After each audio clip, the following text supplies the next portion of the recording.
Instinct by James Patterson. Chapter 1.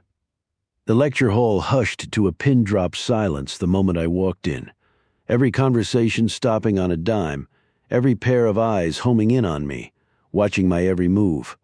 For the record, any professor who tells you that he doesn't get off on this bit of catnip for the ego, if only a little, is completely full of crap. We all love it. Milking the silence a few seconds longer, I took my time unloading my shoulder bag on the table next to the lectern before slowly turning to the class with the same opening speech I've been delivering now for years. The only thing that ever changes is that the faces staring back at me always seem to look just a little bit younger every time I give the speech. There's nothing like a college campus to make a 34-year-old guy feel over the hill. And we're off. Good morning, my assembled prodigies, all you former class presidents and valedictorians, type A go-getters and relentless overachievers, and hopefully only a tiny smattering of you whose mommies and daddies knew the right people on the Yale admissions committee. Welcome to Abnormal Behavioral Analysis, commonly referred to as Intro to Psychopaths or, better yet, Your Ex-Boyfriend or Girlfriend 101. My name is Professor Dylan Reinhardt. That's Dylan with a Y. And yes, my mother was a huge Bob Dylan fan. Are there any questions so far? Every year, someone takes the bait. A blonde in the third row raised her hand with an easy confidence that bordered on flirtation. Clearly, she hadn't done her homework on me. Yes, what's your name? I asked. Heather, she answered. Heather with the come-hither smile. Thank you, Heather. But asking if there were any questions was a rhetorical question on my part. I haven't begun teaching you anything yet, so there shouldn't be anything you need to ask about, I said. And with that, we come to the first rule of this class. Ask only what you don't understand. I can be such a hard ass sometimes, although I assure you it's not without a larger purpose in mind for these students. The vast majority of them have been treated like geniuses since the third grade, and the sooner they figure out they're not, the better. As a former patent office clerk with crazy hair once said, a true genius admits that he knows nothing. That guy's name was Einstein. Meanwhile, poor Heather in the third row looked as if she'd just eaten a bad oyster. Don't worry, I'll make it up to her at some point, I continued.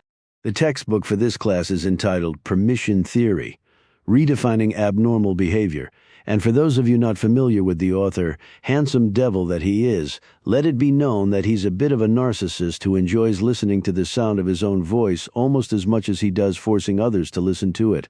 Most of the room laughed. Those who didn't have their heads buried in their syllabi to see that, yes, I, Dylan Reinhardt, was indeed the author of said textbook.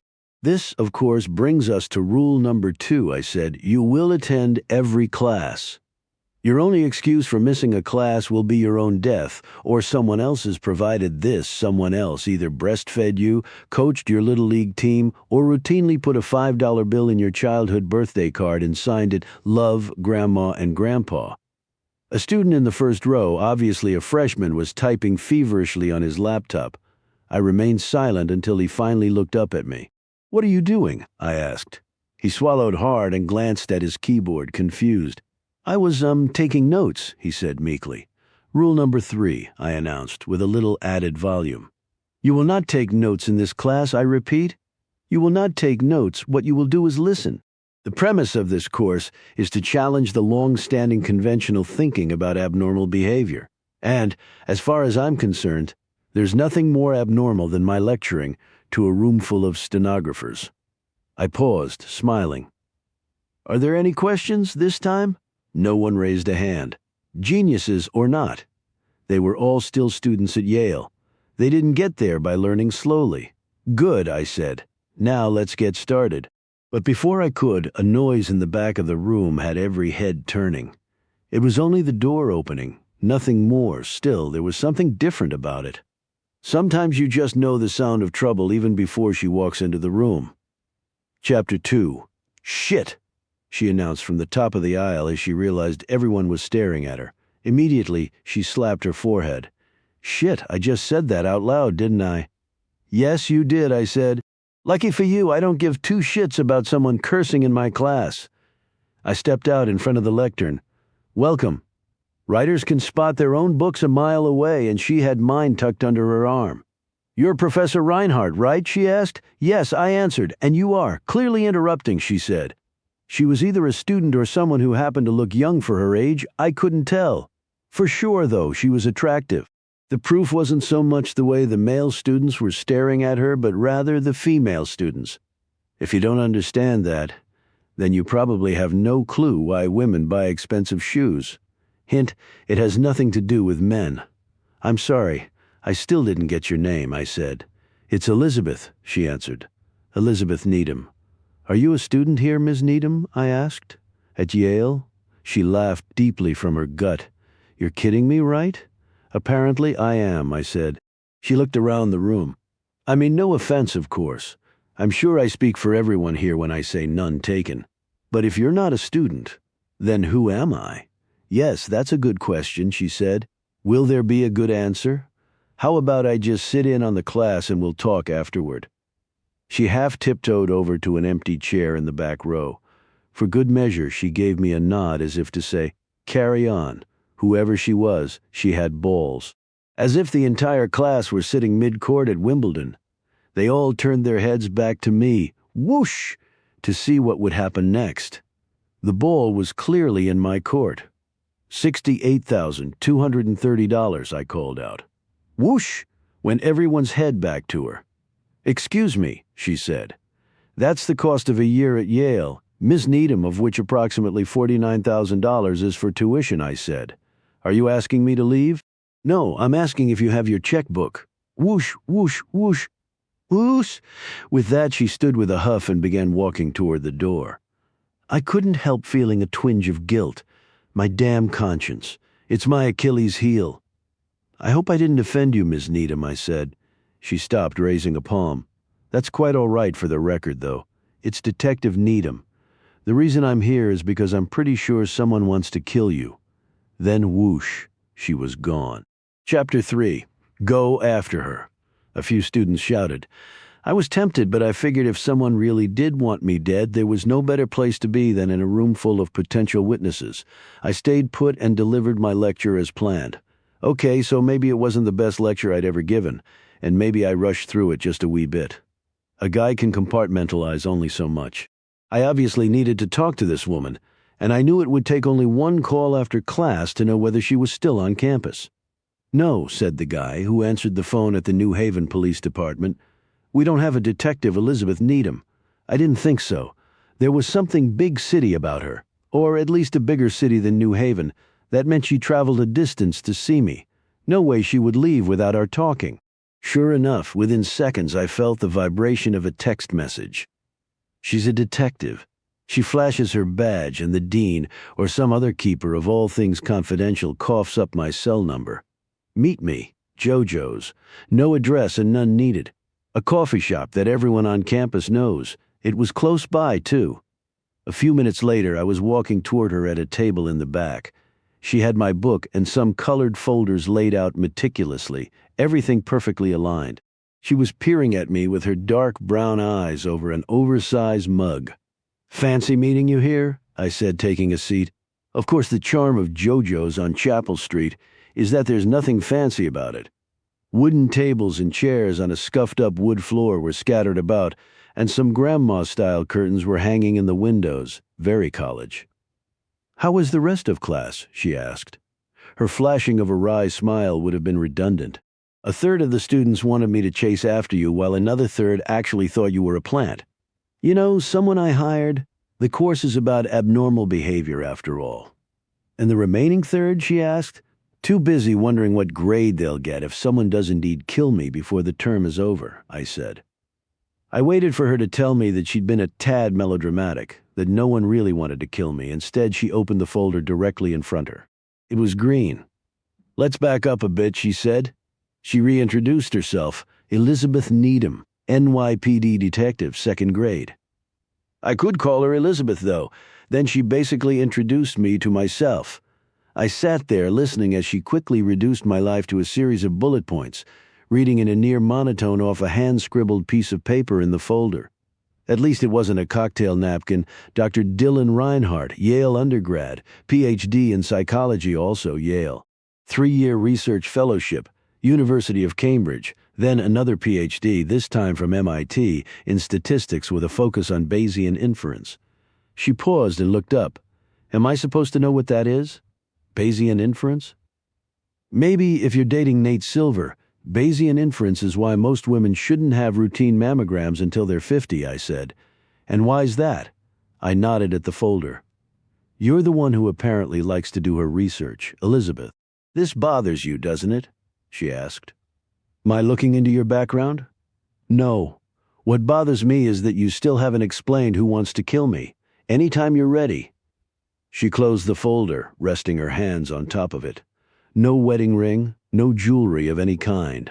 Do you know who Alan Grimes is? Grimes on Crimes? The guy wrote a daily column for the New York Gazette. I'd heard about it, catchy name and all, but never read it. Elizabeth nodded. That's him, she said. 2 days ago, Grimes received an anonymous package in the mail. Inside, it was your book. Is that a crime? I asked. I was half joking. Not Elizabeth, though. As it turns out, it was a crime, she said. Chapter 4, Elizabeth reached to her left, pulling another folder in front of her. This one was red. Red's never good. Your book came with a bookmark, she said. She opened the folder and removed a small evidence bag. It was sealed, labeled, and just big enough for a ham sandwich. That made it the ideal size for what it was actually holding.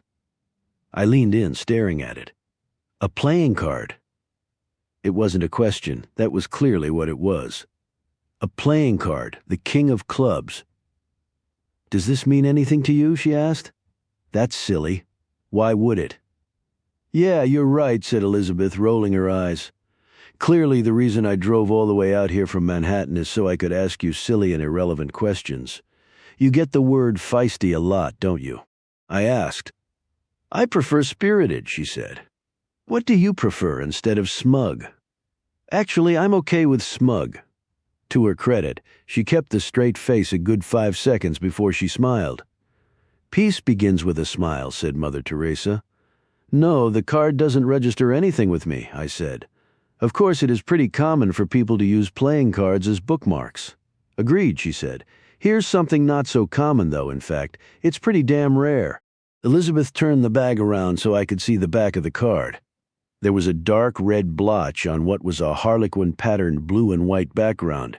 It was blood. I assume you've already had it tested, I said. It's type AB negative, she said. Only around 1% of the population has it. Yeah, I'd say that's rare, all right. I'd also say it was on purpose. You and me both, she said with a nod. Blood type as breadcrumbs. So where did it lead you, I asked. Chapter 5, Elizabeth reached for her red folder again and took out an 8x10 photo, black and white. As crime scenes go, this one was particularly grisly. Even the most devout Wes Craven fan would have flinched. The victim's name is Jared Loudon, ran a large hedge fund, she said. He was stabbed to death, to put it mildly, 6 days ago in the entryway of his Upper East Side townhouse. No witnesses, no leads, nothing.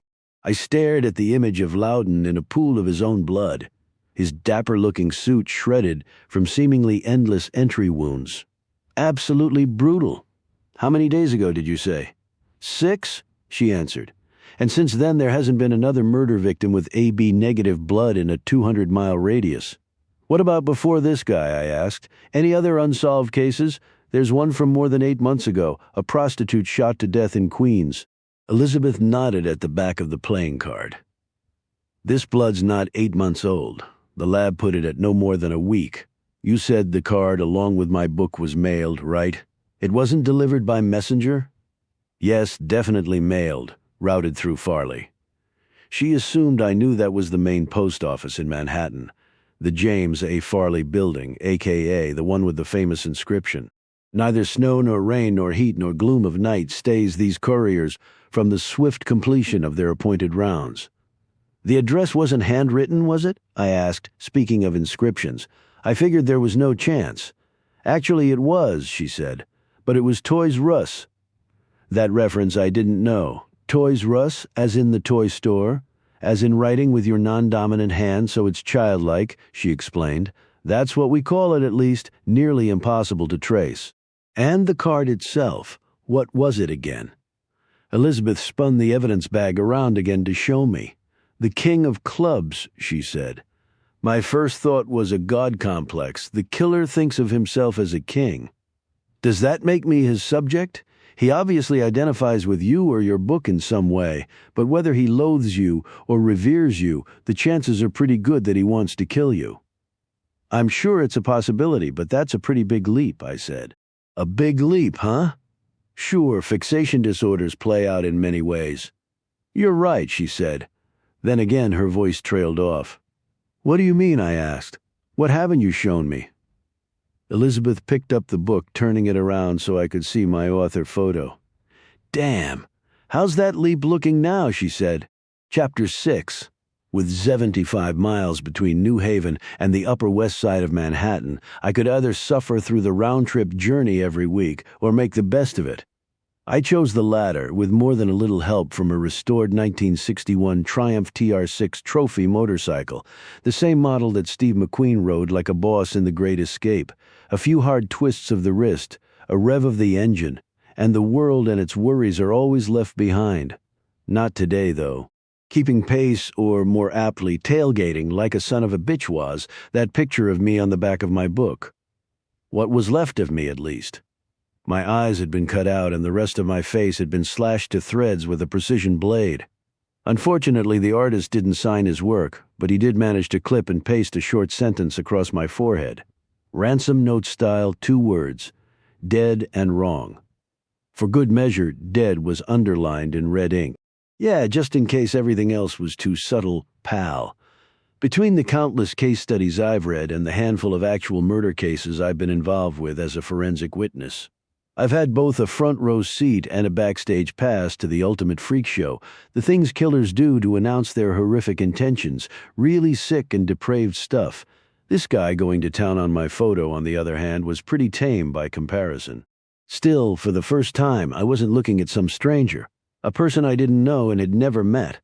I was looking at me. On this day of all days, too. You're late, Tracy called out from the kitchen before I'd set 2 feet in our apartment. Hurry up and shower. Normally, I would have cracked a joke along the lines of, my day was good, thanks for asking. But that little touch of sarcasm would have only brought Tracy out of the kitchen to actually ask how my day was, and it just didn't feel like the right moment to announce that there might be some crazed lunatic out there who wants to kill me. So instead, I hurried up and showered. What are you going to wear? Asked Tracy, appearing in the doorway of the bathroom minutes later as I was toweling myself dry. Let me guess, I said, although I was hardly guessing. Whatever you just laid out for me on the bed? That depends. Were you about to throw on some old jeans and a t-shirt? Guilty as charged.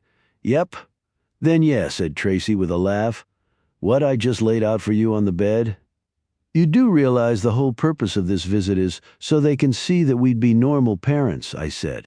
How much more normal does it get than jeans and a t-shirt? Do you think the gentleman interviewing us will also be wearing jeans and a t-shirt? Asked Tracy. Rats outsmarted again. No wonder we're together. Hey, how do you know it's a guy who's coming? I asked. Don't you remember? We briefly met him, said Tracy. Barbara introduced us. Barbara was the head of the adoption agency. Trust the process, she told us during our initial screening meeting. It will feel like hell sometimes, but it will all be worth it. Amen. There's nothing on this planet that Tracy and I want more than a child of our own to love. It's just so dangerous to get our hopes up too much, though. Oh yeah, I remember that guy, I said. He looked like Mr. French. That's another thing, said Tracy. No obscure references during the interview. What do you mean Family Affair isn't obscure? Uncle Bill, Buffy, Jody, Mr. French? It's a television classic. Tracy gave me the look. I never fared well against the look, okay, I said. No jeans, no t-shirt, and no classic TV show references. Anything else? Tracy came over with a kiss and a smile. Don't get me started. Shortly thereafter, the doorbell rang. I tucked in my button-down and straightened out the pleats on my very respectable-looking khakis before joining Tracy at the door. Trust the process. Let the home interview begin. Too bad it was over before it even started. Chapter 7. Oh, shed the woman. It was one measly little word. But, oh, the way she said it. She was standing in the hallway and staring at us, wondering if she had the right apartment. She quickly checked the clipboard in her hand. Once, then twice. "Dylan and Tracy?" she finally asked. "Yes, that's right," I said as cheerfully as I could. Again she checked her clipboard. "Yes, well then, I'm Miss Peckler from the Gateway Adoption Agency. Mr. Harrison had a family emergency this afternoon, so I was asked to step in," she said. "You were expecting him? Correct?" "Yes, that's right," said Tracy, albeit far less cheerfully. Shit. The fuse was lit. 99% of the time, Tracy was the calm and patient one while I was the loose cannon, the sufferer of no fools.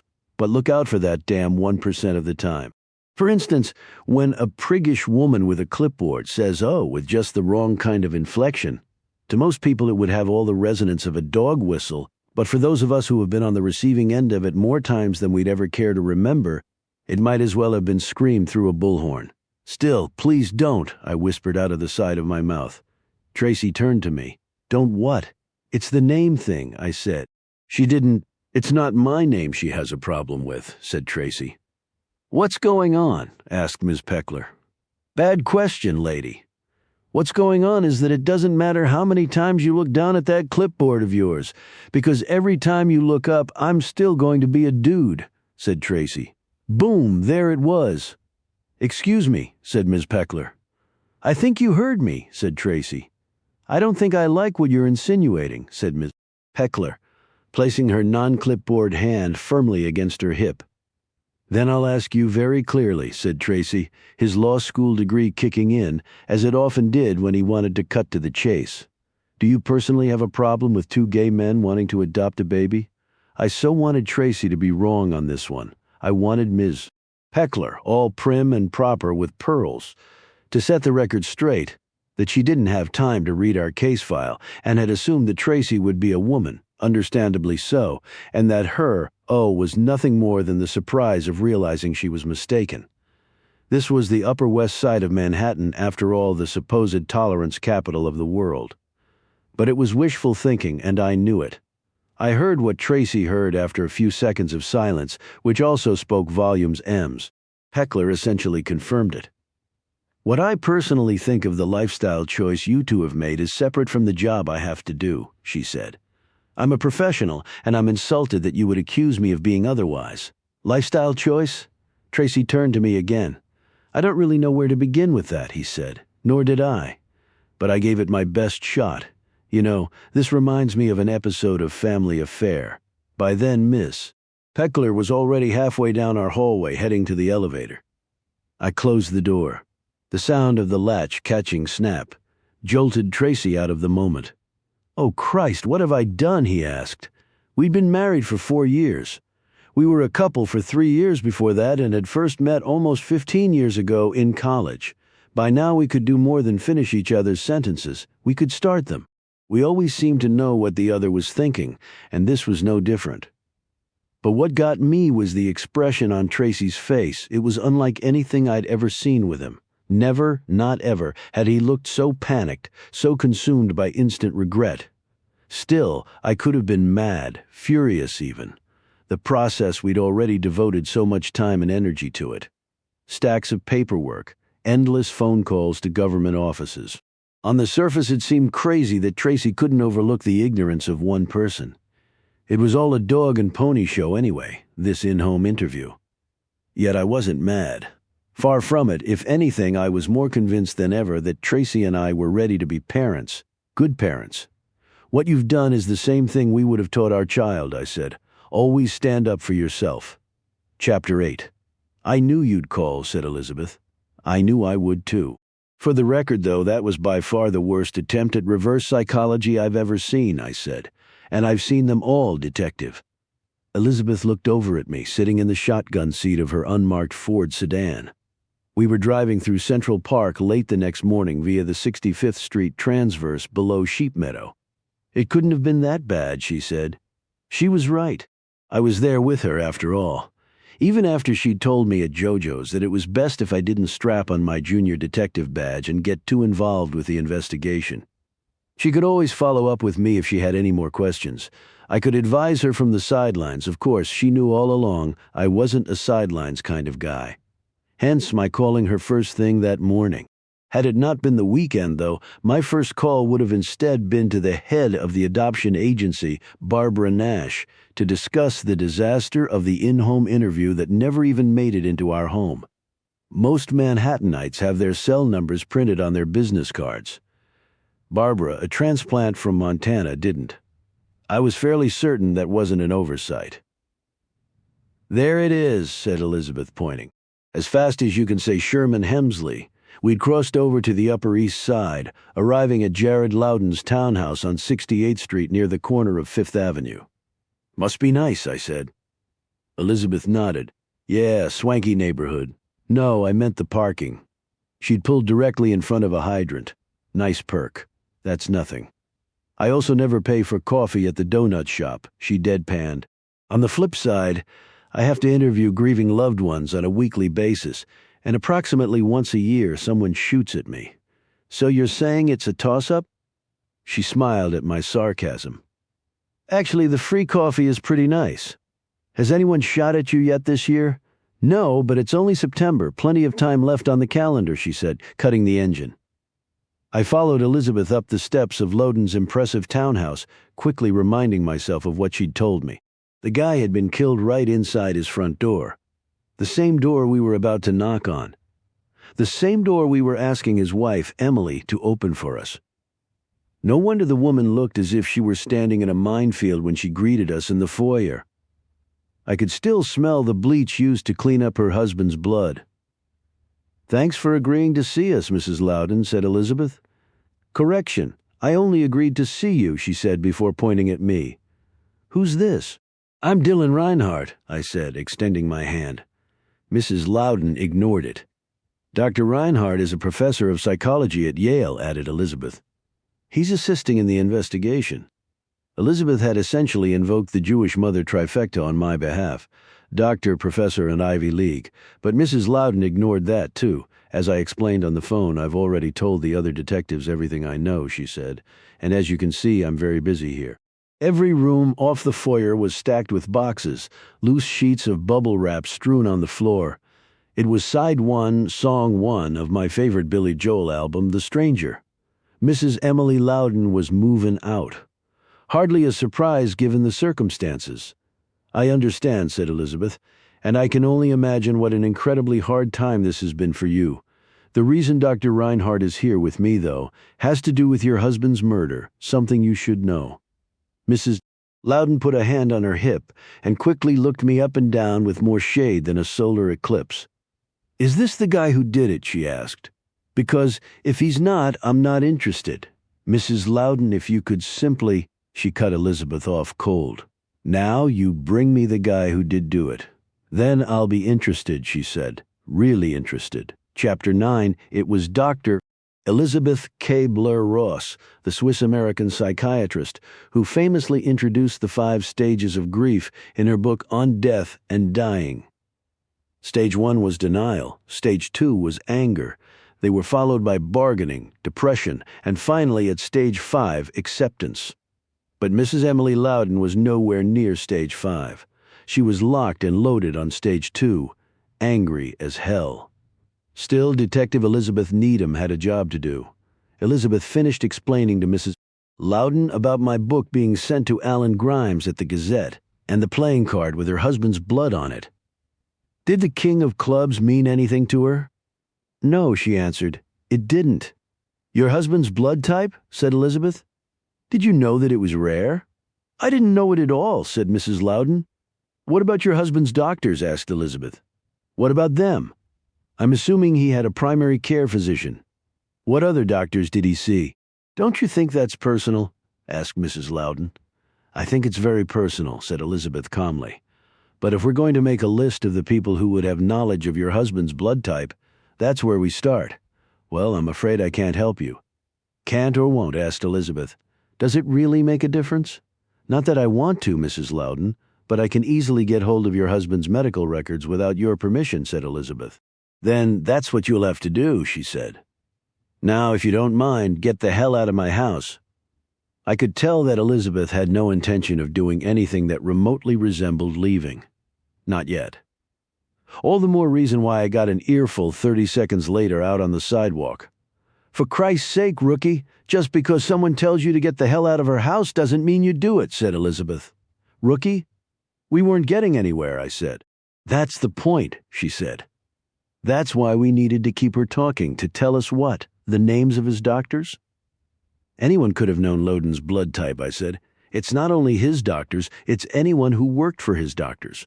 Or it could be a blood lab technician or anyone who worked with that technician. Are we really going to interview each and every one of those people? Have you got a better idea, she asked. Not yet, but I will. You will? Oh, that's just great, Reinhardt. When exactly do you plan on having this better idea, please? The suspense is killing me. When will you know? When he wants me to know, I said. What does that mean? Think about it. I walked to the curb to hail a cab. Wait, where are you going? I've got lunch plans, I said. Chapter 10. I'll take a pound of the drunken spicy shrimp boil, one big-ass pork plate, a skirt steak with extra chimichurri sauce, an order of curried succotash, some crispy coleslaw, and a side of roasted whipped sweet potatoes with spicy nut topping, I said. Oh, and let's add a couple of slices of your chocolate icebox pie. Anything else? Joked the woman scribbling my takeout order at the Dinosaur Bar BQ up on 125th Street in Harlem. She looked like Lauryn Hill during her days with the Fugees. Great hair, beautiful eyes. No, that ought to do it, I said with a wink. Thanks. Tracy had gone to bed devastated and woke up devastated, blaming himself for ruining our chances of becoming parents. The mission now was to cheer him up with his favorite comfort food, and there was only one way to go about it, shock and awe. Lunch in hand, I walked 2 blocks north into the offices of Harlem Legal House, which was actually just a guitar shop that had gone out of business a few years back. It was small and run down, but on the plus side, the acoustics were excellent. Is he with anyone? I asked. Miss Jacinda, the receptionist who doubled as mother hen to all the staff members. Some of them were working attorneys volunteering on the weekends, while others were law school graduates who weren't currently practicing. Or, as in Tracy's case, never did practice. Yeah, he's got someone with him. But go on back, said Miss Jacinda. They should be finishing up any minute. She leaned forward over her desk, her deep voice dropping to a whisper. Is our guy okay? Is it that obvious? I asked. Only to me, sweetheart, she said. He's still smiling, but there's pain in those baby blues. Pushing 70, with every one of those years spent in Harlem, Miss Jacinda was more on the ball than anyone I'd ever met. You can't teach intuition. I lifted the bag from Dinosaur's, one of the corners already soaked with some leaking barbecue sauce. Let's hope it's nothing that a few thousand calories can't fix, I said. I made my way back to Tracy's office, somewhat glad that he was with a client. He hates when I do this, but I always eavesdrop a bit outside his door, listening to how good he is at helping people who really need his help. There's never an insincere moment.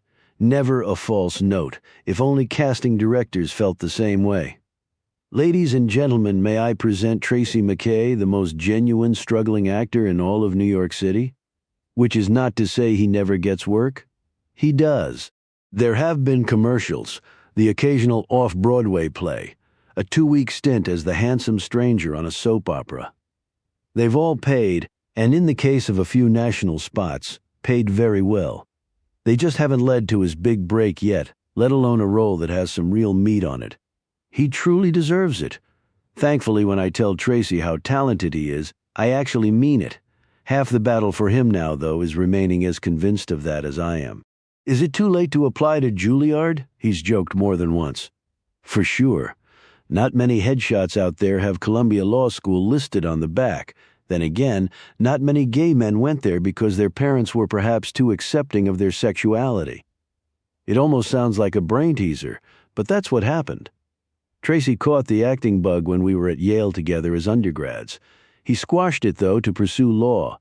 He thought he would be pleasing his parents. What he was really doing was overcompensating.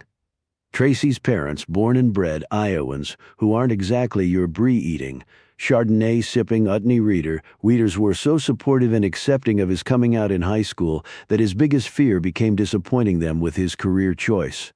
Besides, it doesn't get any less original than an unemployed gay actor in Manhattan, he told me during his senior year. He was going to go to law school and become a lawyer. His father is a lawyer. So what changed his mind? 6 words from his father ultimately. Not unlike Miss Jacinda at the front desk, Mr. McKay could tell that his son wasn't truly happy after graduating from law school. "I love you no matter what," he told Tracy. 6 beautiful words, of course. Then there's what my father said when I told him I was gay after college. "Are you sure?" he asked. "Thanks, Dad. But that's a whole other can of therapy." Chapter 11. "That's not very polite, said a little voice. "You're eavesdropping." I turned around outside the door to Tracy's office, totally busted. Then again, the kid looked to be around 6 or 7, if he could believe in Santa Claus. What else could I make him believe? "I'm not eavesdropping," I whispered. "You are too," he whispered back. "I caught you." "Okay, so maybe he did. It's not what you think," I said. "Yes, it is," he insisted. "And my mother says it's rude." I was getting schooled by a pair of mini Air Jordans and cargo shorts, although it was the t-shirt that mostly caught my eye. On it was a picture of Questlove, the drummer for the Roots, or if you happen to be really, really white, that drummer for the Tonight Show band. Either way, it was pretty cute.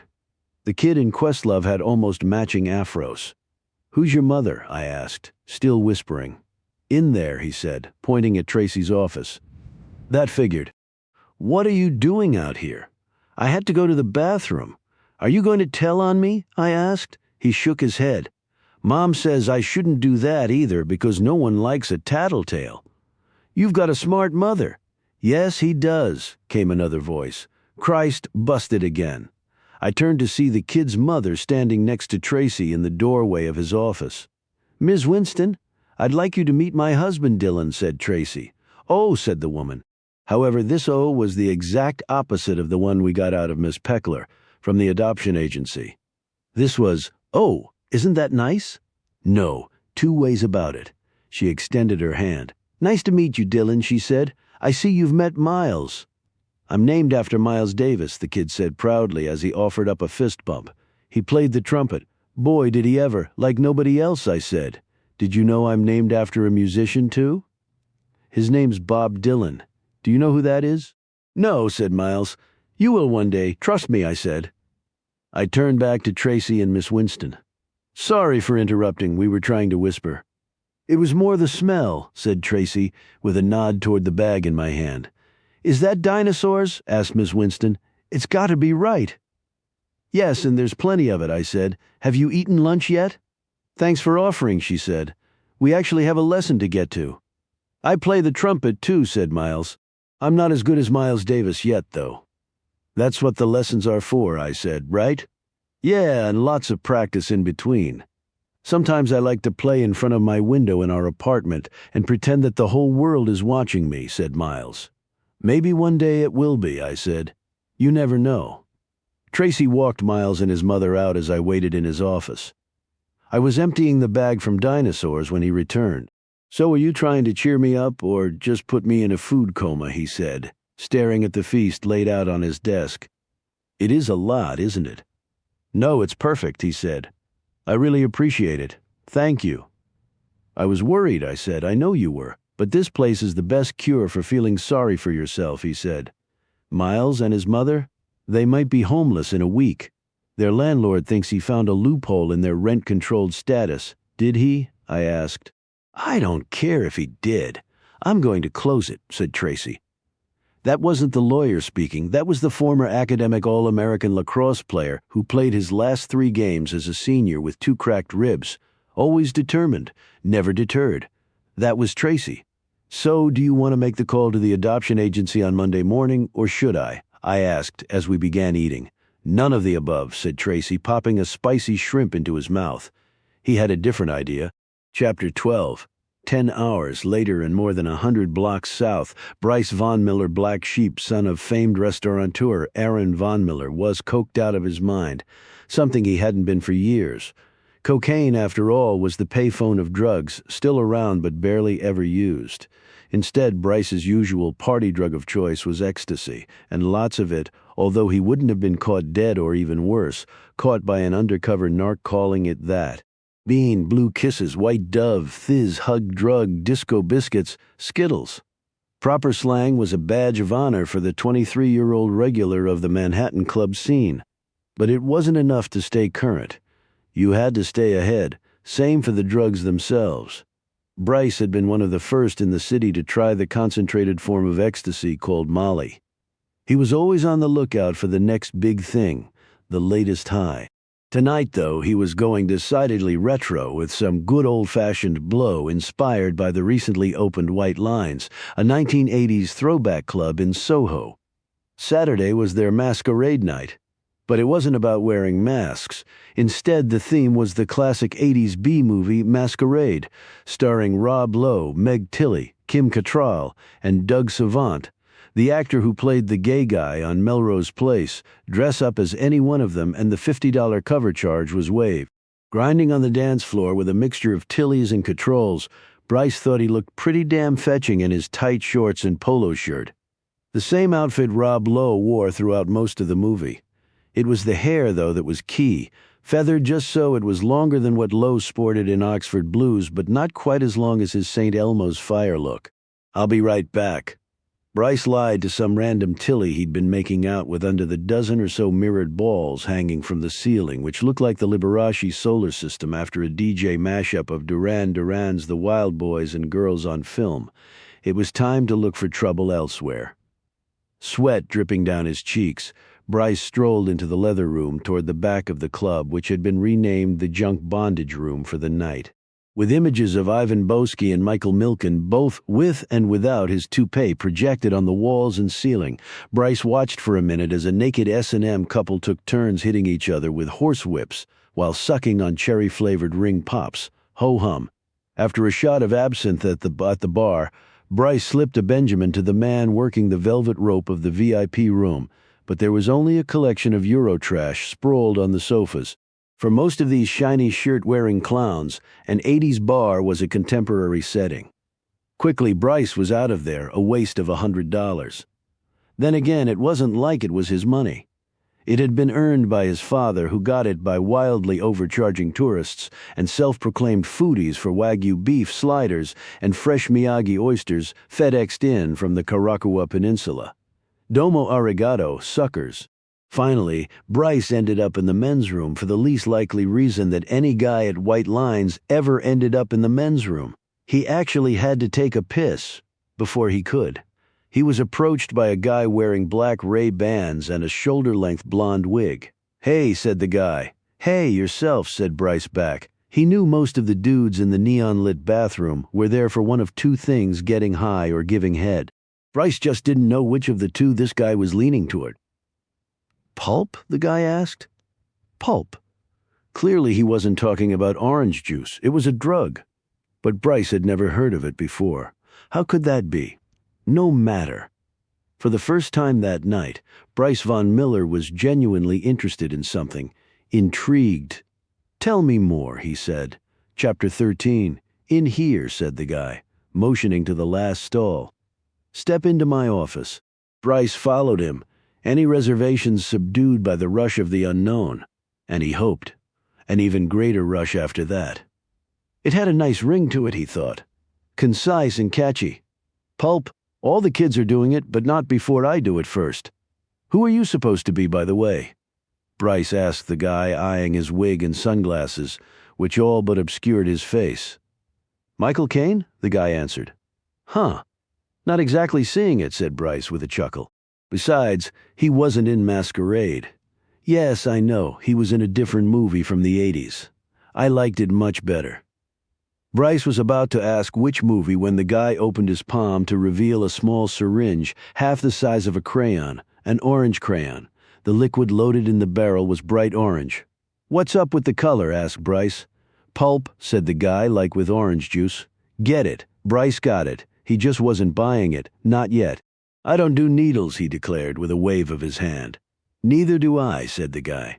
"This doesn't go in your veins. It's like a B12 shot, only much, much better. So it's a boost like Coke, because Coke I have. Believe me, you don't have anything like this. Clean and quick, the ultimate jolt of adrenaline." Bryce did a double take on the guy. He knew where B12 shots went.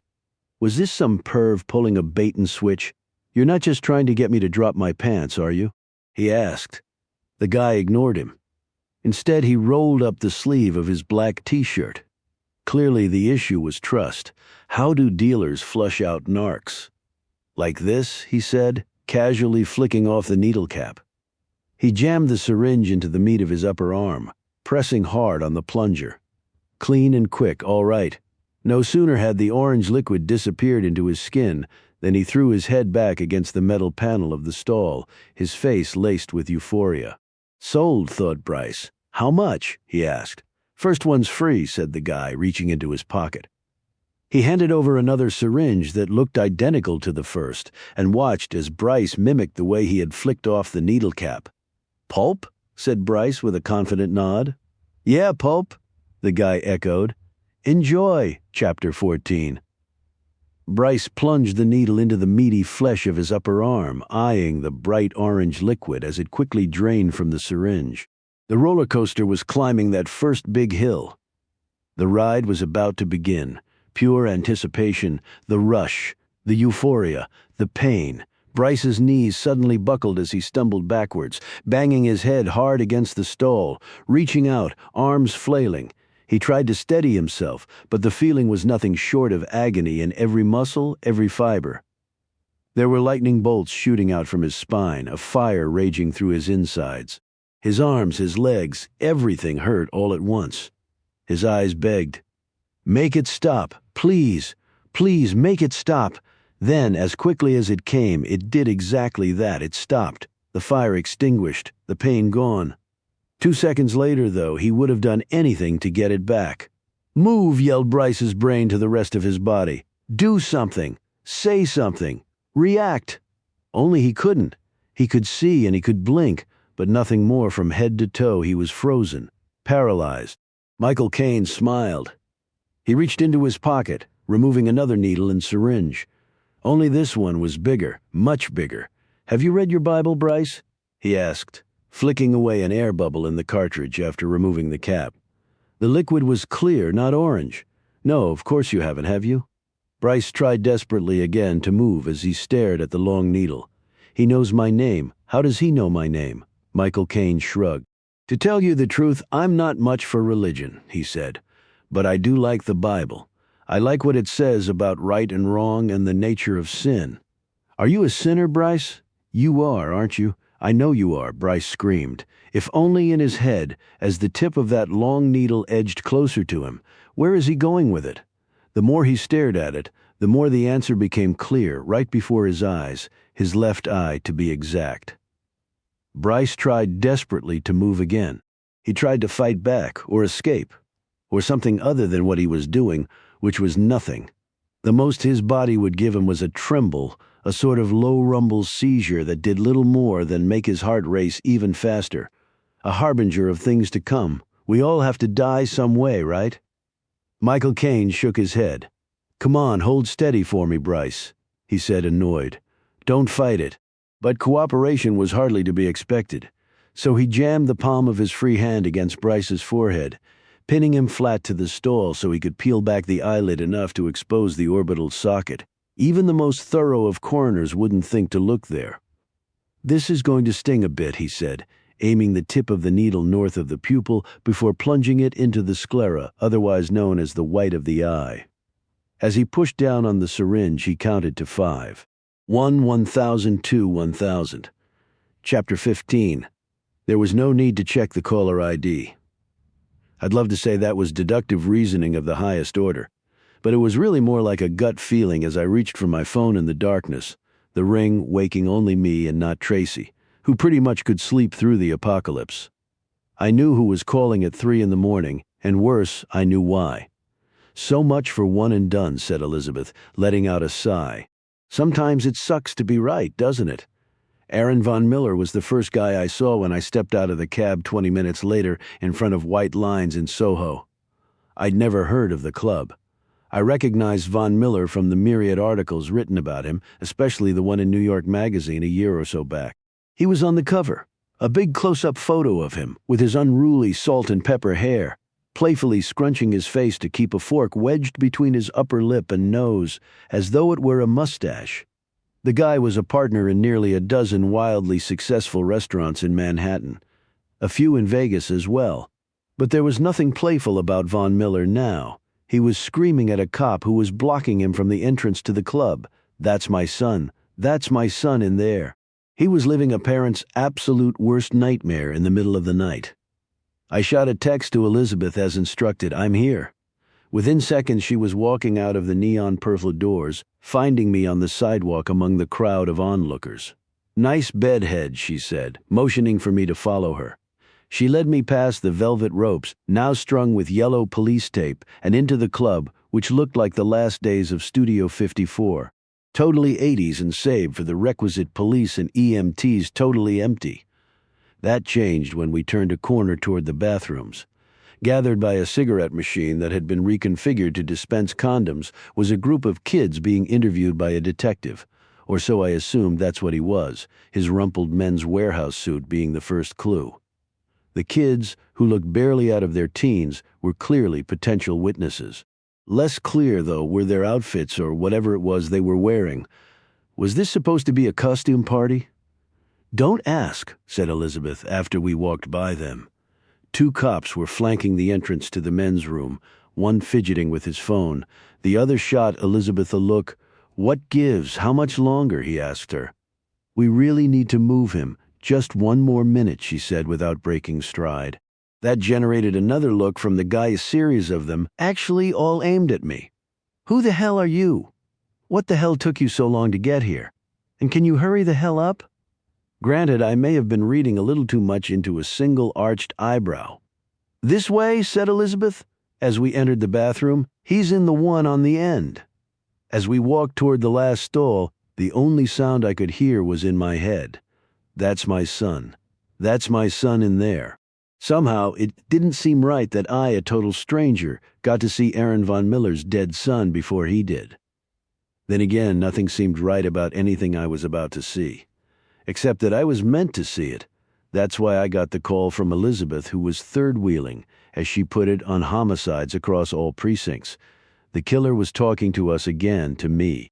Without a word, Elizabeth stepped back so I could have a full view inside the stall, and for a few seconds I stared at Bryce Von Miller's lifeless body crumpled on the floor, arms and legs askew. If I didn't know better, he could have just been passed out.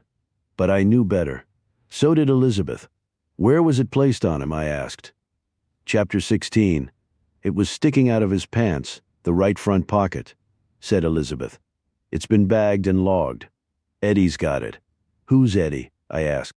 "That's me," came a voice from the doorway. Eddie was the detective in the Men's Warehouse suit. As he walked toward me under the glare of the bright white neon lights mounted on the bathroom walls, it became evident that he was also Eddie of the Hair Club for Men.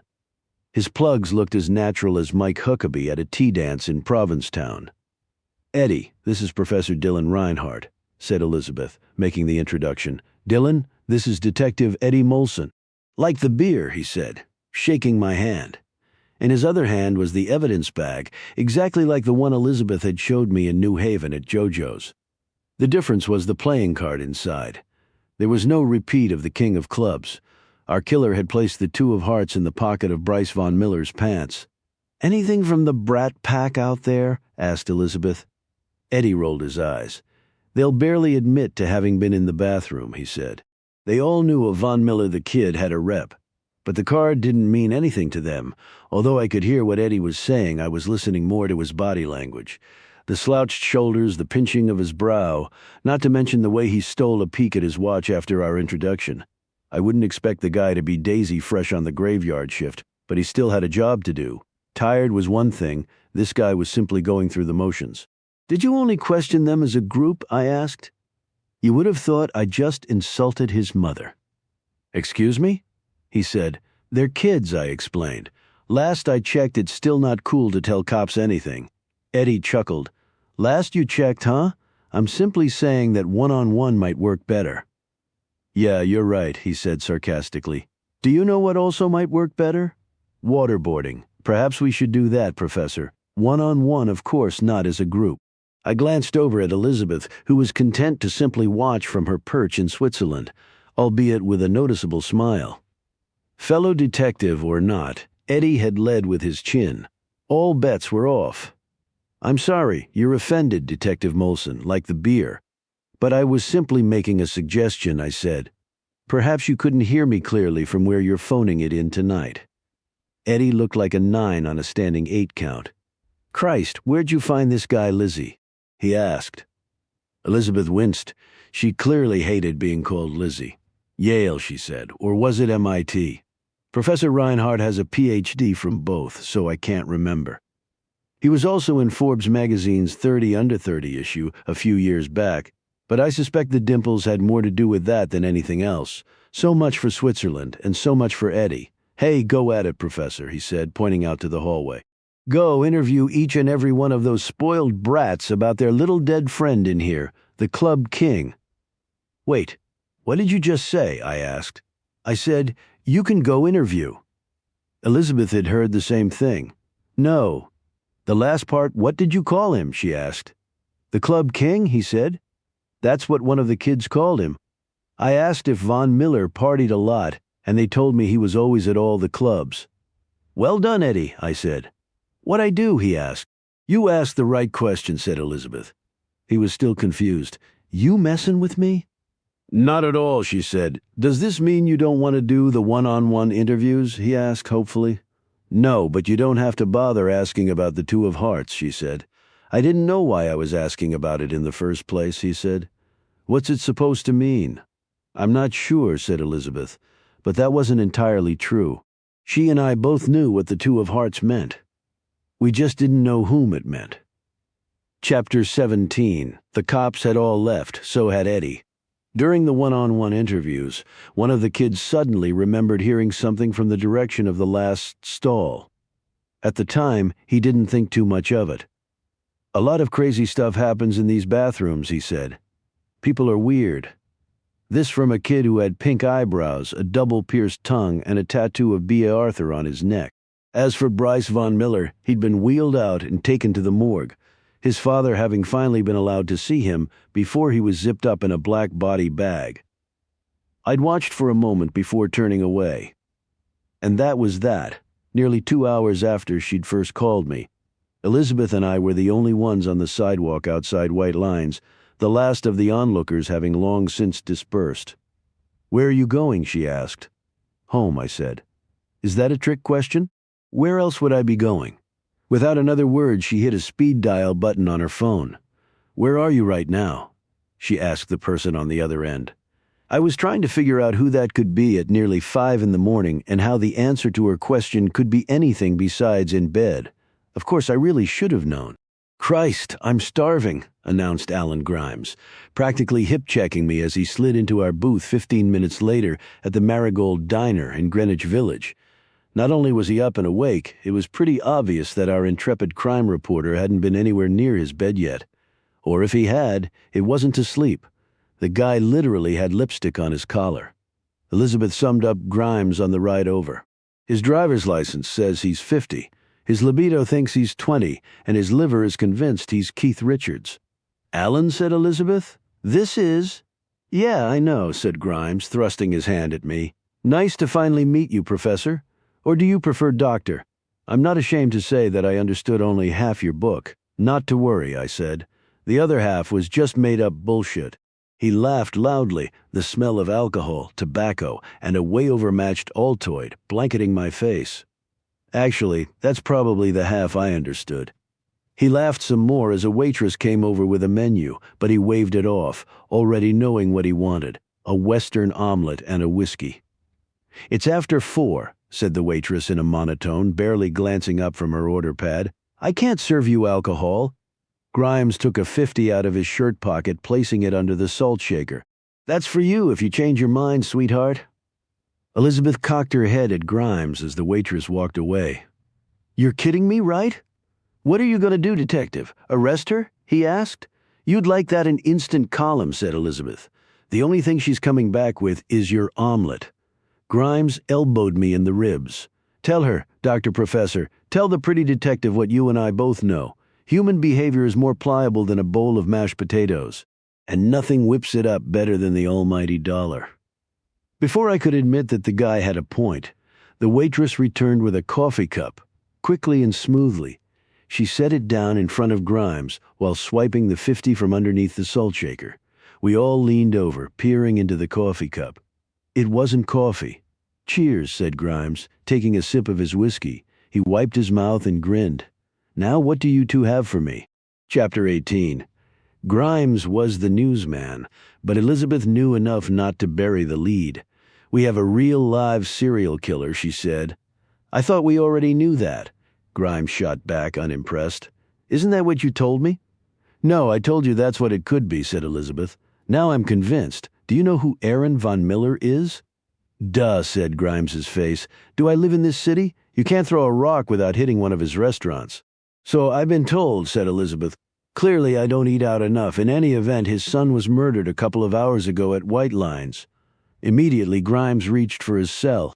"Don't bother," said Elizabeth. "There's no missed text from anyone on your payroll." Still, Grimes checked anyway. Sure enough, there was no text. "How did you know that?" he asked. "Because right now, the three of us are the only ones who know that the Von Miller kid was murdered," she said. "Everyone else will be reading later today that it's a suspected drug overdose." Watching Grimes creep forward in his seat while hanging on Elizabeth's every word was, well, a bit creepy. The guy undoubtedly lived for this sort of stuff. "So it wasn't an overdose?" he asked. "Actually, that's exactly what it could have been. We'll wait on toxicology for that," said Elizabeth. She reached for a few of the single-serve grape jellies from the jelly caddy hugging the wall. She neatly lined them up next to one another, as if she were missing her color-coordinated folders. "Stop yanking my chain," Grimes practically yelled.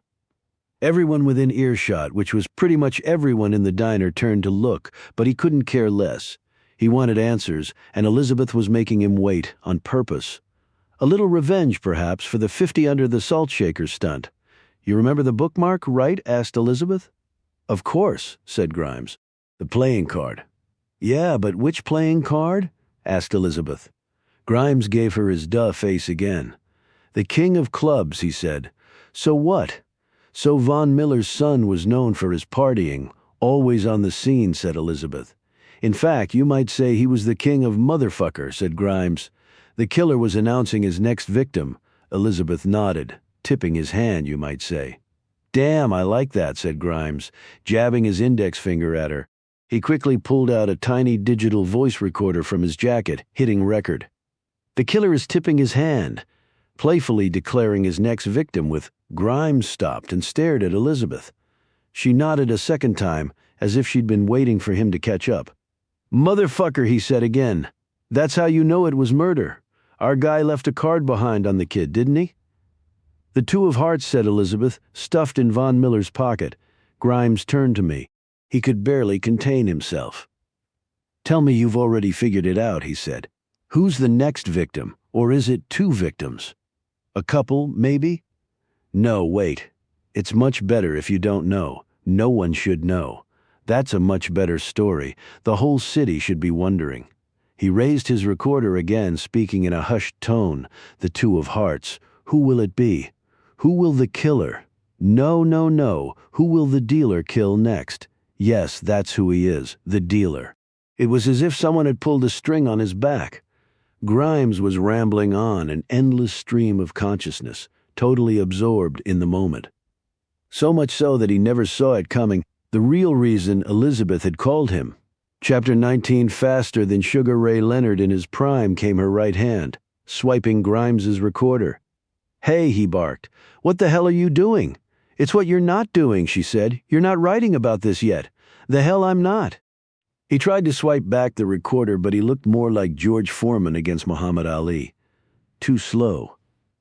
"I need you to wait," said Elizabeth. "For what?" asked Grimes. Elizabeth pointed at me. That was my cue. "There are two types of serial killers," I said. "Those who want to get caught and those who really want to get caught. On the surface, it seems like our guy is just seeking publicity, that he wants to be famous. You're a reporter and he sends you that package. He's chosen you as his messenger, but what's the message?" Grimes shot me a look, basically the opposite of his duh face. He didn't quite follow. "It's a game," chimed in Elizabeth. "Catch me if you can. If he only wanted publicity, he would have flat out told you about his first victim.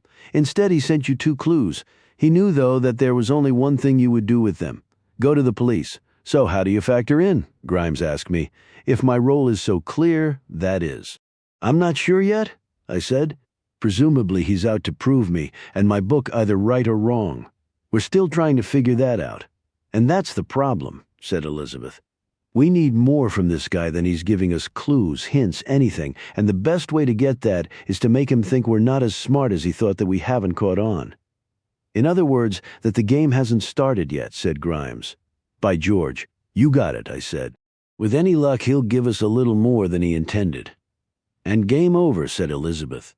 "But according to Dr. Professor here, this guy wants to be caught," said Grimes. "Won't he eventually just, play to lose?" "It doesn't work like that," I said. "Then enlighten me," said Grimes. "Do you really want to lecture on the subconscious?" I asked. "No.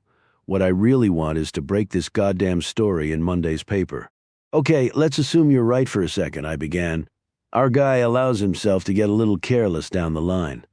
Like Son of Sam, he gets a parking ticket, or he steals a car and gets nailed for it like Ted Bundy, or hell. Let's say he does the ridiculous and turns himself in. Maybe it's even as early as next week. But what if it's not? What if it's next year? Because here's all I know at this point. The king of clubs, the two of hearts. He's still got 50 cards left in his deck." With a glance, I handed the discussion back to Elizabeth. It was sort of like good cop, bad cop, except I was actually no cop. "Alan, you can break the story Monday and never get anything more from me on this or anything else ever again," she said, folding her arms on the table. "Or you can give us a couple more days, still break the story, and then be the guy who knows everything first." I eyed Grimes carefully. He could have chosen to go apeshit over Elizabeth's threat, but she'd managed to say the one word that was like all the whiskey in the world to a guy like him. "First," he said. "First," she repeated. "I'm going to hold you to that, detective," he said. "You won't have to," she assured him, sliding his recorder across the table. She swung her legs out of the booth and stood. "Enjoy your omelet." Chapter 20. I wasn't sure if Elizabeth was aiming for a dramatic exit, but she didn't look back as she walked out of the diner. Presumably, I was supposed to follow her. Grimes, however, had me pinned into my seat in the booth. He wasn't moving. Instead, "Be careful, Dr. Professor," he said. "Careful about what?" I asked. "She hasn't told you, has she?" "Okay, I'll bite," I said. "What hasn't she told me?" "Well, you're the expert on human behavior, so you might want to ask yourself this," he said.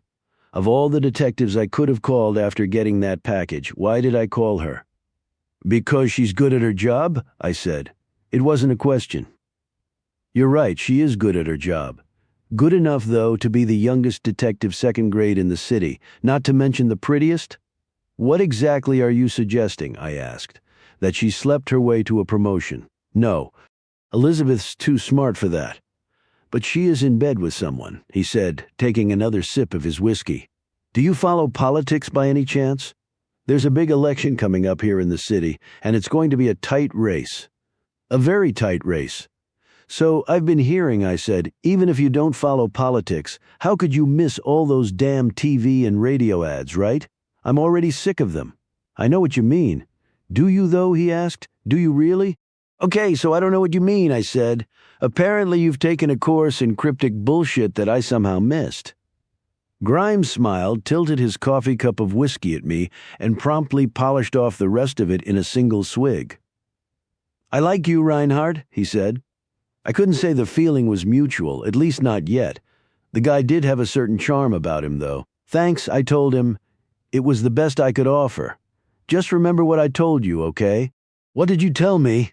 I asked. "To be careful," he said. "Sometimes you think you want to know things only to find out you really don't." I wasn't about to ask what the hell that meant, because I knew he had no intention of explaining. Instead, he slid out of the booth and made a beeline for the waitress, who was standing by the register. "Ixnay on that omelet, sweetheart," he said, handing her a 20. "I've lost my appetite." Chapter 21. The two cops camped out in the otherwise empty lobby of the Excelsior Hotel on the Upper West Side, barely looked up from their newspapers as Elizabeth walked by them. They knew who she was. It wasn't her first time there. It wouldn't be her last. Although had they thought about it, they might have at least asked if she was expected. It was very early in the morning, after all. But they hadn't thought about it, and they didn't ask. Further proof, perhaps, that their guard duty assignment wasn't exactly a reward for being the best and brightest on the force. Ding. The elevator opened in front of Elizabeth, revealing the man she'd woken up only minutes before with her call from outside the hotel. "This better be good," he said, walking toward her. He was wearing a hastily assembled outfit of jeans and a Harvard sweatshirt. "What is it that you couldn't tell me over the phone?" Elizabeth glanced over her shoulder, making sure they were truly alone. They were. "I need to see him," she said. "Do you know what time it is?" asked Harvard. "Yeah, it's roughly a few minutes past. I don't give a shit," she said. "Wake him up." He hesitated. She knew what that meant. Men and their vices. "He's not alone, is he?" she asked. Harvard hesitated again, weighing his options. There weren't any. He was one of the most gifted liars in the city. The Botticelli of bullshitters, but never to Elizabeth. It's how she found out about the charade in the first place. "No, he's not alone," he said. Elizabeth smiled all too knowingly. "I'm curious," she said. "Is there anything you wouldn't do for him?" "It's called loyalty, detective," he said. "It wouldn't hurt you to show a little more of it." "I'm here, aren't I?" Harvard frowned. That was one of the things that really pissed him off about Elizabeth. She had an answer for everything. Of course, that was also why his boss liked her so much. She was always thinking ahead. "Why don't you tell me whatever it is you were going to tell him, and I'll relay the message later," he said. "Or," said Elizabeth, "you could do what I asked you to do in the first place and wake him up." "What if I don't?" he asked. "Then I'll go wake him up myself," she said. "If I can't win Powerball or marry Jake Gyllenhaal, my next wish in this world is having you and your skinny Ivy League ass try to stop me." Ding. The elevator doors opened immediately after Harvard hit the up button. It was his turn for the all-too-knowing smile. "Just making sure," he said. "Of what?" asked Elizabeth. "That you're the right man for the job?" He stepped back, allowing Elizabeth to step on the elevator. Ladies first. "You already woke him, didn't you?" she asked. Harvard loved to play games. "Right after you called me," he said, following her onto the elevator. He punched the button for the penthouse. "You wouldn't be here unless it was important, right?" Chapter 22. Harvard didn't say another word during the entire ride up to the top floor, nor did he say anything when he led Elizabeth down the hallway to the largest suite in the hotel, the door of which was slightly ajar. "Good morning, Detective Needham," said the man wearing the lush waffle-knit white robe. He was sitting on the couch drinking coffee from the kind of bone china they don't exactly sell at Pottery Barn. Behind him was one of the best views of Central Park that money can buy, exactly what the man had thought back when he ruled commercial real estate. In fact, he liked the view so much he bought the entire hotel. "Good morning, Mr. Mayor," said Elizabeth. "Sorry to wake you." "No, you're not," he said, motioning for her to sit down. "What do you have for me? The sun's not even up, and already you're here to ruin my day." It was more like save his ass, and they both knew it. The mayor simply liked to razz her a bit. It was how he flirted at arm's length. Elizabeth waited until he set down his coffee before she launched right into it. A recap of the evening in bullet point fashion. The murder of a club kid most likely disguised as an overdose. Bryce Von Miller as the king of clubs. And proof that the killer, who had now killed twice, intended to kill again. "The two of hearts, huh?" asked the mayor. "Who else saw it?" "I think the important question, sir, is who else knows what it means," said Elizabeth. "Besides the people in this room, that's Reinhardt and Grimes." "Grimes?" said Harvard. "You freaking told Grimes." "Of course you did," said the mayor. "Feed the lion and he forgets he's in the cage." He turned back to Elizabeth. "Isn't that right, detective?" She loved it when the mayor put Harvard in his place. His honor didn't do it very often. But when he did, it was a thing of beauty. Not that she ever let on. Still, if you're going to wear that crimson sweatshirt in public, you pretentious prick, you gotta know you're asking for it.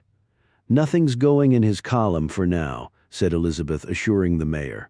"But Grimes is definitely rattling that cage." "What about the professor?" he asked. "What about him?" she asked back. The mayor shrugged slightly under his white robe. "Has he been helpful?" "Sure," she said. Right now, though, we're all just trying to figure out the rules of the game. In other words, it's too early to tell, said the mayor. Is that what you're saying? Whatever sixth sense Elizabeth possessed kicked in like a mule with that last question? Too early to tell was not what the mayor wanted to hear, for reasons as obvious as the huge stack of polling data on the coffee table in front of him. The first Tuesday in November was less than 2 months away, and his support for re-election was slipping, not gaining traction. For the man wealthy enough to buy almost anything, this was the one thing he couldn't afford. A serial killer terrorizing the city. Not now. What I'm saying is that the original plan is still the best plan, said Elizabeth. We buy enough time to end this story before it ever becomes a story. For once, the mayor seemed more concerned about someone other than himself. At least it appeared that way. I'm not complaining, he said. Not yet. I was only asking about the professor. Tell me more about him. What would you like to know? Asked Elizabeth. His private life, said the mayor. What has he told you about himself? Anything. Do you mean the fact that he's gay? She asked. The mayor reached for his coffee. Did he tell you that? No. It's never come up, she said. But it's hardly a secret. What about something that is? Asked the mayor. Has he told you anything in confidence? That sixth sense of a mule kicked hard again in Elizabeth's gut. Is he testing me? Trapping me? All she knew was that he was obviously leading to something. No, said Elizabeth. Suffice it to say there's been no pillow talk. Nor have we braided each other's hair yet. The mayor smiled, reminded again why he liked this detective so much.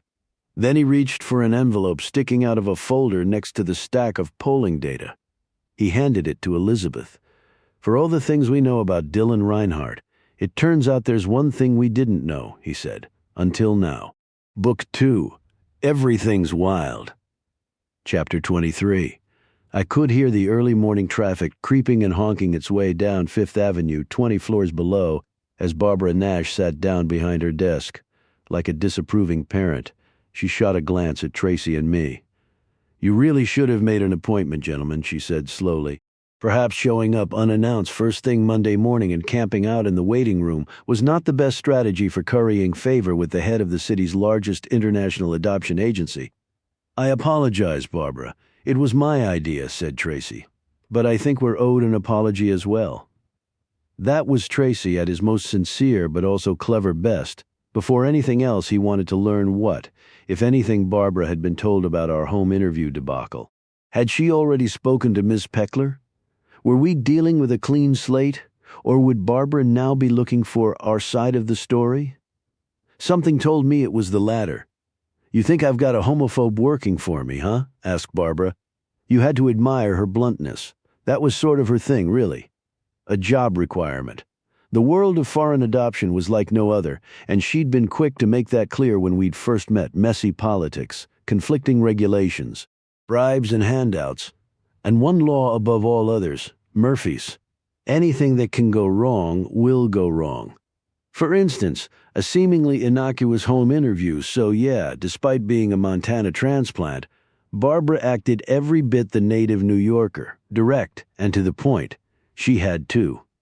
To be honest, I hate the word homophobe almost as much as I hate the word homo, said Tracy.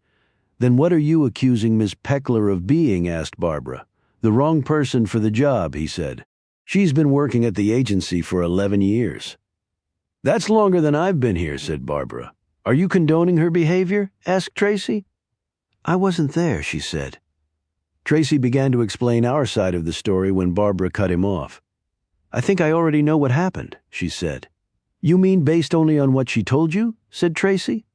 The subtext being, don't we get a turn? Barbara folded her arms. I'm curious, she said. Your intention is to adopt a baby from South Africa. Were you aware that gay couples were forbidden to do so in that country for decades? Yes, but they changed their policy, said Tracy. In other words, they saw the light, said Barbara. Is that really what happened, though? Did key government officials suddenly wake up one morning and become more accepting of gay couples? Someone there had to, said Tracy. But not all of them, right? Or maybe it was none of them. Maybe it was simply a matter of someone new coming along, one person, she said.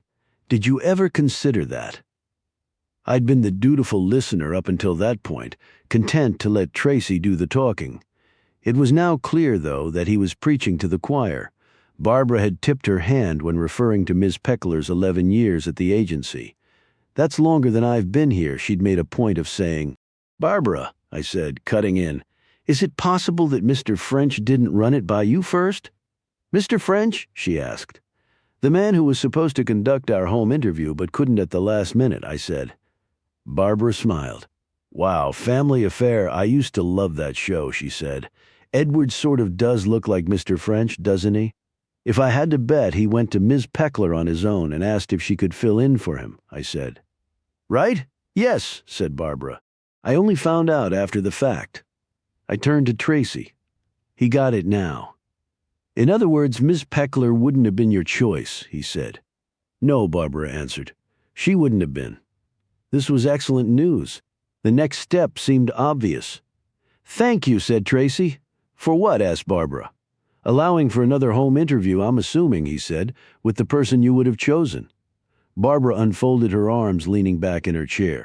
Her expression almost made the words redundant. "If only it were that simple," she said. Chapter 24. Rarely, if ever, yells or screams. Instead, when Tracy's mad, his temples throb. I mean, they really throb.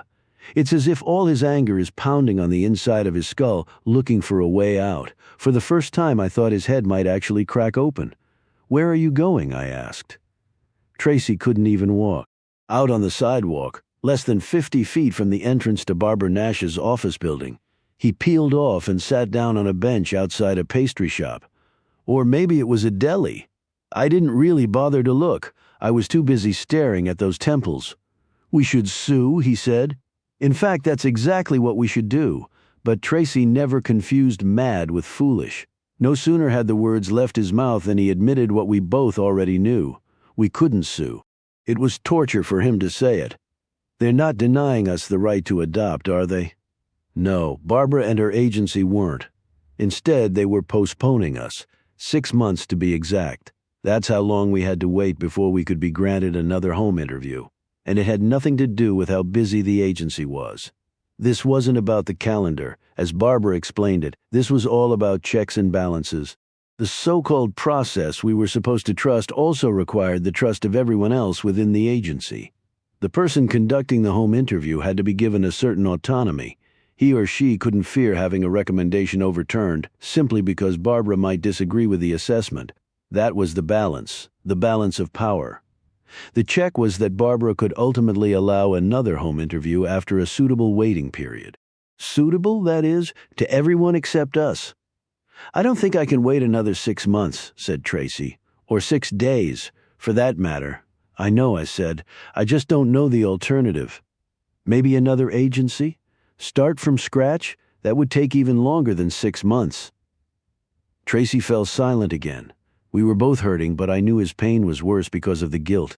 The more he sat there blaming himself, the more I racked my brain for something, anything, to give us some hope, a little optimism. I had nothing. It was a helpless feeling. It was also all too familiar, I realized. And suddenly that was something. God, how much I still miss her. Chapter 25. My mother, I said. Tracy turned to me. He'd been staring down at the ground, his body moving only to blink. He knew I almost never talked about my mother. Not in earnest, at least. Although I could tell an entire lecture hall full of students that she named me after Bob Dylan, they would never know about the cancer that took her life when I was 13. When she went back into the hospital for the second time, when everyone except me knew that she'd never be coming home again, she asked my father and brother to leave the room one day when we were visiting, I said. She wanted to talk, just the two of us. She told me how much she missed cooking my favorite meal, this elaborate noodle casserole that had chicken and sausage and something like 5 different cheeses. It truly was my favorite. Anyway, she handed me a list she'd written. Tracy smiled. A grocery list. Yes, every single ingredient. My father drove me to the market and gave me money, but he had strict instructions from my mother that he had to stay in the car. I had to do all the shopping on my own and bring everything to the hospital, where she'd arranged to use the kitchen in the doctor's lounge. My mother wanted to cook for me one last time. How could they say no? Of course not, said Tracy. They couldn't. But that wasn't the real reason, I said. That wasn't why she was doing it. The list, making me buy the food even, letting me prepare some of the casserole when she told me she was getting too tired. It was all about giving me the chance to do something I hadn't been able to do the entire time she'd been sick. Help her. I was only 13, she was going to die soon, and there was nothing I could do about it. She couldn't tell me everything was going to be okay. She would have never lied to me like that. She knew how helpless I felt, and she figured out a way for me to help her. Not save her life, not make her awful pain go away. It was simply so I could make her smile for one night as she watched me eat that casserole. Tracy stared at me for a moment. His forehead was smooth, those temples quiet. Thank you for that, he said finally. There's always something that can be done. It will come to us, I said. Don't worry. Chapter 26. Elizabeth is acting a little different, I can tell. I just can't tell why, not yet. She squinted at me from across her spotless desk that afternoon in the 1st Precinct, her home base, not too far from City Hall. She wanted to trust me, but wasn't sure. What are you not seeing, she asked. I don't know. I'll know it when I see it, though, I said, handing her back a copy of the autopsy report on Jared Loudon, our murdered hedge fund manager.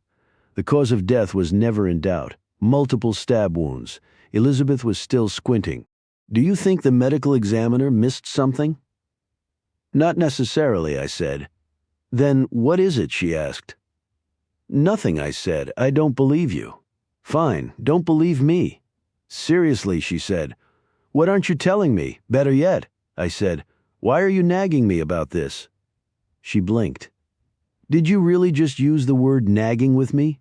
I'm sorry, would you prefer busting my balls? Hey, you two, get a room? Came a man's voice from behind 2 tall stacks of paperwork on a nearby desk. Elizabeth leaned back in her chair so she could see the guy, a fellow detective. Sorry, Robert, she said before turning to me again. Her squint was gone, but there was still something in her eyes. Again, she'd been looking at me a little differently, ever since I'd arrived at the precinct. Listen, I said, Loudon's already dead and buried. The question is whether there's anything he can still tell us about his killer. I get that, she said. I can't have you holding back on me, that's all. Holding back? I'm not, I said, although I couldn't help tacking on a slight chuckle. What was that for, she asked. I glanced over at the other detective, Robert, or at least what I could see of him over the files, which was basically the top of his forehead and his receding hairline. My concern was what I couldn't see, his ears. Later, I told Elizabeth. No, now, she insisted. And don't worry about Robert. He knows more about me than my shrink, if I actually had one. I still hesitated. Hey, Robert, you still there? She asked. Yeah, came his voice again from behind the files. He sounded like Abe Vigoda from his Barney Miller days, drier than rye toast. When's the last time I had sex? She asked. Robert snap answered. 8 months ago. What foods give me gas? Wheat bread, hummus, and potato chips. Why don't I speak to my father? Because he cheated on your mother, he said. That's why you have trust issues. Elizabeth cocked her head at me, spreading her arms wide, satisfied. More like entertained, but it was the same difference. She apparently had nothing to hide. It was something Grimes said to me, I explained, right after you bolted from the diner. A warning. He was telling me to be careful around you. Why? She asked. He more than implied that your rank on the force wasn't entirely your doing, that you had some help, I said. I think his exact words were, you were in bed with someone. Immediately, the girl who had nothing to hide raised a finger to her lips. Shh. Hey, Robert, she called out. Yeah, came his voice. Go smoke a cigarette, she said. Chapter 27, sure, said Robert, without the slightest hesitation. That sounds like a great idea. I watched as he promptly rose up from behind the file stacks, not once making eye contact with me before turning and walking away. Does Robert sit and roll over too? I asked, once he was out of earshot. Yes. And he's fiercely loyal to Boot, she said. While I was joking, she was making a point. For a guy who knows so much about me, including intimate details about my personal life, he sure seemed fine with my telling him to get lost for a few minutes. Do you know why that is? As a matter of fact, I did. Because there are some things a person doesn't want to know, and he trusts you to know the difference on his behalf, I said. I believe the term is plausible deniability. Elizabeth rolled her eyes. I should have known better than to ask a psych professor, she said. What exactly did Grimes say to you? I told you. I said you're in bed with someone. He didn't name names? No, and I didn't ask him to. He wouldn't have told you anyway, she said. He's enjoying the thought of you and me having this conversation way too much. He probably fed you lines, too, like why he came to me instead of any other detective. As a matter of fact, Elizabeth glanced around, making sure no one else could hear her. Plenty of other places we could go, I offered. We're fine, she said. Still, she leaned in a little closer. I could smell her perfume, a hint of jasmine. 3 years ago, I was put on the mayor's security detail. It had been only guys up until that point, an all-boys club, and it was determined that the optics of that weren't good. That was the pretense, at least. Pretense? I asked. It was true that the detail had only been men prior to me. But let's just say fixing a gender imbalance wasn't the primary concern, she said. What was? That's the part you shouldn't know. Then why even mention it? Because you asked. Only because of what Grimes told me, I said. So it's the mayor. Grimes thinks I need to be careful because of your connection to him? Actually, Grimes doesn't really think that. He just wanted to see how much you know. About what, exactly, she said. Plausible deniability. You didn't know. Only now you're going to tell me right. Chapter 28. If I'd leaned in any closer, Elizabeth and I would have been bumping foreheads. I was the first detective Grimes called, she said, but I wasn't his first call. Who was, I asked. Bo Livingston, she said, the mayor's chief of staff. Why? Crime reporters, by definition, are a pain in the ass for a mayor, especially one who advocated making the city safer. Advocated? That word didn't begin to describe it. During his initial run for City Hall, Mayor Edward Edso Deacon made Rudy Giuliani look like Neville Chamberlain in his effort to combat crime. Deacon's re-election campaign, backed by his own immense fortune from commercial real estate, had been no less relentless. The only problem was that the statistics weren't exactly in Deacon's favor, far from it. Crime hadn't dropped at all since he took office. Yeah, said Elizabeth, bobbing her head. Advocated isn't really the right word, is it? His ad blitz was more like an all-out assault. More to my point, she said. The mayor didn't want a guy like Grimes running wild in his column with every crime story he could get his hands on. Politically, it was too risky. Suddenly, the idea of plausible deniability was looking good to me. Was Grimes right? Do I truly want to know all this? If you're about to tell me that the mayor bought off Grimes, don't tell me, I said. No, it's not like that, she assured me. Besides, you could never silence a guy like Grimes, not for money. What you can do, though, is call on him first at press conferences. Let him be photographed with you on the golf course, and make sure that when unnamed sources from the mayor's office are giving quotes, it's his number they're dialing. And in return, I asked? Grimes treats Deacon with kid gloves, she said that, and when a strange package shows up on his desk in the middle of a re-election campaign with your book and a bloody playing card in it, he calls the mayor's chief of staff. Who in turn gets you assigned to the case without its actually being a case yet, I said. It's not public. Not yet, at least, she said. As you saw firsthand, though, even Grimes has his limits when it comes to this arrangement. Which leaves you stuck in the middle. Stuck, I'm okay with. Compromised is something else, she said. She didn't need to elaborate. So far, what was in the public's best interest was aligned with the mayor's interest. Meaning it didn't serve anyone to have the public panicking about a serial killer on the loose. Not yet. But if the murders continued, you're getting a lot of pressure from the mayor to catch this guy, I said, before it gets out of hand. More than you could possibly imagine. Then we've got a medical examiner to go see, I said. So you do think he missed something? It's a hunch, I said. She reached for her blazer on the back of her chair. She was up and ready to go. Meanwhile, I hadn't moved. What are you waiting for? She asked. Who else knows? She flinched. It was all I needed. That's why she was acting different around me. Excuse me. Never mind, I said. Let's get going. Chapter 29, the Forensic Biology Laboratory on East 26th Street, part of New York City's Office of Chief Medical Examiner, reeked of antiseptic. And that was outside the building. Inside, there was even more of a reason to hold my nose. "Does he have a badge?" asked Dr. Ian Wexler. That was his welcome to me when Elizabeth introduced us, straight past a hello and a handshake and directly into a massive attitude. It was classic Freudian displacement.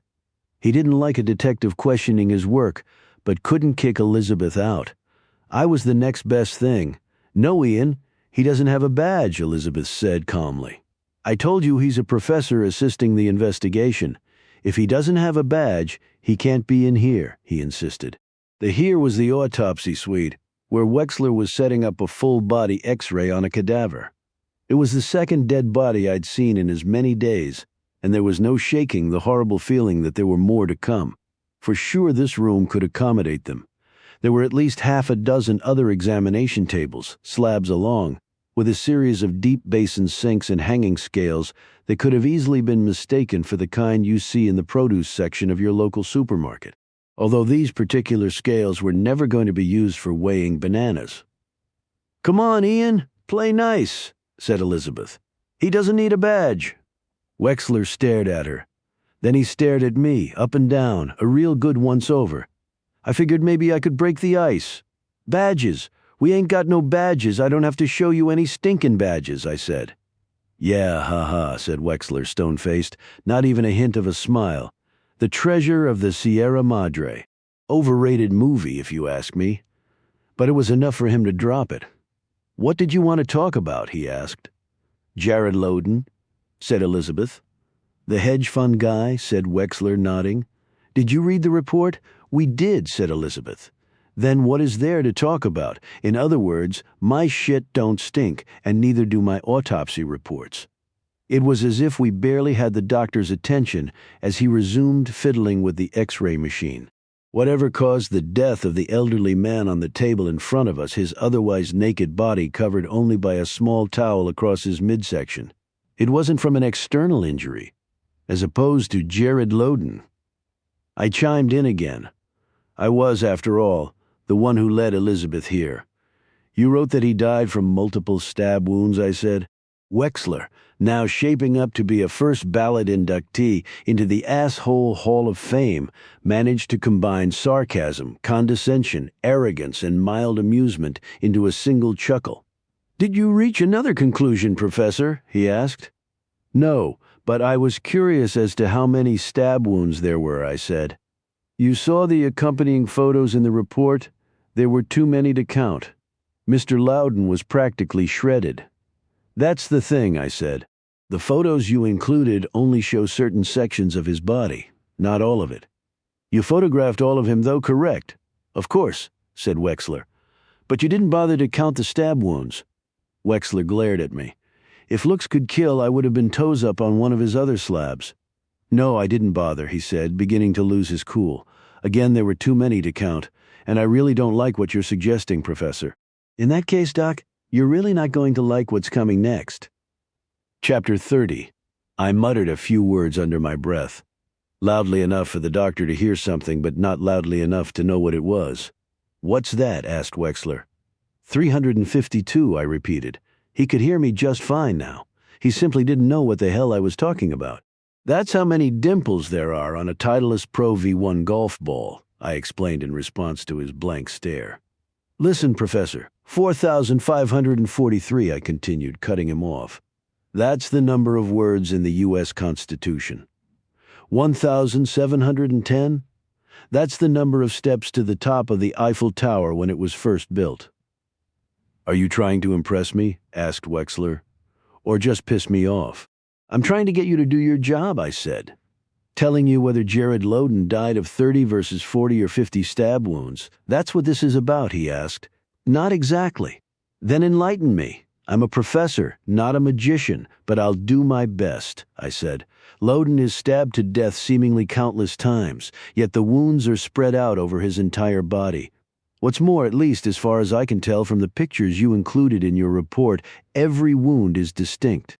Not a single one overlaps another. And that can't be a coincidence.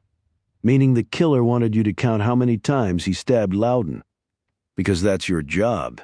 He's trying to tell us something. Which is what? Asked Wexler. That's my job, I said. So if it's okay with you, let's go have a look at all the photos you took, the entire body. Now? Asked Wexler. In case you haven't noticed, I'm in the middle of something. I'm sure this gentleman won't mind, I said, nodding at the slab. It's not like he's going anywhere. Then I really persuaded him. It's not like I'm going anywhere either until we do. Wexler pursed his lips, the exasperation making his face look sunburned against the white of his smock. I'll be right back, he said. He left the room, heading for an adjacent office. Elizabeth waited until he was gone. You should apologize, she said, to Wexler. No, to the poor soul lying on the table here, she said. You pretty much used a dead guy as your straight man. Comedy is not pretty, I said. Steve Martin? Christ, is there anyone you don't quote? Yeah, Hitler and Weathermen, I said, so I wasn't too hard on Wexler. No, you were definitely brutal, she said. For some reason, I don't mind your arrogance as much as his. That should be a Hallmark card. Her laugh was cut short by the ring of her cell. Her eyes narrowed as she saw who was calling. Not good, I could tell. Hello, she answered. I heard the sound of a man's voice on the other end, but could understand nothing of what he was saying. As for Elizabeth, she wasn't saying anything, just listening. Meanwhile, Wexler returned with a file in hand. No sooner did he open it than Elizabeth ended her call. We've got to go, she announced. What about the photos? Asked Wexler. Don't you want the count? 52, I said. Excuse me? That's the number of wounds, if I had to guess, I said. In fact, I'm almost sure of it. Chapter 31. I'd heard about Tribeca 212. It was the current IT hotel in Lower Manhattan, complete with a ridiculously over-the-top lobby that looked like a cross between a Salvador Dali painting and the Korova milk bar from A Clockwork Orange. Throw in the feng shui-inspired rooms and the rooftop pool heated by solar panels, and you understand why so many save-the-planet A-list actors were meeting in its all-vegan, gluten-free restaurant for their Vanity Fair interviews. In short, you either loved the place or wouldn't be caught dead there. In a manner of speaking, at least. 10th floor, room 1009, said the cop standing guard by the waiting elevator. Thanks, said Elizabeth, pocketing her badge as we stepped on. Instead of pumping out Muzak all the way up to the 10th floor, the overhead speaker was treating us to a recording of one of Che Guevara's protest speeches. Elizabeth shook her head slowly. In case you were wondering, this is why so many people hate liberals, Ding. There was no need to follow any signs as we stepped off the elevator. Just follow the commotion 30 feet down the long mirrored hallway to our left were the hotel manager and the detective who had called Elizabeth. The two guys were toe-to-toe, mano a mano. Another cop was the lone spectator. The manager, with his perfect head of hair, was angrily demanding to know why it was taking so long to remove the bodies. The detective was shouting back at him to calm down while surely entertaining thoughts of what tasering the guy might do to that perfect coiffure. You must be the manager, said Elizabeth, immediately inserting herself between the two. I'm Detective Needham. Oh, great, another detective, said the guy, rolling his eyes. I know, I apologize for the delay, said Elizabeth. It's my fault? My fellow detective here was merely doing what I'd asked. Tell me, is there a back exit to the hotel, perhaps an alleyway? Yes, said the manager. There is, wonderful, she said. Would you prefer we take the bodies out that way, or would you rather we parade them through the front where all the photographers and news vans are? Elizabeth flashed a smile, sweet as honey. I'd yet to hear her sound so polite. Meanwhile, the manager softened like last week's banana. Of course I would prefer the back exit, he said, speaking on behalf of the hotel. I would really appreciate your not going out the front. Of course you would, she said, but I had to check because you see, I'm the one who makes that decision now. Can I ask you a favor in return? Sure, said the manager, anything. Get the hell out of my face before I change my mind, she said. Again, Elizabeth smiled at the guy. I was really starting to like her. Chapter 32. Elizabeth turned sharply, walking through the open door of room 1009. I followed right behind her, as did the detective who was first tangling with the manager. He was chuckling to himself. "You're so sexy when you're a bitch, Needham," he said. "Will you go to the prom with me?" Elizabeth quickly introduced me to Detective Eric Monroe, a chunky man with a double chin, 2-day stubble, and easily 20 years on the force, who would probably be the first to admit that his crack-wise demeanor was little more than a coping mechanism for all the dead bodies he'd seen. Here were 2 more, although it was safe to assume he hadn't seen anything quite like this. Ditto for Elizabeth? Jesus, she muttered under her breath. It wasn't that the couple on the bed had each been shot multiple times at close range. Bits and chunks of their brains and entrails splattered across the sheets, or that the sheets themselves were so stained with blood that barely an inch of white remained. That wasn't it. Not even close. "You said to leave the bodies untouched until you got here," said Monroe. "Just pictures and perimeter evidence so far." "Thanks, Eric," she said. She leaned toward him, dropping the volume on her voice. "The report of death. I was slightly delayed calling it in," he said with a wink. He was referring to the medical legal death investigator. "MDI is currently on his way here, though. There's only the responding officer out in the hall so far, and our 2 forensic friends here." Monroe turned to the 2 guys who had all the mannerisms, if not quite the looks, of their CSI counterparts on TV. They were standing next to some weird credenza made of driftwood, busy labeling samples they had already bagged. I assumed they were waiting for the okay to get started on the bodies. Among other things, they would collect sample DNA and make an official tally on all those bullet wounds. Also, they'd be checking for signs of a struggle. Was the couple forced into their pose, as it were, or had the killers somehow managed to enter the room undetected? These were the things the investigator from the medical examiner's office would be working to know as well. When he finally arrived, that was by slightly delaying the report of death. Monroe had bought Elizabeth a few extra minutes, time that she very much wanted. Monroe spun around back to the bodies on the bed. "So are they who you think they are?" he asked. Elizabeth nodded, even though she'd never seen the couple before and didn't know the first thing about them. Same for me. But we both knew exactly who they were. The 2 of hearts. Chapter 33. "Who found them?" asked Elizabeth. "Room service kid," said Monroe. The door was propped open on the safety latch. He knocked repeatedly and ultimately came in. "Where's the kid now?" she asked. "Staff lounge, along with the cleaning lady who arrived after hearing him yell for help. I already took statements from them both. They didn't see anyone or anything strange prior." "What did they order?" I asked. "Huh? Oh, you mean the couple," said Monroe. "I'll have to check with room service. Why do you ask?" "He thinks maybe it was the killer who placed the order," said Elizabeth. She turned to me. "Right?" "It's a possibility," I said. "The killer left the door open, didn't he? He wanted the bodies discovered sooner rather than later." Elizabeth stepped closer to the bed, her eyes taking everything in. The couple completely naked. The man propped up against the headboard, legs spread. The woman lying on her stomach, her head between his legs. And lastly, the only reason Elizabeth and I were there in the first place. "Whoever pulled the trigger?" said Monroe. "He sure as hell has a sick sense of humor." "Are you referring to the position they're in or the position of that playing card?" asked Elizabeth. "Both," said Monroe. "Although who's to say he actually choreographed them?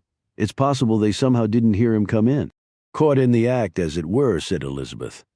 "Even more caught than that," said Monroe. "What do you mean?" Elizabeth pointed at the wedding rings. A huge diamond on the woman's hand and a titanium band on the man's. "They're married, aren't they?" "Yeah," said Monroe. "Just not to each other." He glanced at the small pad in his hand, reading off the names he'd written down courtesy of their driver's licenses. Rick Thorson and Cynthia Chad.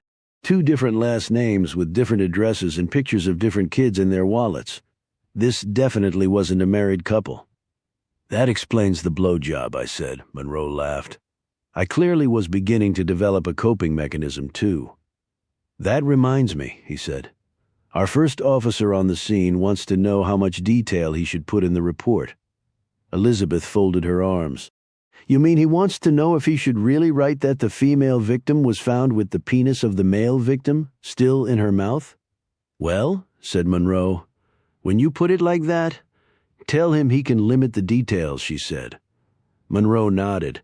"That's what I thought. Besides, a picture's worth 1,000 words, right?"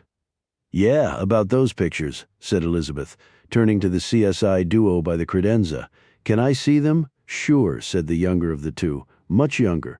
The older one, though, traded glances with Monroe. They both had been around the block pretty much the same number of times. The exchange happened quickly, but I caught it. So did Elizabeth. Sorry, Needham, I can't do it, said Monroe. Can't do what? Chapter 34. Elizabeth tilted her head in disbelief. I couldn't help thinking there was a little play acting involved. Are you serious? She asked. You can't show me the photos? You know what I mean? Said Monroe. I can't do what it is you want me to do. Which is what, precisely? She asked. Monroe took a step toward her, his easy laugh suddenly a distant memory. I didn't ask you the question. I didn't make you lie to me, he said. The only reason you're here is because of that 9 of diamonds wedged between that dead woman's ass cheeks. We all know it, but I didn't ask you to explain what it means, so don't ask me to make that card disappear like some magic trick. I would never do that, said Elizabeth, except her heart wasn't in it. Monroe had called her on the carpet, and instead of a full-throated defense of her integrity, the best she could offer up was some pallid denial. In that moment, it was as if I were inside her head, hearing her say the very words to herself that she'd said to me earlier. Stuck, I'm okay with. Compromised is something else. Monroe, satisfied, rested his hands across his protruding gut, but not before throwing her a lifeline. You're right. My apologies, Needham. Of course you would never do that, he said. I'm not sure how long the room would have remained silent after that, but the sound of Monroe getting a text made sure none of us would ever know. He glanced at his cell. MDI just arrived, he said. Elizabeth nodded. In a minute or two, the investigator from the medical examiner's office would be walking into the room. She didn't want to be there when he did. After a few steps toward the door, though, she stopped and returned to the side of the bed for one last look. She then took a picture, a close-up of the 9 of diamonds, watching her. I could only think of the nickname Grimes had come up with at the diner, the dealer. This is all a game to you, isn't it? A sick, perverted, and twisted game. That's only getting started. Are you really going to play every card in the deck? It's what you want us to think, right? I wasn't sure of anything, not yet, except for one thing. The dealer officially had the upper hand. Chapter 35. Okay, I've got some bad news and some bad news, said Elizabeth 20 minutes later down in the lobby. Which one do you want first? Definitely the bad news, I said. She'd been off grilling the hotel manager and his perfectly coiffed hair about their security cameras while I questioned the member of the kitchen staff who took the room service order. Our rendezvous point was the lobby, which had been kept clear by the police, save for the few guests actually there in the afternoon who had come down from their rooms looking for answers. Why are there so many cop cars and news vans parked in front of the hotel? Elizabeth let out a sigh. The security cameras are non-operational. That was bad news, all right. How is that possible, I asked. Long story, she said. Apparently it involves a certain movie star who was here with a woman who wasn't his wife. This place is just hookup central, isn't it? More than we know, she said. Turns out someone on the security staff tried to sell footage of them in the elevator to TMZ, and the movie star got wind of it. TMZ couldn't buy the footage because it was stolen property, but the star threatened to sue the hotel anyway. Next thing you know, the owners had the cameras in all the public areas disconnected. That's a bit of an overreaction, no. Or a stroke of marketing genius, she said. It seems word got around to some of the hotel's high-end clientele, presumably the horniest ones. Do you think that our killer knew he wouldn't be recorded? It's possible, I'm afraid to ask, I said. What's the other bad news? The room service guy, she said. Right after he yelled for help, he somehow decided to snap a picture and post it on Instagram. Christ, please tell me it wasn't a selfie, I said. No, but the damage is done. I knew exactly what she meant. As soon as that picture went viral, and there was no doubt it would, all bets were off. So too was any agreement with Grimes. I could see his headline now. City in panic. Who will be the 9 of diamonds? The mayor was really going to love that. What about the room service order? Asked Elizabeth. Anything at first. Nothing, I said. The order was champagne and strawberries, and it was definitely a man who ordered it. That doesn't mean it's our guy, though. We don't even know for sure that he... We do now, I said. The woman who took the order remembered that the guy first asked for steak and eggs. But it's a vegan restaurant, so no steak and no eggs. Still, why order that in the first place? Because he simply forgot, said Elizabeth. I thought the same thing, and then it dawned on me. What? Me, I said. From the start, this guy's wanted me involved in the investigation. He knows my background studying serial killers and wants to show me that he knows, so he tries to order steak and eggs. In fact, I bet he knew all along that it was a vegan restaurant. Elizabeth shot me a blank stare. Steak and eggs, I repeated. That was Ted Bundy's last meal. Okay, let's put aside how weird it is that you know that, she said. What does it mean? Is he actually telling us anything? I'm not sure, but at least it's not bad news, I said. He's talking to me, and as long as he does, there's no telling what else he might. Wait, what are you looking at? She was squinting up at the mezzanine balcony, which hung over the lobby like one of Salvador Dali's clocks. Something had caught her eye. Make that someone? Get down, Elizabeth yelled. Chapter 36. I had around 6 inches and 60 pounds on her, but Elizabeth took me down faster than a house of cards in a hurricane. We crashed to the floor, her arms wrapped around me. The wind knocked entirely out of my lungs as I landed with a horrific thud on my back. Is that one of my ribs that just snapped? The only way I thanked her for saving my ass was that I cushioned her fall. Chivalry is not dead, and neither were we. Not yet, at least. The shots continued, bullets screaming past us. Even louder were the screams of the guests in the lobby who had come down from their rooms to think they wanted to know about the commotion outside. This way, said Elizabeth. She'd rolled off me onto her stomach and into a crawl, quickly heading toward the shelter of a nearby couch. I fell in line behind her on my hands and knees, trying my best to keep up and keep low. Never had 10 feet looked so far away. More shots. They were relentless, one after another. Each getting closer. Too close. Right before my eyes, a glass coffee table exploded, the shards raining down on top of us. He had us lined up now. Crawling wasn't going to cut it. Change of plans. Run, shouted Elizabeth. We both pushed off the floor, sprinting the rest of the way. Screw going around the couch, we hurled ourselves over it. No points for style, but we were still breathing.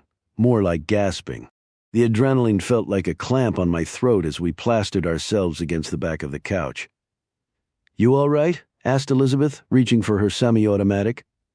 It was a Glock 19, one of the first guns my father taught me how to shoot. Yeah, I said, you? Just peachy. Did you see him? I asked. I saw his hand and the gun, she said. That's it. That was enough for me. Thanks, I said. She checked her clip. Yeah. Well, you're no good to me, dead Reinhardt. A simple "you're welcome" would have sufficed. The shooting had stopped, but that didn't mean it was over. Give me your shoe, she said. I hesitated. My shoe? Hurry, she said. Shoe first, ask questions later. I pulled off one of my loafers, handing it to her. Ferragamo, she said, glancing at the label on the insole. Nice. She promptly tossed it high over her shoulder as though it were a piece of trash. No, check that, as though it were a clay pigeon. Faster than you can say Pavlov's dog. The shot rang out. First movement and an itchy trigger finger will do it every time. He missed, though. The only sound after the shot was my shoe hitting the ground on the front side of the couch. Quick, give me your other shoe, said Elizabeth, sticking out her hand. Seriously, are you trying to let him hit it? Why does he get a do-over? But I knew what she was doing. Better my shoe than her head. Here, I said, giving it to her. She launched it even higher this time, quickly turning to take a peek over the back lip of the couch. The only sound, though, was my second shoe hitting the ground unscathed. Shit, said Elizabeth. Translation. He was gone. The next second, she was too. Chapter 37. Elizabeth peeled around the couch, running toward the stairs leading up to the mezzanine. There was no stopping her, or what followed. Irony was the only word for it. The sudden silence in the lobby had acted like the mother of all starter pistols. Welcome to all hell breaking loose. Part 2. My view from behind the couch was of the front entrance, the double doors now bursting open as cops with their guns drawn split off left and right, high and low. Most of the hotel guests remained hiding behind whatever cover they'd found, and those few who ventured out into the open were quickly barked at to take cover again, lest the shooter have thoughts of opening fire for a second time. If only anyone knew where he was, mezzanine, I shouted. Every hand on every gun immediately swung up to the overhanging balcony. I stood and turned, thinking I'd see Elizabeth still heading up the stairs, but she'd already disappeared. So had the shooter. It has to be the dealer, right? Clear, yelled two cops in unison after reaching the mezzanine. They were echoed by another at the elevator bank and still another by the entrance to the hotel's restaurant. Everywhere was clear. Except nothing was clear. There was no Elizabeth, no dealer, no idea where they were. I went about gathering my shoes in front of the couch, the seat cushions now tufted with bullet holes. That was it, though, for my immediate to-do list. All I could do was wonder if there was something more I could be doing. Should be doing. Sitting on my ass didn't feel right. Where the hell are you, Elizabeth? This whole thing doesn't feel right. Suddenly, every gun was swinging wildly again, no two in the same direction. A loud crashing noise had come from somewhere beyond the lobby. But where? And what was it exactly? It wasn't a gunshot. It was more like something falling hard to the ground, real hard. I craned my neck, trying to trace the sound, which was nearly impossible given the size of the lobby. It was too cavernous, too much like an echo chamber. Everyone was clearly thinking the same thing, including the hotel manager. I'd seen him pop up from his hiding place behind the front desk as though he were the target in a game of whack-a-mole. His hair looked as if it had been through a wind tunnel. That's all I needed, though one glance at the guy to remind me of Elizabeth shutting him down earlier in the upstairs hallway. In a matter of seconds, she'd given a masterclass on human behavior. Human beings are pretty simple once you figure out what they want. What does the dealer want right now? Chapter 38. I made a beeline to the front desk. Where is it? I asked the manager. More like demanded, where's that back exit? You would have thought I'd asked the guy to tell me the square root of pi, he was blinking so rapidly. The back exit, I repeated. Down the stairs behind the elevators, he finally answered. Instinct and nothing more had me heading toward those stairs on my own. I would have kept going too if my brain hadn't kicked in. Never bring a knife to a gunfight. Hell, Dylan, you're not even bringing anything. I didn't get very far. The police had every path into and out of the lobby covered, and those not standing guard were talking into their radios or interviewing hotel guests who were finally allowed out from hiding. Hey, excuse me, I said, approaching a cop underneath the mezzanine balcony. He was wrapping up his questioning of a Wall Street type in a slick suit, who had the look of a guy who would later be in a bar bragging about his near-death experience to anyone willing to listen. I could almost see the overpriced IPA in his hand. Yeah, said the cop, although he couldn't have sounded less interested if he tried. He was far more concerned with whatever he was checking on his phone. I need your help, I said. I'm here with Detective Elizabeth Needham, and she's now... What did you say your name was? I didn't, I said. What I'm trying to tell you is that the guy doing all the shooting is probably looking for a way out of here, and there's a back exit. Yeah, we know, he said. We've got men out there already. Okay, but what about between here and there? What about it?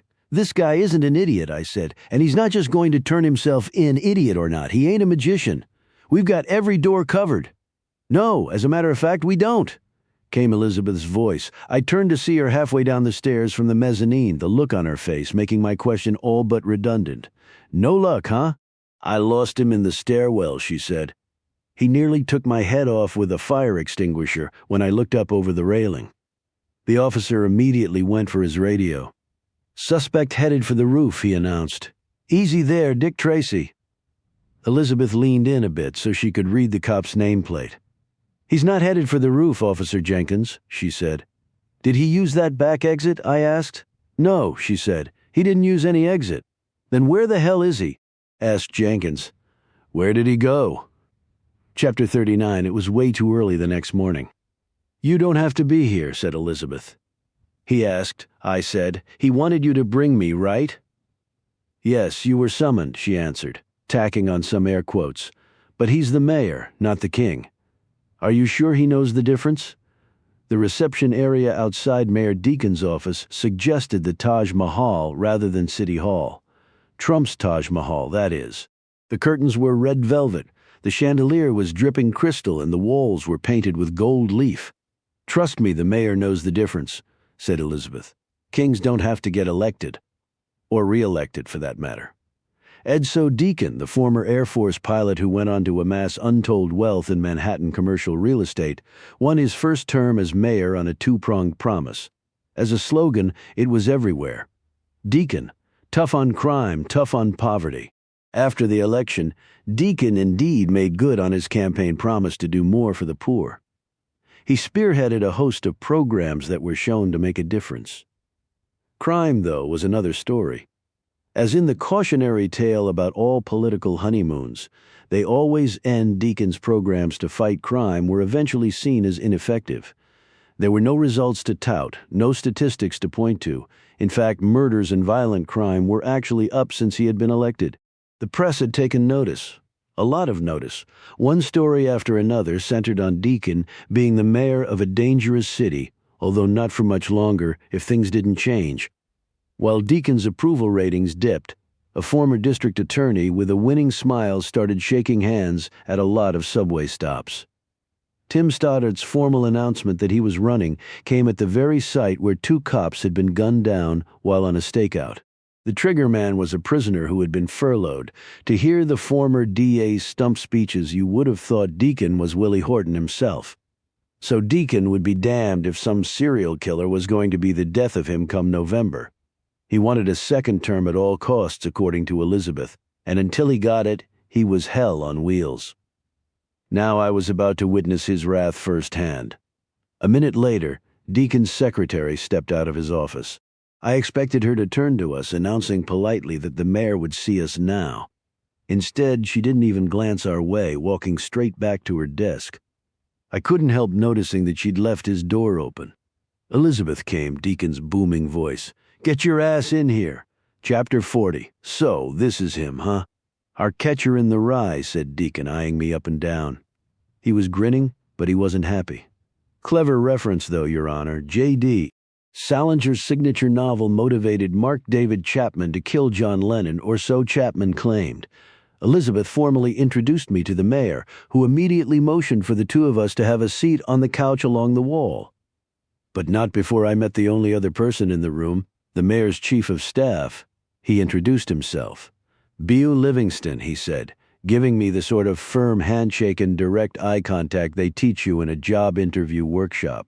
"That's definitely an interesting book you wrote." "Thanks," I said. "Apparently you're not the only one interested in it." Oops. I'd pretty much teed it up for the mayor. "So when the hell are we going to catch this asshole?" asked Deacon, although it was clear that by we, he meant Elizabeth and me. We'd barely sat down, but we were already in the hot seat. "I'm doing everything I can," Elizabeth answered respectfully but firmly.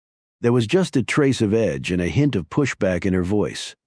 Suffice it to say, she wouldn't have been in the room, let alone been Deacon's personal detective on this, if she didn't know how to hold her own against him. "Everything you can, huh? Well, you're sure as shit about to get a lot more help, aren't you?" he said, pointing at the newspapers spread atop the coffee table in front of us. Naturally, Grimes's front-page story in the Gazette was on top. Too many of the hotel staff knew about the playing card left behind, or rather, left in the behind, as Grimes blithely wrote in his article, for him to hold off any longer. Not to mention the photo the room service kid had snapped. As predicted, it spread on Reddit faster than the Zika virus. Now the whole city knew about the dealer, and everyone with a badge was about to be on the case. FBI badges, too, if the victims began to pile up. Surely that was the last thing in the world the mayor wanted. Deacon folded his arms, flashing that unhappy smile again. "So much for nipping this fucking thing in the bud, huh? What a bullshit wish that was." The mayor might have been an Air Force man, but he had the whole cursing like a sailor thing down pat. Listening to him, I could picture the wholesome campaign ads featuring him and his wife, with their two adorable little daughters eating cotton candy at a street fair. In fact, everything about the guy seemed to be a study in contrasts. For all the profanity, Edso Deacon sort of looked like Mr. Rogers. And whereas the reception area was all glitz, his actual office was bare bones and purely functional. "What's the latest from the hotel?" asked Livingston, whose chief of staff duties surely included keeping the mayor focused. "Do you really think this guy had a room there?" At the hotel, I had assumed the dealer would be desperate for an exit. His way out, however, was a door the cops couldn't cover. It was the door to his room. Cunning bastard. Tribeca 2112 had hundreds of rooms, safety in numbers. It would have been nearly impossible to search them all while keeping people from coming and going. We didn't even know what he looked like, not the slightest clue. "We're working off a registered guest list," said Elizabeth. "We're doing background checks, checking credit cards and alibis, but—" Her voice trailed off. "What?" asked Livingston. "What is it?" "Yeah, what the fuck is it?" asked Deacon. They were both staring at Elizabeth. Not for long, though, once I loudly cleared my throat. "It's a waste of time," I announced. "That's what it is." Chapter 41. IT was only right that I jump in, since I was the one who'd convinced Elizabeth that our time was better spent elsewhere. Of course, convincing the mayor and his chief of staff of that would be a little trickier. The hot seat was only getting warmed up. "A waste of time?" asked Livingston. His eyebrows were so raised they were practically part of his hairline. Ditto for Deacon. "What the hell are you talking about? A waste of time?" "Easy now, Dylan. These aren't your students and this isn't your classroom." "Perhaps waste is too strong a word," I said, "but if we're going to catch this guy, it won't be by doing what he expects us to do. His escape plan from that hotel was to stay put. He most likely went back to his room, remained there a bit, and then re-emerged with other guests. Just another face in the crowd." "Yeah, only we're not talking Yankee Stadium," said Livingston. "This is a crowd of, 100 or so people? And we know he's one of them, is he though? There are a lot of ways to check into a hotel as someone else," I said. "Maybe he paid cash and used a fake ID. Maybe he used a stolen credit card. Or maybe it's something we haven't thought of yet. The point is, he already has thought of it." Livingston wasn't sold. "Are you sure you're not giving this guy too much credit?" "If anything, I'm still underestimating him," I said. "What if you're wrong, though? How do you explain it to the family members of the next victim, this 9 of diamonds, whoever he might be?" said Livingston. "Go ahead. Tell them we didn't track down and triple-check every person at that hotel because we assumed the killer knew we would." "I sure as hell can't do that," said Deacon. "Maybe not, but in the meantime you've managed to turn a whole bunch of innocent people into potential suspects," I said. "Detectives will comb through their lives, and the backlash will be inevitable. The words right to privacy will suddenly haunt you in the media, and the whole tone will become personal, because that's what people always do. They make things personal. Headlines will scream that the NYPD and especially the mayor are being outsmarted by a serial killer." Deacon blinked a few times. "Are you calling me stupid, Dr. Reinhardt?" "No," I said. "I'm calling you a candidate." "So what's the alternative?" asked Livingston. "Wait around until the next dead body turns up?" Deacon and Livingston were forgetting something. "It's not like I don't have skin in the game," I said. "What, your book?" asked Livingston. "I was thinking more about the back of my book. The author photo," I said. I waited for that spark of recognition to ignite their eyes. Together, the mayor and his chief of staff would nod and realize that out of everyone in the room, I was the only one who had a target on his back. But the spark never came, or the nods. "What's so funny?" I asked Livingston. Chapter 42. H-Weez was actually laughing. It was worse. It was that Livingston wanted to laugh and knew he shouldn't. The result was somewhere between a canary-eating grin and whatever you call that look people give you right before they tell you that your fly is open. "Yeah, about your author photo," said Livingston. "Sorry about that." Elizabeth took the words straight out of my mouth. "Sorry about what?" she asked. Meanwhile, Deacon less than subtly turned to look out the window behind his desk, as if by not actually watching Livingston explain what he'd done, he couldn't be held accountable. Mark Twain had it right. Politicians and diapers must be changed often. And for the same reason. Naturally, when Alan Grimes showed me the envelope containing your book and that bloody playing card, "We wanted your help," said Livingston. "We enlisted Elizabeth and off she went to ask you. All I did was increase the odds that you would say yes." At that point, it would have been redundant of him to elaborate. I was already picturing him getting all arts and craftsy with my author photo. He must have used an X-Acto knife not only to slice up my face but also to cut up a magazine and pull out the letters that spelled dead wrong across my forehead. Nice touch underlining dead with that red pen, too. A real thorough job. The worst part? The thing that really pissed me off. It was clever, although Elizabeth hadn't quite gotten that far yet. To look at her was to know exactly what she was thinking. She wanted to kill Livingston with that same X-Acto knife. "Are you kidding me? Do you know how fucked up that is?" she said to him, her cheeks burning red. Apparently only Mayor Deacon himself was allowed to swear like that in his office. He spun around from his conveniently long stare out the window. "Cool it?" he warned her. All that did was redirect her anger. "You okayed this?" she asked the mayor. "First off, I didn't okay anything," he insisted, each word more clipped than the next. "Second, you don't get to ask me that."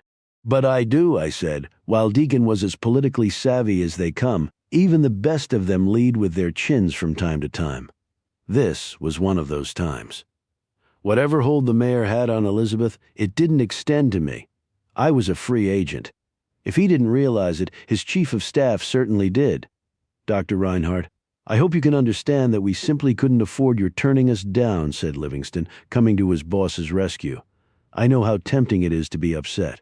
What you should be is relieved." "That's really how you're going to spin this?" I asked. "I'm serious," said Livingston, doubling down. "If you really think about it, it never made sense. This guy clearly wants us to guess his next victims. Why would he so overtly announce you as a target?" "That's brilliant," I said. "Did you major or minor in psychology?" "Actually, the psych department at Harvard sucked when I was there." He shot back. "The only thing worse than a Harvard guy is a guy who goes out of his way to tell you that he went to Harvard." "Yes, you're right. It's my fault that I couldn't figure out what you'd done," I said, with all the sarcasm I could muster. "Instead of a deranged serial killer slicing up a picture of me, it was actually you to think I couldn't tell the difference. Since I didn't have a mic in my hand to drop, I did the next best thing. I stood up to leave." "Mr. Mayor, good luck catching your serial killer," I said, "and good luck in November with your re-election." Then I walked out. Chapter 43. Elizabeth ran after me, the pounding of her heels echoing up and down the hallway outside Deacon's office as I headed for the stairs. I could almost picture her timing the sprint, staying behind a few extra angry seconds to give the mayor and Livingston a little more grief while still leaving herself enough time to catch up to me. Advanced multitasking. "Dylan, wait," she called out. "Wait. I didn't wait. But only because I wanted to get the hell out of the building. When I'd first walked in, it was City Hall. The City Hall, when I walked out, it was just another building in the city. Not even. I stopped on the sidewalk when I got to Park Row. Then I turned around and waited. I know, I said the second Elizabeth reached me. You know what?" she asked, catching her breath. "I know you obviously had no idea what Livingston had done, and I know how sorry you are nonetheless," I said. "I also know what you're going to tell me now, so go ahead." "You can't just walk away," she said. I watched her jaw tightening as she braced for an argument, most likely kicked off by some snappy retort on my part, like I just did. But I was all out of snappy, at least for the day. Besides, if there's a curse to studying human behavior, it's that you always start with yourself. I knew it wasn't in me to walk away. Not a chance. I couldn't abandon Elizabeth. "Do you really think I'd do that to you?" I asked. "No, I really didn't," she said. Then of all things, she leaned in and kissed my cheek. "What was that for?" "Proving me right," she said, "and not leaving me hanging. I'm leaving you, though." "Wait, what?" "Only for a couple of days," I said. "I'm back Thursday night. But don't worry. The 9 of diamonds, whoever he or she is, will still be alive when I return." "How can you be so sure?" she asked. "Because I saw it on the news," I said. "Which means the dealer has too. This is everything he wants. Publicity." "No," I said. "Fear. It might be September, but it's about to be the summer of Sam all over again in this city, and our guy is going to milk it for a bit now that he has everyone's attention." In fact, he was probably wondering why it took so long for Grimes to break the story. No wonder he put that 9 of diamonds where he did. "Not to sound like Livingston," she said, But what if you're wrong? What if he's killing that 9 of diamonds right now? Trust me, he's not. I don't trust anyone in case you haven't noticed, she said. What if I need to reach you? Can I call your cell? Sorry, no cell phones. What do you mean? There are 2 rules where I'm going, and that's the first, I said. No cell phones. What's the second rule? No food. No food. You can't bring food, and you can't buy any once you're there. You're kidding me, right? Nope. Where exactly are you going? She asked. Chapter 44. You're late, said my father. That's what I arrived to his very first words to me. Never mind that I'd been driving in a rented Jeep Cherokee since the crack of dawn, and that I hadn't seen him for almost a year, since the last time we went hunting. No hello, no handshake, no hug, no surprise. I dropped my gear, glancing at my watch.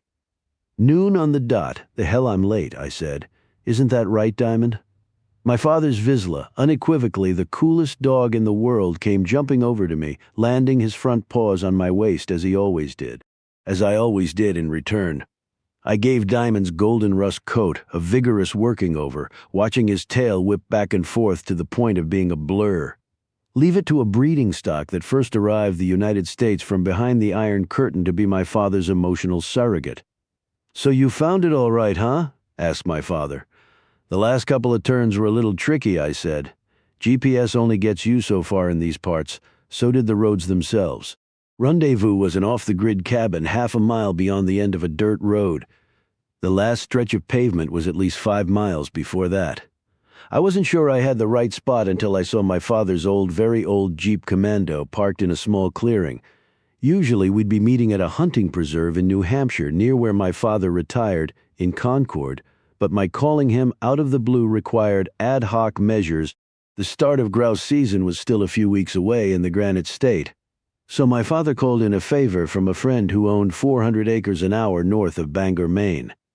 The private land was exempt from the state's hunting regulations, thanks to a grandfather clause. We were good to go, just the 2 of us, all 400 acres to ourselves. Still safety first hunting gospel, be seen or be dead. Here, said my father, after lugging my duffel into the cabin. He tossed me a bright orange pinny. Wear it. There was a joke to be made. Something about not having an excuse to shoot one another now. But I held my tongue. This trip had a larger purpose after all. Dad, what are you doing? I asked. The second I put my arms through the pinny, my father reached for the small sling bag that I've used since I was a teenager to carry my ammo and shooting glasses. It was almost like he planned it that way, waiting until my hands were occupied so I couldn't stop him. Just making sure, he said, poking around inside the bag. Remember when that Milky Way mysteriously found its way in here? Yeah, I remember, I said. I also remember that I was 15 at the time. Rules are rules. He handed me back the bag, all clear. Are you sure you could frisk me too? I said. The prohibition against food was the crazier of his 2 rules, for sure.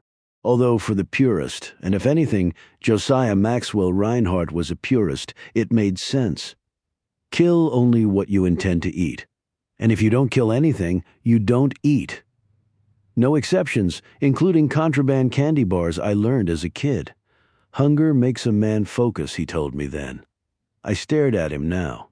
His short-cropped hair was graying at the tips. Other than that, he was winning the fight against aging.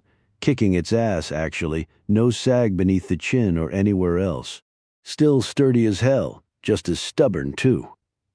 How's your friend? He asked. His name is Tracy, Dad, and he's a little more than a friend, I said. I know you got the wedding invitation. He mumbled something in return. I couldn't hear it, and I was pretty sure I didn't want to. Instead, I wet my finger, checking the breeze. Hunting for grouse meant heading into the wind so the scent would blow toward Diamond. So, I said, propping the same 20-gauge Remington against my shoulder that I've been using since my Milky Way days. Are we going to stand around talking like girls, or are we going hunting? My father smiled. It was genuine. No trace of his trademark smirk. We're going hunting, he said. Chapter 45. May father and hunting have a lot of things in common. First and foremost, they both require a lot of patience. For nearly 2 hours we walked in silence amid the dense poplars, mostly big-tooth aspens and quaking aspens with Diamond leading the way. It was good exercise, but it wasn't dinner from time to time. Diamond even turned back to us and cocked his head as if to say, not a single whiff. What gives? The only good news was that I didn't have to wait out my father's state of denial as long as I'd thought. He knew there was more to this outing than my suddenly having a hankering for ruffed grouse. Plenty of restaurants serve the bird in Manhattan, although those lefty idiots down there, as my father calls them, mistakenly refer to it as partridge. No, my father definitely knew I had something to discuss with him in person. Finally, he gave me his version of putting his arm around me and asking kindly what was on my mind. "Oh, for Christ's sake, son, spit it out already," he said. I gave him the background quickly and in bullet-point style as he was used to. It was everything from the initial package Grimes got with my book and the blood-stained card to my meeting in the mayor's office. But this wasn't about the dealer. This was about me. Maybe my father, too. "She knows," I said. "Who?" The detective. "Yeah, Elizabeth." She didn't say anything, but she didn't have to. I expected any number of reactions. Anger was one, doubt was another. I could almost hear him calling out my arrogance, reminding me that having a doctorate in psychology didn't mean that I could read people's minds. Instead, I got the reaction I least expected. Ambivalence.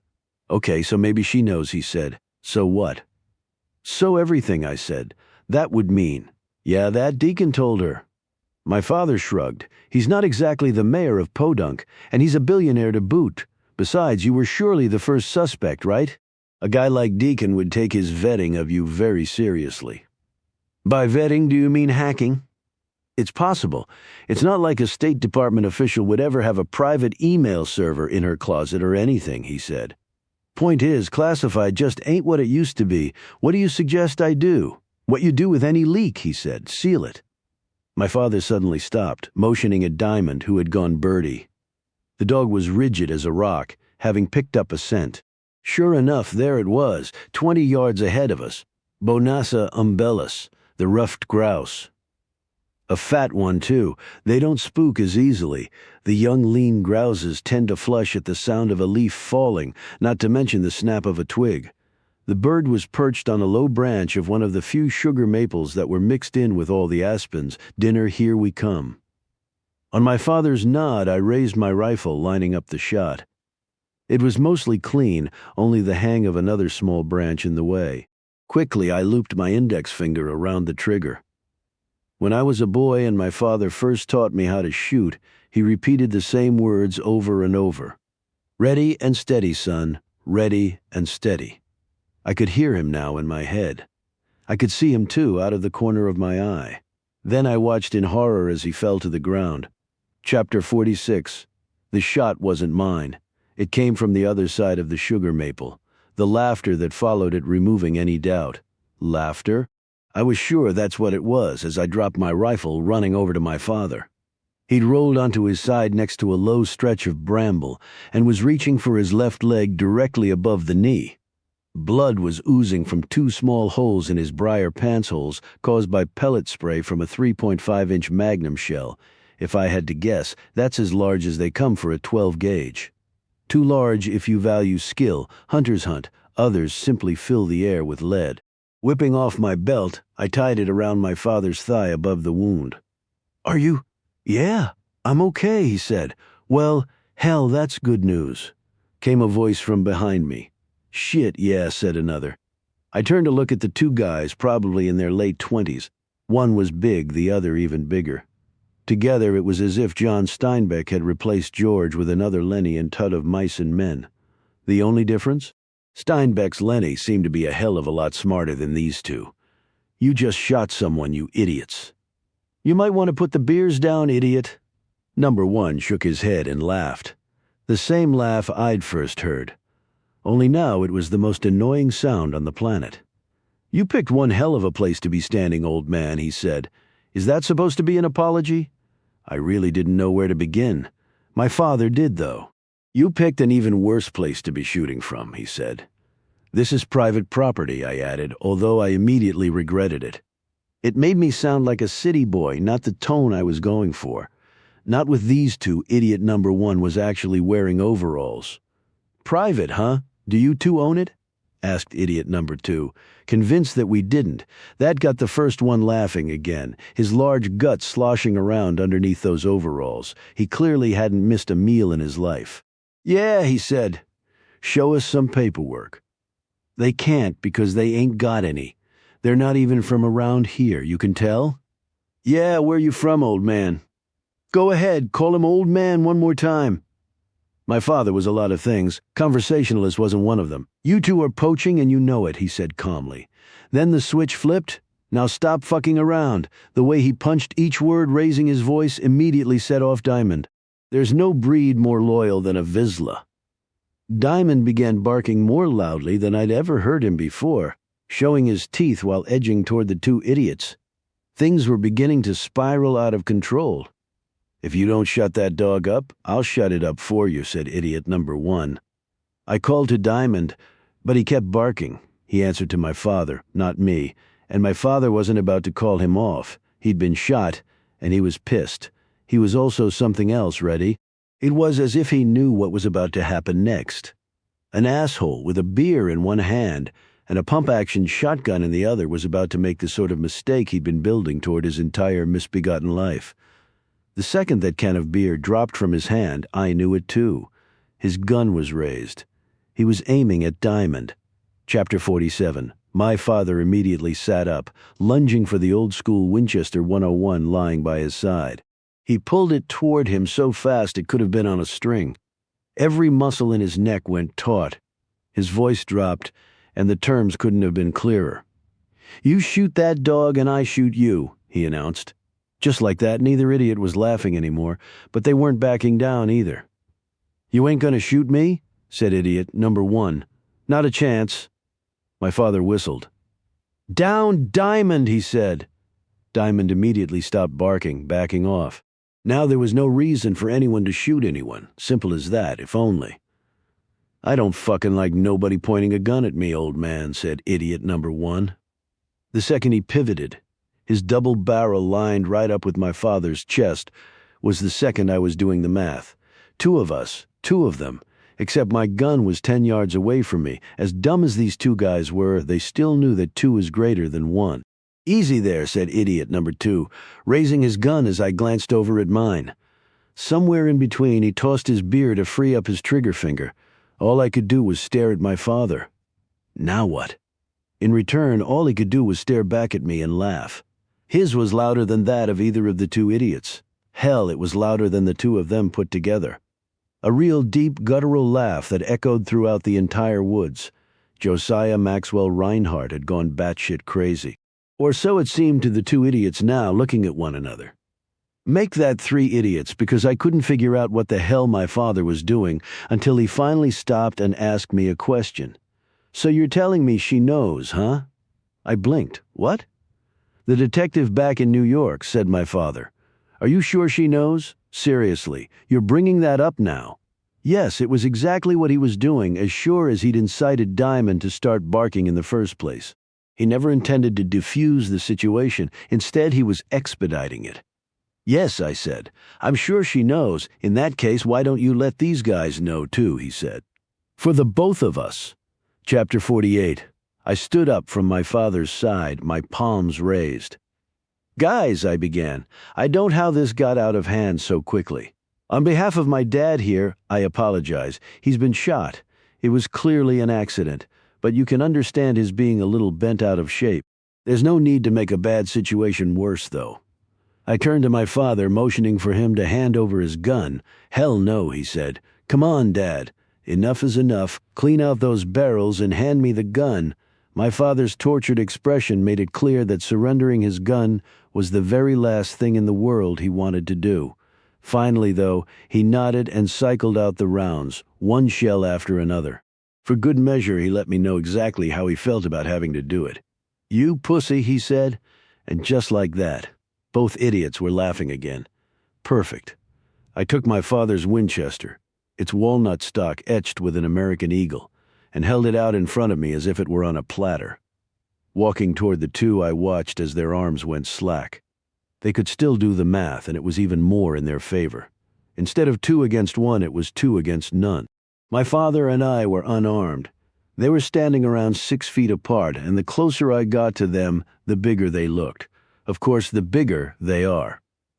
Phallus sunt rerum species, I said, breaking out the Latin. The appearances of things are deceptive.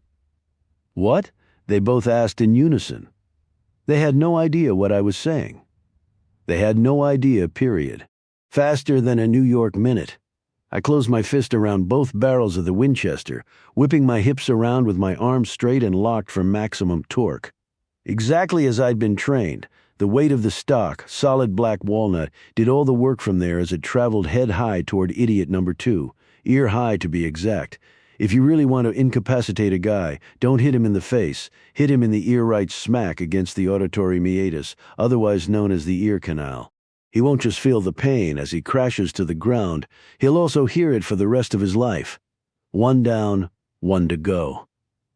My back was turned to idiot number 1. I could feel the breeze of him coming at me, though. He was armed, but self-preservation is a primal instinct and tends to negate everything except the purest form of combat. Simply put, he wanted to kill me with his bare hands. Instead, what he got was Newton's second law of motion, courtesy of my spinning back around with the butt of the Winchester leading the way. I lodged it into his massive gut, knocking the wind clear out of him. His knees buckled but didn't give as he loaded up to swing at me with everything he had. The one thing he didn't have, though, was balance. Grabbing the straps of his overalls, I dropped and barrel-rolled him over my head, slamming him hard to the ground using all his momentum. To make sure he stayed there, I swung my forearm down on his Adam's apple, a maneuver that, when done properly, can make a guy wish he'd been hit in the ear instead. 2 down, none to go, done and dusted, all within 6 seconds.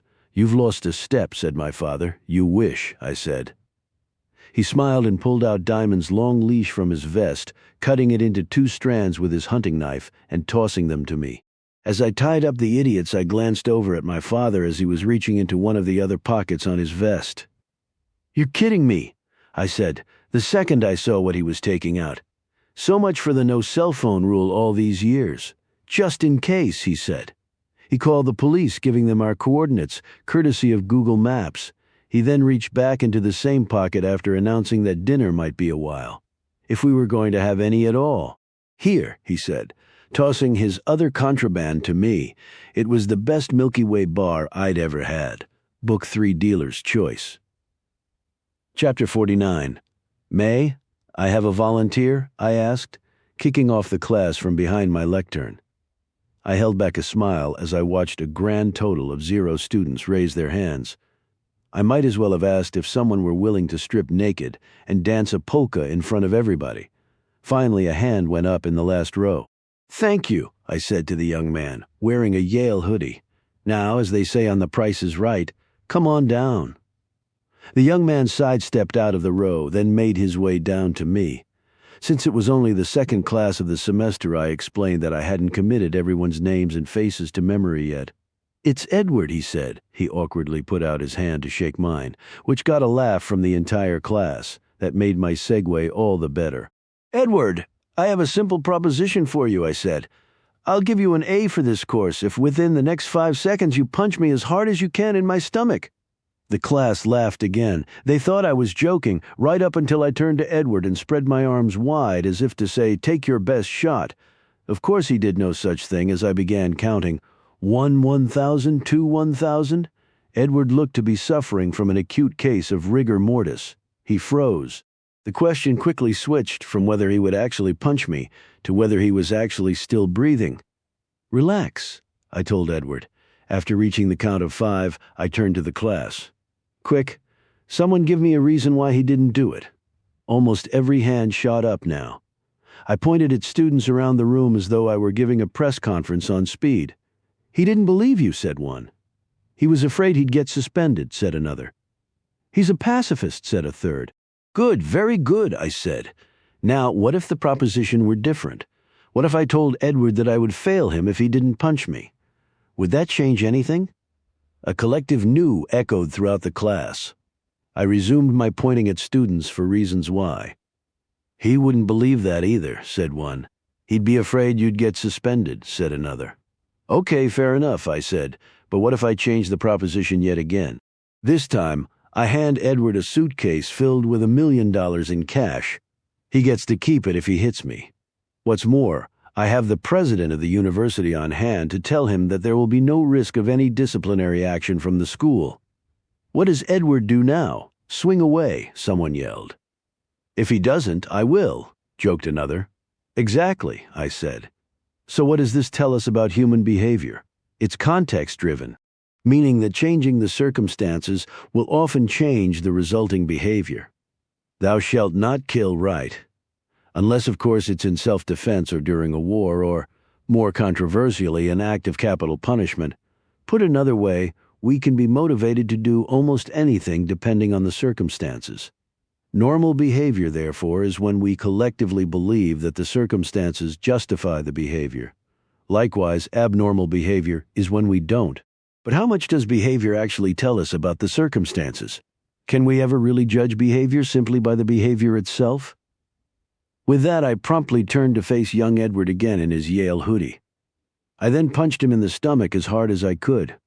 Welcome to Permission Theory class. Chapter 50. How much do they all freak out? Asked Tracy, pouring 2 glasses of our go-to red, an Arteza Cabernet. Hands down. It was our favorite vineyard during our trip to Napa years ago. We were hanging out in the kitchen after I got back from New Haven. I'd already changed into the home uniform jeans, bare feet, and my Stones t-shirt. On a scale of 1 to 10, it was a solid 8.5, I said.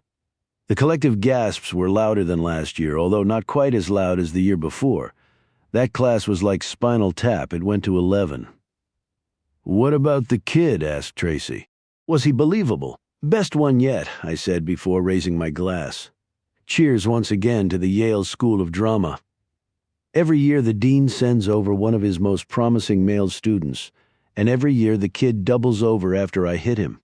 But he's really just taking a bow. Always smiling, he pops right up and lifts the bottom of his hoodie to reveal a body protector, the kind boxers wear when sparring. Can we ever really judge behavior by the behavior itself? Lesson learned? Most often we can't. You know what I love the most? Said Tracy. You always swear the class to secrecy afterwards so they don't spoil it for future classes, and they always keep their promise. That's one of those counterintuitive things about human nature, I said. One person with a secret is more likely to reveal it than a whole group. Did Freud say that? No. Reinhardt did. Tracy shook his head. Never heard of him. Yeah. Me either, I said, reaching for our stack of takeout menus. So what are we in the mood for? Pizza? Chinese? Sushi? I should have known better. Tracy certainly did. He pulled out the drawer next to the dishwasher, grabbing the birthday gift he gave me after we first moved in together. Dinner a go-go, he called it. From day one, we could never decide what we wanted for takeout. So Tracy took the spinner from an old Twister game he found at a flea market and wrote the names of all our favorite restaurants in the colored circles ringing the dial. Best gift ever, Chinese it is, I said, after the spinner settled on Han Dynasty. I was about to phone in our usual order Mushu pork, chicken with broccoli, and 2 spring rolls when Tracy pointed over my shoulder. Hey, turn it up, he said. Have you been following this? Our small TV in the kitchen was on, the sound muted. I grabbed the remote next to me and hit the volume. What is it? I asked. Once again, I should have known better. This serial killer story really exploded while you were in Maine with your dad, said Tracy. It's crazy, right? At least I'm pretty sure that's what he said. All I could really hear was the voice of my conscience. You still haven't told him yet? I stared at the TV, watching the 5 o'clock local news.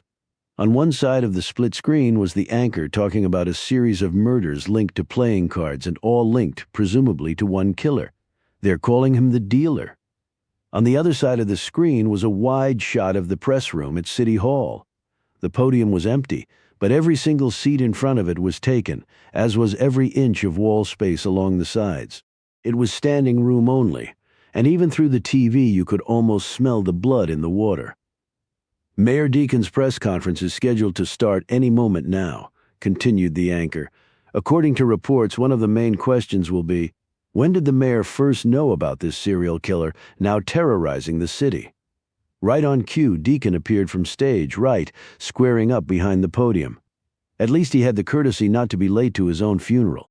Of course, as much as that was the vibe, the truth, Deacon's version of it at least, was going to be different. It was sure to be convincing too. Deacon was, after all, a gifted politician. He never went anywhere near a microphone without knowing exactly what he wanted to say. Better yet, without knowing who was going to let him say it. $100 he calls on Alan Grimes for the first question, I said. Before Tracy could even respond, Deacon parted the sea of shouting voices among the press corps, his index finger landing directly on Grimes. "Yes, Alan, go ahead," he said. Tracy turned to me, stunned. "How the hell did you know that?" "Funny you should ask," I said. Chapter 51. Colton Lange, ace closer for the New York Yankees. Hated being a celebrity, especially when he was home in Manhattan, where he was raised. The relentless attention, life under a microscope, it sucked. He even hated the supposed perks people, always buying him drinks and picking up his tab in bars and restaurants. Bullshit. Nothing was ever free. Damn right he was complaining. Why the hell did people think they could stop him on the street simply because they rooted for him on the mound? The endless picture and autograph requests. The unsolicited critiques whenever the team lost a few games in a row. He had to put up with all of it, and he hated it. But there was one thing Colton Lange hated even more about getting recognized all the time. It made it almost impossible for him to buy his heroin. "Wait here, I'll be back in 5 minutes," he told the Uber driver, a kid in his 20s who was gripping the steering wheel of his Prius so tightly that Lange, even through his dark sunglasses, could see the whites of the kid's knuckles. "I don't know, man," said the kid. He was wearing a lumberjack plaid shirt and a knitted hat, the de rigueur outfit of a Brooklyn hipster. He was also nervous as hell. "This wasn't Brooklyn. It was Harlem at 2 in the morning. "You don't know what?" asked Lange from the back seat, the edge in his voice confirming that he knew exactly what the kid meant. Moreover, he couldn't give a rat's ass this neighborhood, said the kid, craning his neck. "I'm just saying." Lange smiled underneath the fake mustache he sported when making his late-night junk runs. The mustache was added to the disguise back in the pre-Uber days, when cabbies still managed to recognize him despite the sunglasses and the do-rag he wore over his blonde hair. Post-mustache, his record was perfect at remaining unrecognizable. Lange truly was incognito.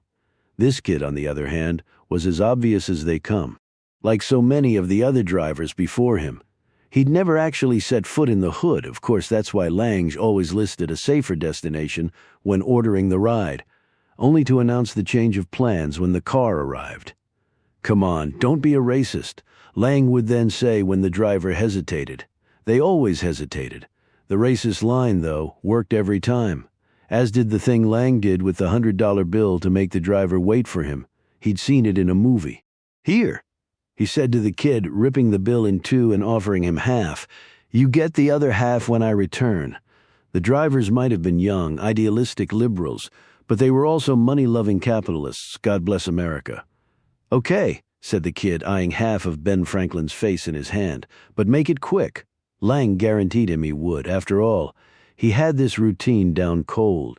It wasn't always the same dealer, but it was the same alley behind the same Chinese restaurant, which was lit by nothing more than the light from whichever rundown apartment overhead had a lamp on.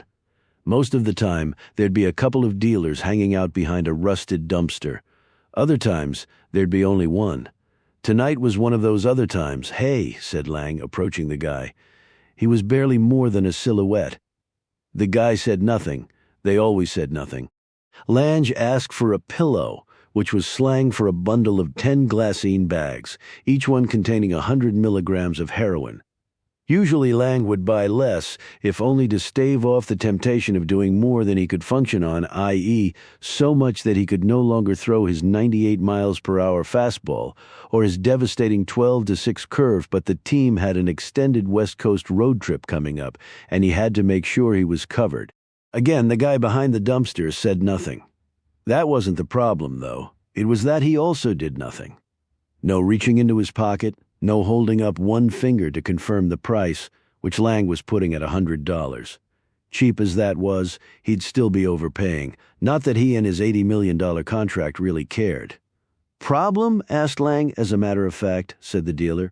Chapter 52. Lange stood perfectly still in the darkness, unsure of his next move. How big of a problem could it be? Maybe it wasn't one at all. Maybe this guy was just messing with him. Do you know who I am? Asked the dealer. Lang didn't. The only thing he knew was that he'd never scored from him in the past. The other dealers were always younger, more like the kids' age back in the Prius. This voice was older. Lange squinted to get a better look at him. Something more than the silhouette. Best he could see were the whites of his eyes, not a single other feature on his face. The reason why became clear as Lang leaned in a bit. The guy was wearing a ski mask. "There's been a mistake," said Lang. "No," said the dealer. "No mistake. This is fate. Who are you?" "I'm a closer, too." Tingle was too delicate a word to describe the feeling that shot up Lang's spine. Shock, though, was too strong. "I'm a closer, too." In Lange's world, that line was a purpose pitch, a brushback, something to get the legs jumpy and the mind racing, a reason to be scared. But fear was always what the other guy felt. Not Lange. He was the badass, the unflappable one. Standing 60 feet and 6 inches away from home plate, he still got right up in your face with his famous death stare while notching another save. Only Lange still couldn't see shit. It occurred to him, however. Forget about disguises. If he couldn't see this guy, then this guy couldn't see him. Yet he said closer, didn't he? No way, that was a coincidence. "How do you know who I am?" asked Lange. "It's so much worse than that," said the dealer. "I also know what you've done, the real story, not what you made everyone else believe this moment, you and me. This has been a long time coming." The urge to run overtook Lange in a heartbeat. But faster still was the dealer's hand. He jabbed the stun gun under Lange's nose, the jolt dropping the baseball player to his knees. It was a nifty bit of foreshadowing. Stun guns and real estate share the same mantra.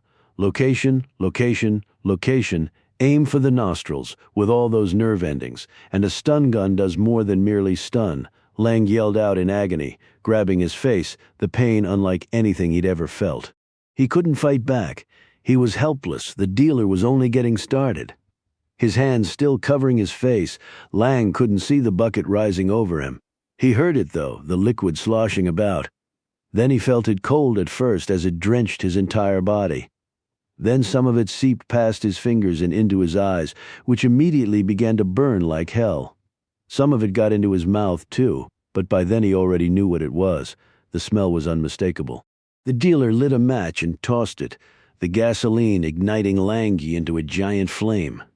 He then grabbed a milk crate, turning it upside down on the ground to make a chair for himself, so he could watch as well as listen. Human skin hisses like a rattlesnake when it burns. Chapter 53. It's not easy getting a cab to take you to Harlem at 4 in the morning. The first guy I flagged told me he was at the end of his shift and Harlem was too far away. The second guy didn't even bother to lie. He lowered his window, asked me where I was going, and simply shook his head no before driving off. I'd seen enough. I walked 2 blocks to the place where I garaged my motorcycle, handing a 5-spot to the late-night attendant, a new guy who pulled it around for me from a couple of levels down. He swung his leg off the bike and gazed at all the original Triumph parts, restored to perfection. He wasn't the first to say it, and he wouldn't be the last. "Man, I should be tipping you," he said. Around 3 blocks away from the address, Elizabeth had texted me. There was no longer a need to check the street signs. The slew of cop cars with their cherries flashing was tantamount to a giant neon sign. "Dead guy here. You a Yankees fan?" asked Elizabeth, breaking away from a fellow detective once she saw me. "Mets, actually," I said.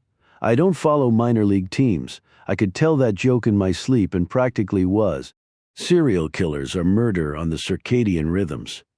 Of course, Elizabeth wasn't making idle ESPN chit-chat. Nor was there going to be anything amusing about what I was about to see. That much I knew, no matter how tired I was. He had one of those fancy aluminum wallets like a cigarette case, otherwise we'd be waiting on dental records. she said as she led me around a corner, under some police tape and down an alley that put all other alleys to shame on the fear for your life scale. Were it not for all the cops around, I'd sooner be walking the streets in Kabul. We reached the end of the alley, the portable floodlights creating an almost surreal mix of glare and shadows. I'd taken just enough chemistry back in high school to know that that wasn't smoke still rising off the victim. That was the heat of his charred corpse mixing with the chill of a September night. Good old-fashioned steam. I stared at the remains only because I had to. It's why I was there. You want me to see them all, don't you? You want me to see what you're capable of, the power you have? You want me to see that, yes? You're holding all the cards? I turned to Elizabeth. You mentioned the Yankees? Driver's license from the aluminum wallet, she said. It's Colton Lang. Lang was the best Yankees closer since Mariano Rivera, homegrown too, came up through the organization. He had somewhat of a bad boy reputation after a few scrapes with the law of barroom fights and such, as long as the radar gun kept lighting up in the high 90s, though no one in the city seemed to care. I'm a Mets fan, so it's not like I knew all his stats or even his jersey number, but I did now. The 9 of diamonds, I said. Elizabeth nodded. 9's the only number he's ever worn. There were a ton of questions that needed answers, not the least of which was what the hell Colton Lang was doing in an alley in Harlem in the middle of the night. Although there was some low-hanging fruit in terms of guesses, but my head was elsewhere. It was as if I could feel the suction between my ears, the dealer pulling me deeper into his game. It was like an undertow, a riptide. Who's next? Do you have it? I asked. It sure as hell wasn't on Lang, not anymore. Was it ever? Did he actually wait and watch him wait until the flames died out before placing his next card? He pinned it to Lang's chest with one of those fancy cocktail toothpicks, said Elizabeth. You know, the kind that look like little swords? Yeah, I've seen them, I said. What I didn't know is why I hadn't seen the card yet. Why aren't you showing it to me? This one's a little more problematic, she said. Elizabeth told me which card it was. I immediately knew what she meant. Chapter 54. Lingering near a dead body was one thing. Loitering was another. After eyeballing the area around Lang's body to make sure the dealer hadn't left anything else behind besides his calling card, I told Elizabeth I'd meet her back out on the street. Good idea, she said. It was a simple reply, but the subtext spoke volumes. She still had some work to do, only it wasn't anything that would be showing up in the police report.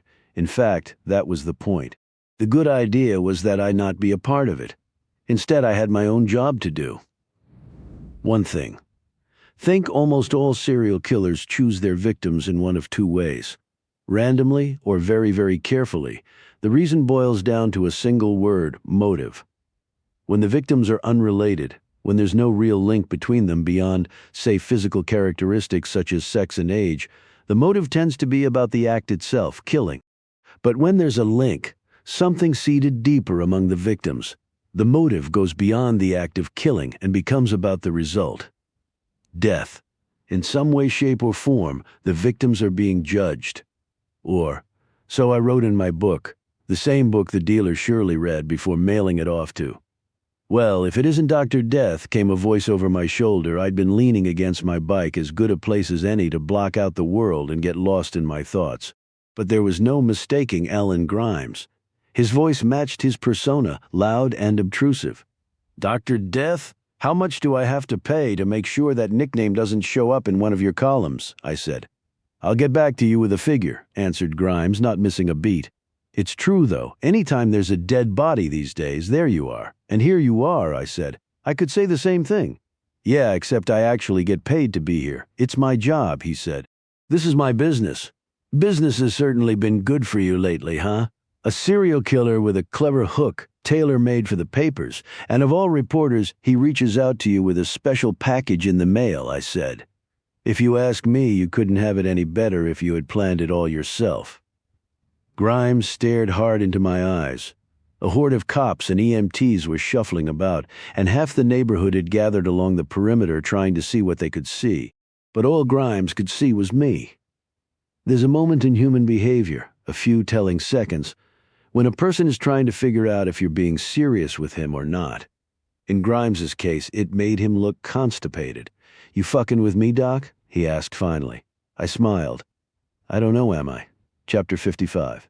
"Yay, you're fucking with me," decided Grimes, nodding his head. I could tell he still wasn't sure, but that same persona of his wasn't about to let indecision get in his way. Besides, he had that job of his to do. "Do you know that I never work at home?" he said, lighting up a cigarette. "Not once have I ever written a column from the comfort of my own couch. Do you know why?" "I will as soon as you tell me," I said. "It's because comfort and crime don't mix. That's why, to write about crime, to really understand it, you need to be out here breathing it," he said. "Do you know what I mean? Behold the turtle. He makes progress only when he sticks his neck out," I said. "James Bryant Conant." "Who?" "Never mind. Fine," he said. "Only now tell me what I really want to know." I stifled a yawn and played dumb. I knew exactly what he wanted. "Tell you what?" I asked. "Come on," he said, making quick work of his cigarette. "I know you know, and soon enough I'll know too. The new card, the next victim. Help me speed things along." "You're going to have to get that from Elizabeth," I said. "Although I don't know if she'll—" Yeah, I know, she's pissed," he said. "I couldn't sit on the story any longer, you know that? Maybe she's forgiven you," I said. "Fat chance?" "That girl's like G.I. Joe with the kung fu grip when it comes to grudges," he said. "That's why I'm asking you. I did try to give you the heads up about her and the mayor, remember?" "Yeah, I remember," I said. "So you'll tell me?" "Nope." Grimes sighed, swing and a miss. "At least give me this," he said. "Was Lang up here buying drugs?" He had to be right. "Are you asking because you're guessing, or because you've heard rumors about the guy?" "Both," he said. "But I don't write sports. I did once arrange an interview with him, though. He'd been busted for going Sean Penn on some paparazzo, so suddenly he was in my wheelhouse. I told his agent that it was Lange's chance to tell his side of the story. And did he? He was supposed to. We agreed to meet at the King Cole bar, and I stared at that damn Maxfield Parrish mural for more than an hour waiting for him. Then he calls me and says he changed his mind." "You must have been pissed," I said. "What can I tell you? The guy was a real prick and now he's dead." "Maybe he had it coming," he said. I stared at Grimes for a split second, roughly the same amount of time it takes for a few synapses to fire. Eureka. "Wait, where the hell are you going?" he asked. Before he could light another cigarette, I'd already grabbed my helmet, strapping it on. "Tell Elizabeth I had to go home," I said. I should have been dead tired as I rode off into the sunrise. Instead, I was wide awake, stoked. A killer idea will do that to you. Chapter 56. Elizabeth marched straight past me when I opened the door. Never mind that it was her first time in my apartment. She had her case file in one hand, a bag from Dunkin' Donuts in the other, and an immediate question for me. Actually, two questions. Glazed chocolate or vanilla frosted, she asked first, holding up the bag. "Glazed chocolate," I said, a no-brainer. She handed me my donut and hit me with the second question, her real one. "Why'd you take off on me last night?" she asked. Last night was only 5 hours earlier, but who was counting? At least she looked as if she'd gotten a few hours of sleep. I looked exactly like the number of hours I'd gotten. 0. I was in a hurry to make sure, I said. "Make sure of what? Assholes." "Excuse me. All the victims," I said. "They're all assholes." Elizabeth took a bite of her vanilla frosted. "So are half the people in this city," she reminded me. "I know, but this isn't a coincidence. Even if it isn't, what are you suggesting? The dealer personally knows all his victims." "It was a possibility at first," I said. "Now it's highly unlikely." "How do you know?" she asked. "Step into my office," I said. I led her across the living room toward the extra bedroom that Tracy and I had converted into an office. We shared it, complete with 2 desks. "Nice place," she said, looking around as we walked. "Where's your better half? It's weird for you to say husband, isn't it?" "Hold on a minute, you're gay." "Very funny," I said. "Tracy's at the gym." Simultaneously, we glanced down at our half-eaten donuts. The gym, all we could do was chuckle. "How's he handling all this, by the way? I mean, you told him, right?" "Not at first," I said. "I think that's why he was a little mad. Then he immediately called our life insurance company and tripled the policy on me." "Smart guy," she said. "Seriously, is he okay with your helping with the investigation?" "He understands, given that my book's involved. But we're talking about a serial killer, so obviously he's a little concerned for me. Maybe even very concerned. We reached the office, Elizabeth stopping dead in her tracks. Her jaw dropped. "That makes two of us," she said. Chapter 57, fueled by a couple of 20-ounce Red Bulls and an overzealousness that academics politely call intellectual curiosity. I had basically turned the office into one big bulletin board, every inch of all four walls covered with everything I could possibly find online about all the victims. This was the drill-down stuff, the things that wouldn't necessarily show up in their case files, all of which I'd read multiple times without seeing any connection. I'd been Googling for hours on end, nonstop, and the result was one big giant collage of papers, each one taped to any flat surface there was, windows included. The internet and a printer can be a dangerous thing? Okay, so maybe I got a little carried away, I said. Elizabeth shot me her deadpan look. No carry on Homeland got a little carried away, she said. This is... Her voice trailed off. She didn't quite know what this is. Thorough, I offered. That was one word for it. But there was a method to my madness, and it went by a different word. "Wait, this is your Bayesian thing, isn't it?" asked Elizabeth. I overlooked the way she pronounced Bayesian, as if it were something you needed to get vaccinated against. The point was, she'd clearly done some Googling herself. Bayesian inference, a modeling approach that updates the probability of an event or a hypothesis based on ongoing evidence and observations. Very impressive, I said, yeah. Just don't quiz me on it. What I gave her instead was more of a review session of what I had so far, walking her around the room as we finished our donuts. It was a lot to chew on. All the victims had a raised profile. They were known to a certain extent. Colton Lang was the only household name, but Jared Loudon was certainly famous in the world of finance. As for the kid, Bryce Von Miller, he had more boldface mentions on page 6 in the Post than Lang and Loudon combined. That's what being the bad boy son of a renowned restaurateur and dating a constant stream of models and budding actresses will get you. Even those two of Hearts cheating hearts as they were had some notoriety. Both were star editors at Knopf, the publishing house, working with some of the most highbrow authors. They acted like it too, I said. In every article and profile written about them, they came across as arrogant, stuck-up snobs. That's when I was sure about there being a connection between all the victims. But you're not saying, no, this isn't vigilante justice against jerks. Here's what I'm saying. We start with two theories. The first is that the dealer is killing indiscriminately. The second is that he's choosing his victims specifically and with good reason, at least in his own mind. Then we update the probability of both theories with everything we've learned since that package arrived on Grimes's desk: names, sexes, ages of the victims, locations of the murders, occupations, all the things you'd typically see in a police report. In other words, everything about the victims on the surface makes the killings look random, she said. Except for the ways in which he kills them, of course, each one had to be planned well in advance. Right. Only he still wants us to think the victims are chosen at random, I said.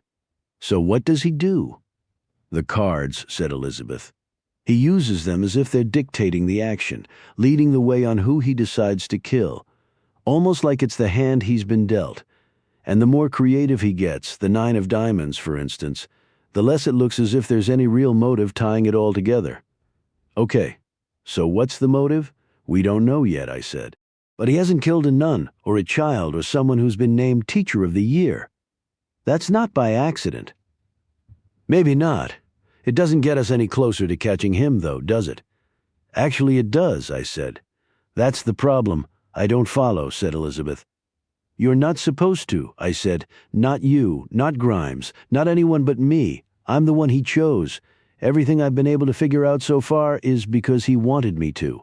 Is that really a problem, she asked. You said so yourself. There are two types of serial killers, those who want to get caught and those who really want to get caught. Yeah, but do you know where I first said that? She nodded. Now she was following. Your book. That's right, I said. He's playing us. Not only that, he's probably got an endgame, which means there might be one thing worse than not catching this guy. What would that be? Catching him. Chapter 58. I don't know if Sun Tzu said it first, but it was Michael Corleone who definitely said it best. Keep your friends close, but your enemies closer. As for who said it the loudest, my vote was for Mayor Deacon. When I walked into his penthouse suite at the Excelsior Hotel on the Upper West Side, he didn't have to say it at all. It was that obvious. Not that Deacon viewed me as his outright enemy. It's that I clearly wasn't his friend, especially after I walked out on him in his office at City Hall.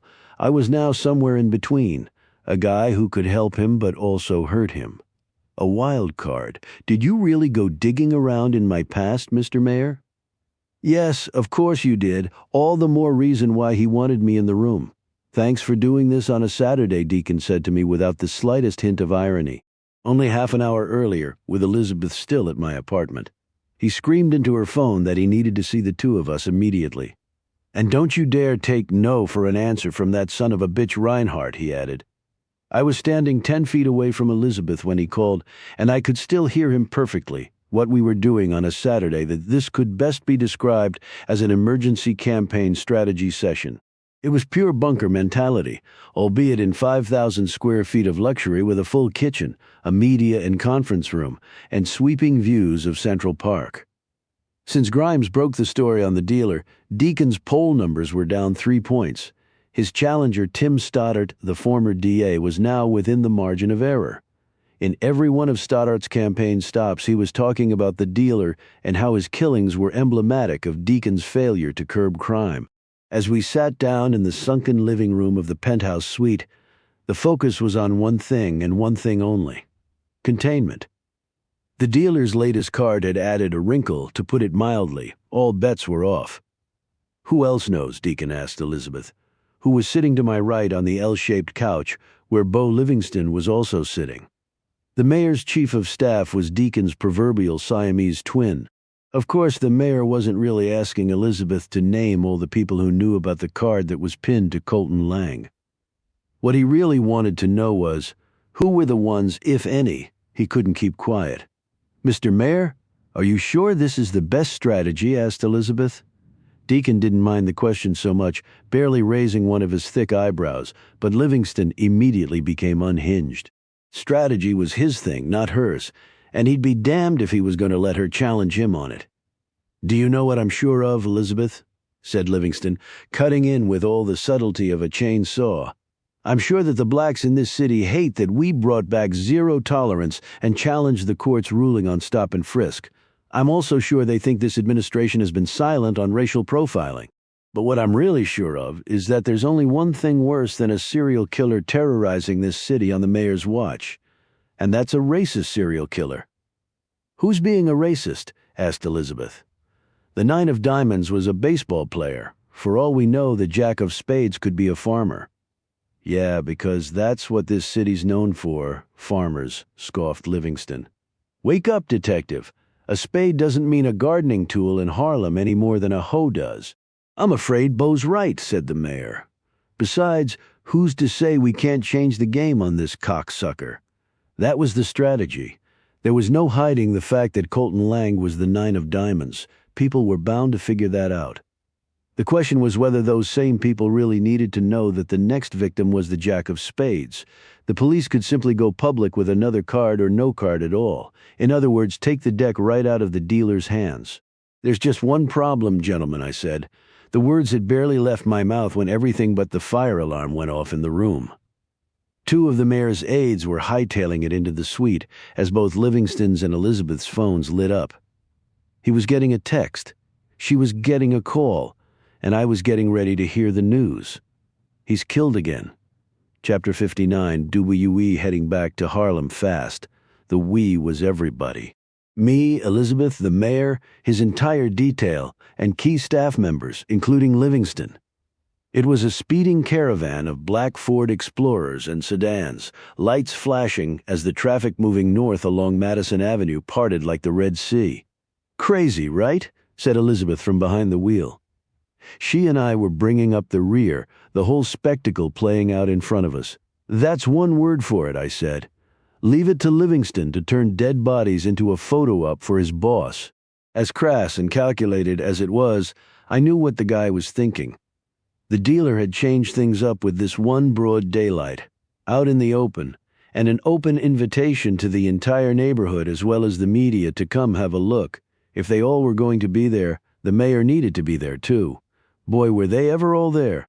The intersection of Madison Avenue and 112th Street in East Harlem looked like a block party, albeit one that was being covered by every single news outlet in the city.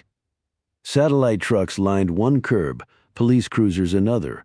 A few ambulances were scattered in between, and everywhere you looked, people, lots and lots of people. Murder really knows how to make a place come alive. "Come on, let's go," said Elizabeth. She'd parked and bolted from the car so fast that I wasn't sure she'd even turned off the engine.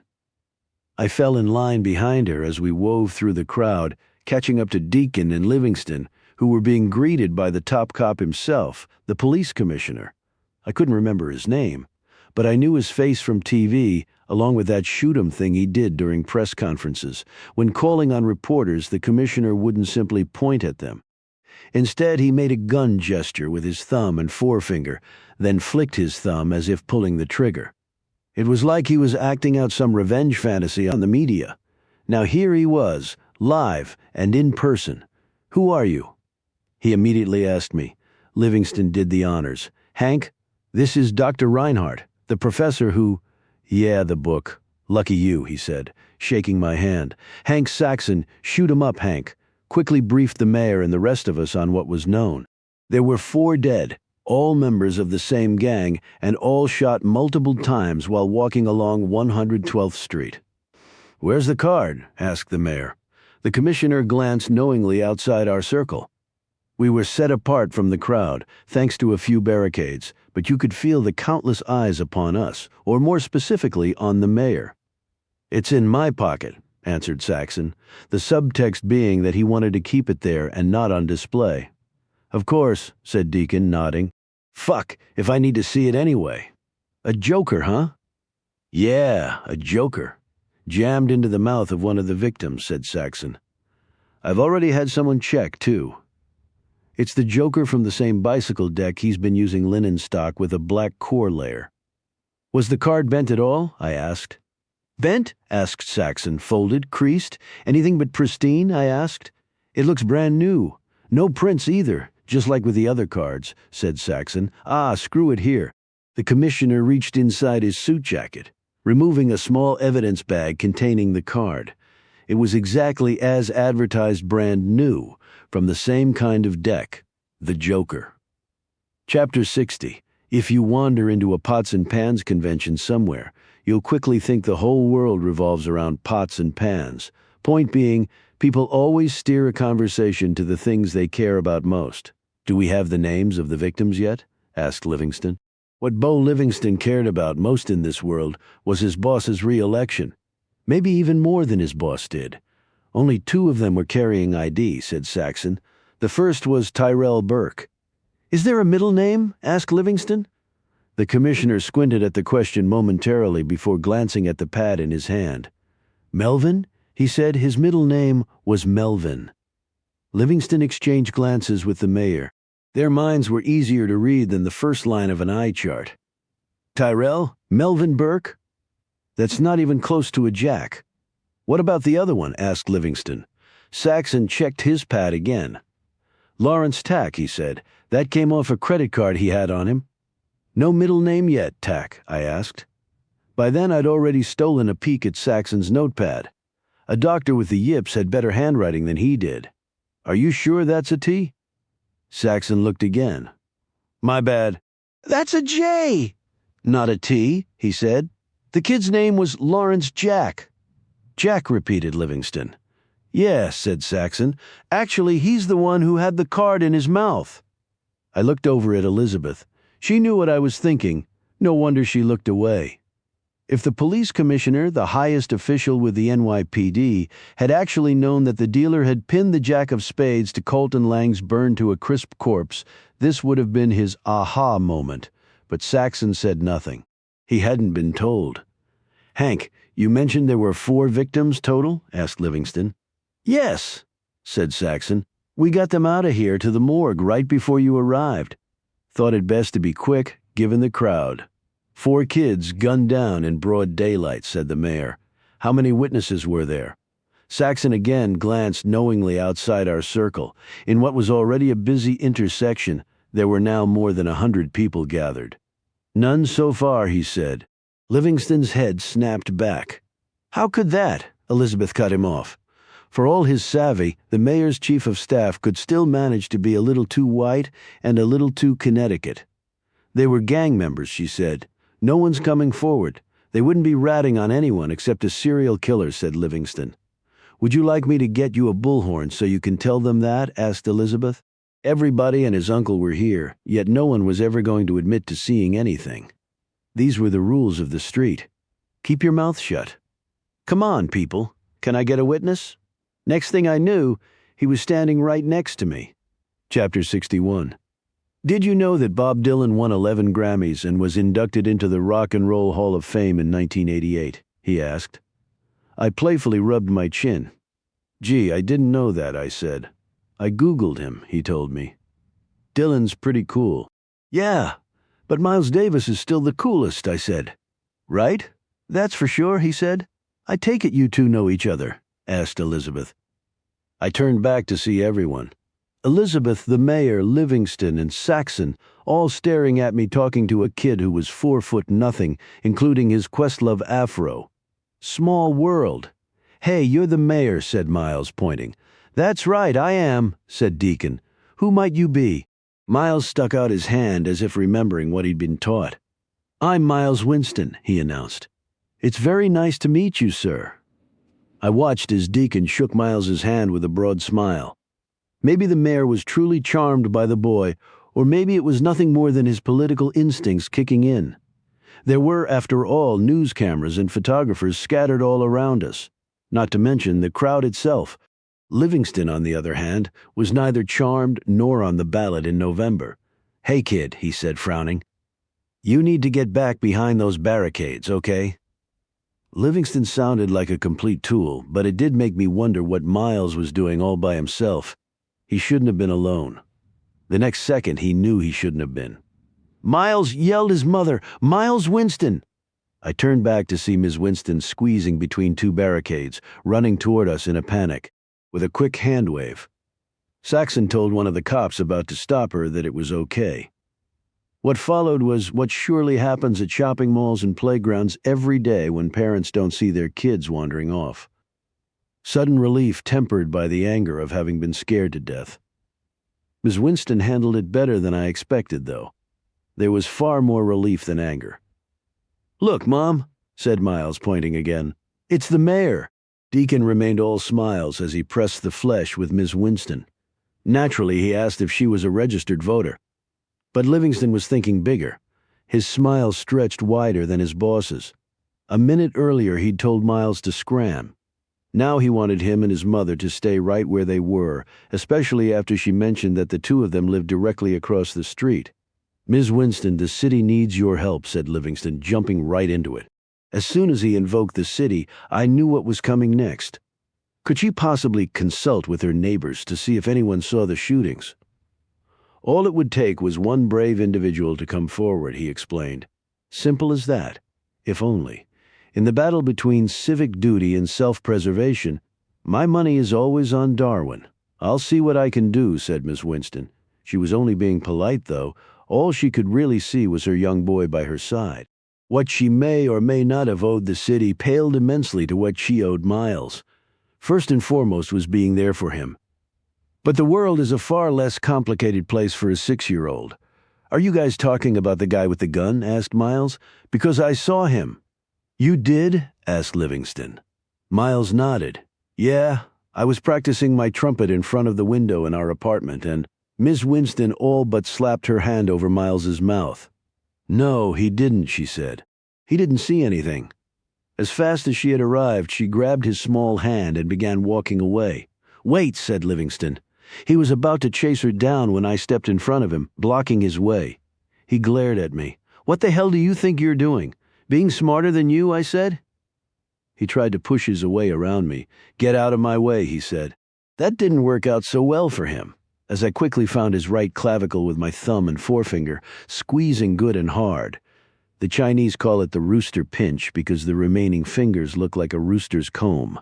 I simply call it the way to stop a man cold in his tracks when kicking him in the balls isn't an option. Either way, I suddenly had Livingston's undivided attention. He knew the only way the pain would stop was if he listened, so he did. "There's a better way to do this," I said. Chapter 62. "That wasn't exactly on my bucket list," said Tracy, stepping out of the cruiser on the corner of 112th Street. It was his first time riding in a police car. "Believe me, that won't be the last of your first-time evers today," I said. "Come on, let me introduce you to the mayor." Tracy had tried to convince me over the phone that the subway would have been a faster means for him to get up to Harlem. He might have been right, but it wasn't my decision. Once I convinced Deacon, Livingston, and even Elizabeth that this was the right move, the travel plans were out of my hands. Saxon radioed for the car. "So you're the woman's attorney?" asked Livingston. I had introduced Tracy to Deacon and the commissioner in the back of a nearby diner commandeered by the mayor's staff. Elizabeth was next when Livingston rudely jumped the line on her. To know Tracy was to know that that didn't go unnoticed. "Hi, Elizabeth. I'm Tracy," he said, ignoring Livingston. Elizabeth shook Tracy's hand, barely suppressing a chuckle. As first impressions go, Tracy had knocked it out of the park. "It's nice to finally meet you," she said. "As to your question, Beau, the answer is no," said Tracy. "Leave it to him to already know who Livingston was and to call him by his first name. I'm not Ms. Winston's attorney. However, I do provide legal counsel to her through a legal aid center here in Harlem." "Tomato, tomato," said Livingston. "Actually, no," said Tracy. "There's only one way to pronounce attorney-client privilege, and that's not something I currently share with her." Livingston turned to me, piqued. "Remind me again why you wanted him here, Reinhardt?" "He's here because Miss Winston trusts him and because he's the only one who might be able to get her little boy to tell us what he saw," I said. "Do I need to explain it to you a third time?" "No, you don't," said the mayor, shutting down Livingston. He turned to Tracy. "We appreciate your help, Mr. McKay." "You're welcome," said Tracy. "I just can't promise anything." "I understand," said Deacon. "Of course that would make you a lousy politician." "So are we ready?" asked Saxon. He motioned to the front of the diner, the door partially visible behind a waitress taking an order. "Yeah, let's get this done," said Deacon. Immediately, Tracy gave me the look. I hadn't mentioned his one condition to the group, the one thing he required in return for agreeing to do this. I figured we'd cross that bridge when we came to it. We'd come to it. "Where's everyone going?" asked Tracy. Livingston was mastering the art of chiming in at the wrong time. "We're going with you, of course." Tracy shook his head. "Perhaps Dillon didn't make it clear, but we can't let you do this on your own," insisted Livingston. "Yeah, that wouldn't be a good idea," said Deacon. "Why not?" asked Elizabeth. "In fact, it's probably the best idea. If Ms. Winston trusted any of us, we'd already be talking to Miles right now." "She has a point," said Saxon. "I think we all benefit if Mr. McKay goes at this alone." Deacon gave the nod and the commissioner raised his notepad, adjusting his glasses. He'd already made a call and gotten the address. "That's okay, I already know where they live," said Tracy. 20 minutes later, he was back in the diner. As soon as I saw him come through the door, I knew something was up. "Well," asked Deacon, "how did it go?" It was as if Tracy didn't hear him. Instead, he walked straight toward Saxon, extending his hand as if the two had never met. "Commissioner Saxon, my name is Tracy McKay, and I've just witnessed a murder." Chapter 63. "Actually, make that 4 murders," said Tracy. The strongest smell in the diner was no longer the burgers on the grill. It was everyone's brain working overtime. Deacon waved the white flag first. "What the hell are you talking about?" Tracy didn't flinch. "As you know, Mr. Mayor, I do volunteer work in the vicinity, and I was out for a walk when I saw a black car, the make unknown, pull up to the curb across the street. Someone inside the car then opened fire on the 4 young men walking on the sidewalk. The last thing I saw was the driver of the car get out and approach one of the victims lying on ground. He put something in his mouth, but I couldn't see exactly what it was." "Can you describe the driver?" asked Elizabeth. Deacon, Livingston, and even Saxon did a double take on her. What the hell is happening here? What are we missing? A law degree for starters, or just some very quick thinking? Good question, I said, joining in with Elizabeth. Was the driver wearing any particular item of clothing or markings? As a matter of fact, he was, said Tracy. He had a black bandana tied around his arm outside of a gray hoodie. Deacon and Livingston had officially caught up. Saxon, too. Black bandana, said the commissioner. That's the Tombs. Let me guess another new gang name I have to learn, said Deacon sarcastically.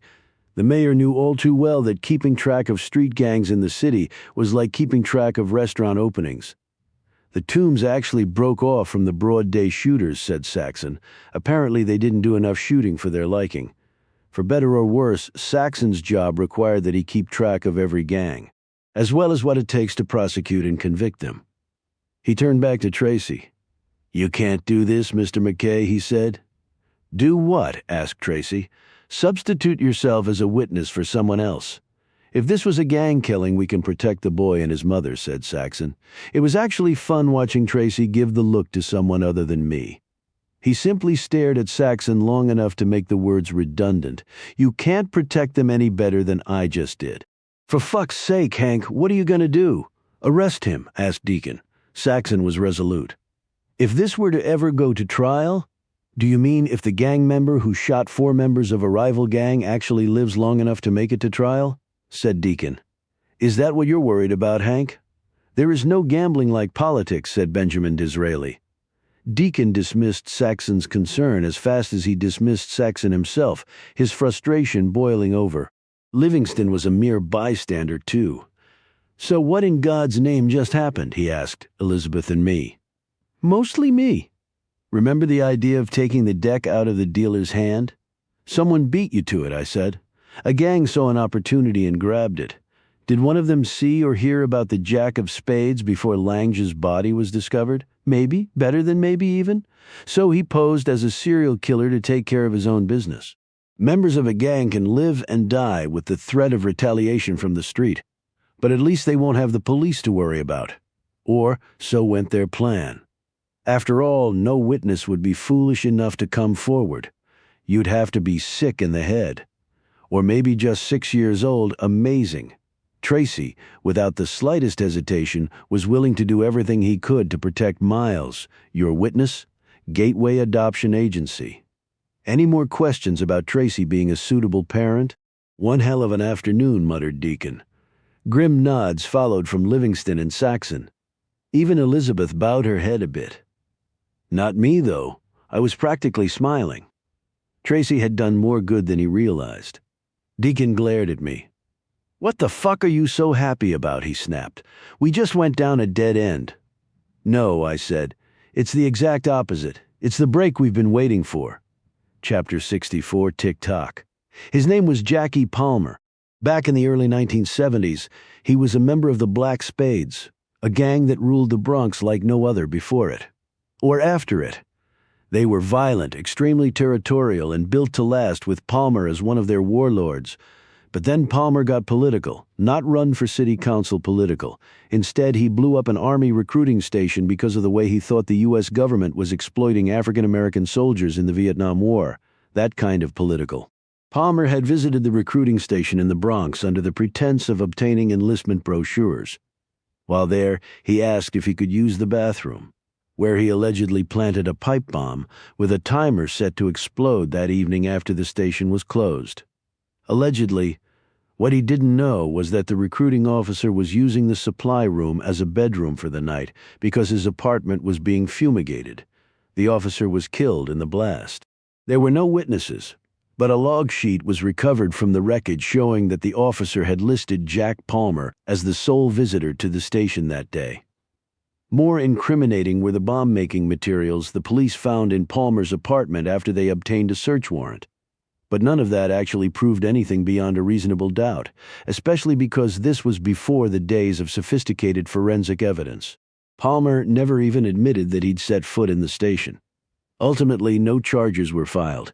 One very committed detective, however, never let go of the case. 10 years later, courtesy of advanced CSI techniques, a hair sample from the station was shown to be a match with Palmer's. It positively placed him at the Army recruiting station.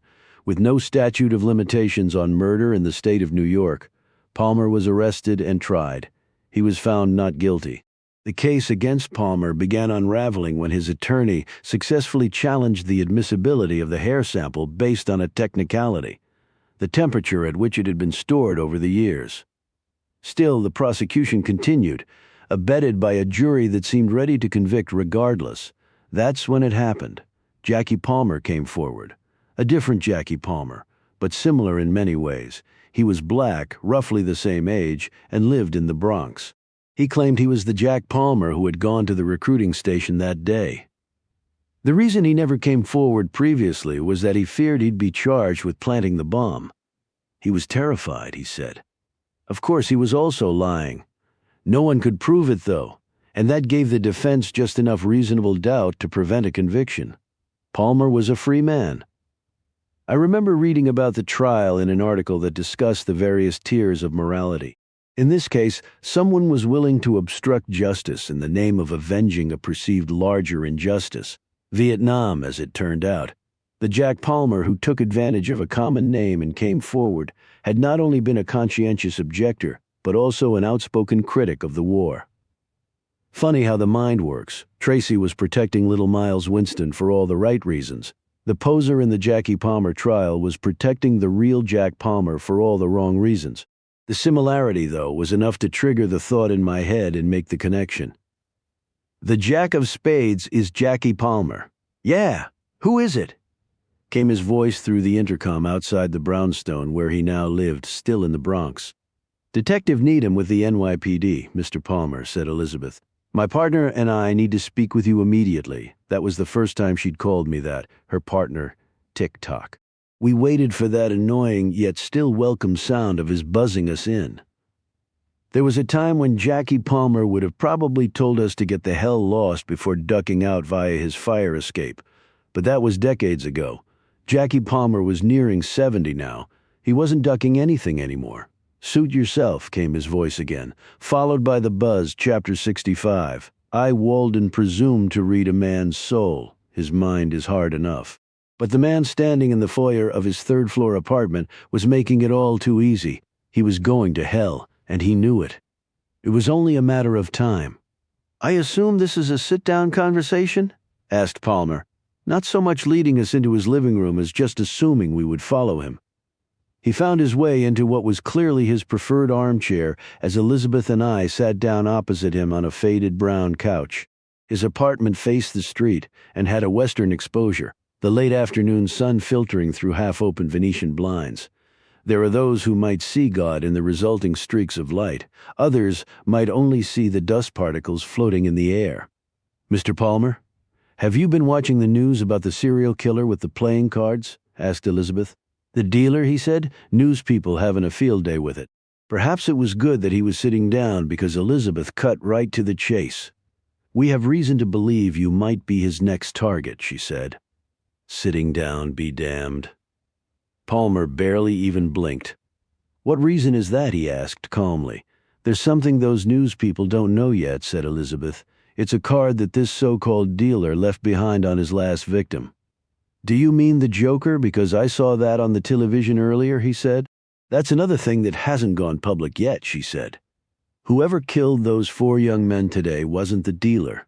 I watched Jackie Palmer's forehead crinkle in thought beneath his short-cropped gray hair. I tried my best to see the young man with the cornrows who walked out of the courthouse after being found not guilty so many years ago. That picture was one of a handful featured in the article I'd read about him. He wasn't smiling then, and he wasn't smiling now. It was another gang then, huh? He said. Yes, said Elizabeth. The card we're talking about is the Jack of Spades. You think that's supposed to be me, huh? He asked. We do, Mr. Palmer, she said. Does that concern you at all? The dealer is hardly the first person who's wanted to see me dead, Detective. Yes, said Elizabeth, but he might be the last. What do you want from me? He asked. Your cooperation, she said. Help us catch this guy. You mean you want to use me as bait? He said. Elizabeth wasn't about to sugarcoat it. I'm afraid you're bait no matter what we want. Then let him come, he said. I'll be ready for him. That's all we're really asking, Mr. Palmer. Let us be ready right along with you, she said. We have officers who would. He waved a hand stopping her. You do whatever you want, but you do it outside this apartment, you understand? We want to make sure we can protect you, said Elizabeth. The best thing would be if you didn't leave your apartment, at least for a while. Palmer leaned forward in his armchair, his finger jabbing the air. Whoever this son of a bitch is, the last thing I'm going to do is be afraid of him, you hear? Because that's worse than being dead. Jackie Palmer was living with the kind of guilt that doesn't swallow someone whole. Instead, it nibbles away over time until there's nothing left except resignation. He couldn't care less about saving himself. But what about saving others? Tick-tock. It was time for another approach. Mr. Palmer, I can't speak for Detective Needham here, but to tell you the truth, I don't really give a shit whether you live or die, I said. Of all things, he smiled. Is that so? Yes, I continued. What I do care about is the next victim, the one who comes after you. I paused and held his stare. I was hoping that maybe the image of that innocent army recruiter had surfaced somewhere behind that crinkled forehead of his. You can't save the dead, Mr. Palmer, but you can still save someone else from dying. 5 minutes later, Elizabeth and I were back in her sedan outside Palmer's brownstone. Nicely done, she said. I'll tell the mayor and we'll coordinate with Saxon for logistics, how many officers around the clock and where to station them in and out of the apartment. She rolled her eyes, ideally before Palmer changes his mind. Sounds like a plan, I was about to say when my phone rang. Tracy's number popped up. He was calling from his cell, only it wasn't Tracy. Hello, Dr. Reinhardt, he said. I knew I was right to choose you. Chapter 66, I could feel the rage building and burning inside me. The fear, the panic. No, I couldn't give in to it. All that stuff only gets in your way when you need to get things done. I suddenly had a lot of things to get done. It's him. I mouthed first to Elizabeth, who immediately knew what she had to do. She bolted out of the car and out of earshot so she could call in a trace on the dealer's location off my cell number. That was a gimme. Now things got tricky. Tick-tock. I tightened my grip on the phone. Where is he? I asked. Do you mean Tracy? He answered. Although it took me an extra second to put the words together. He was using a voice modulator, the kind that changes both pitch and cadence on the fly. 1 second he was Darth Vader, the next an alto in the Vienna Boys choir. Where is he? I asked again. You know me better than that, Professor, he said. I presume he's still back at that Starbucks looking for his phone. You can't put anything down in this city, not for a second. Say the words and I'll believe you. I said, tell me he's safe, that you didn't harm him. The sound of his laughter through the modulator was like that of the devil incarnate. He's safe, he answered finally. This isn't about the innocent. All your victims explain it to me. They're so guilty they deserve to die, I asked. What do you think, Professor? I don't know, I said. Lawyers ask questions they already know the answers to. But I don't. Elizabeth caught my eye through the windshield. Her head was cocked, her phone wedged between her ear and shoulder. She was pinching her fingers, pulling her hands apart as if she were stretching taffy. It was the symbol they give a newscaster who has a minute to fill but only 10 seconds of copy. In other words, keep him talking. Tick-tock. Do you know what I think? I think you're a little ahead of schedule, said the dealer. I caught a break, I said. I got lucky. Luck is the byproduct of preparation, Professor. You of all people know that, he said.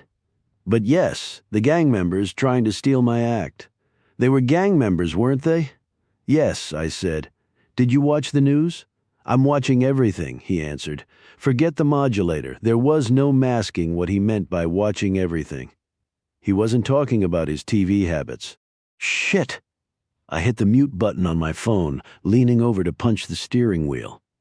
Elizabeth, her back to the car, practically jumped out of her skin at the sound of the horn. She turned to see me circling my finger in the air. To that same newscaster it would look as if I were saying, wrap it up to Elizabeth. It meant she could stop tracing the call. The dealer was close by, so close that he was watching us, maybe worse. Elizabeth, I yelled, opening the door. I was frantically waving to her. Get in the car! She was out in the open, exposed.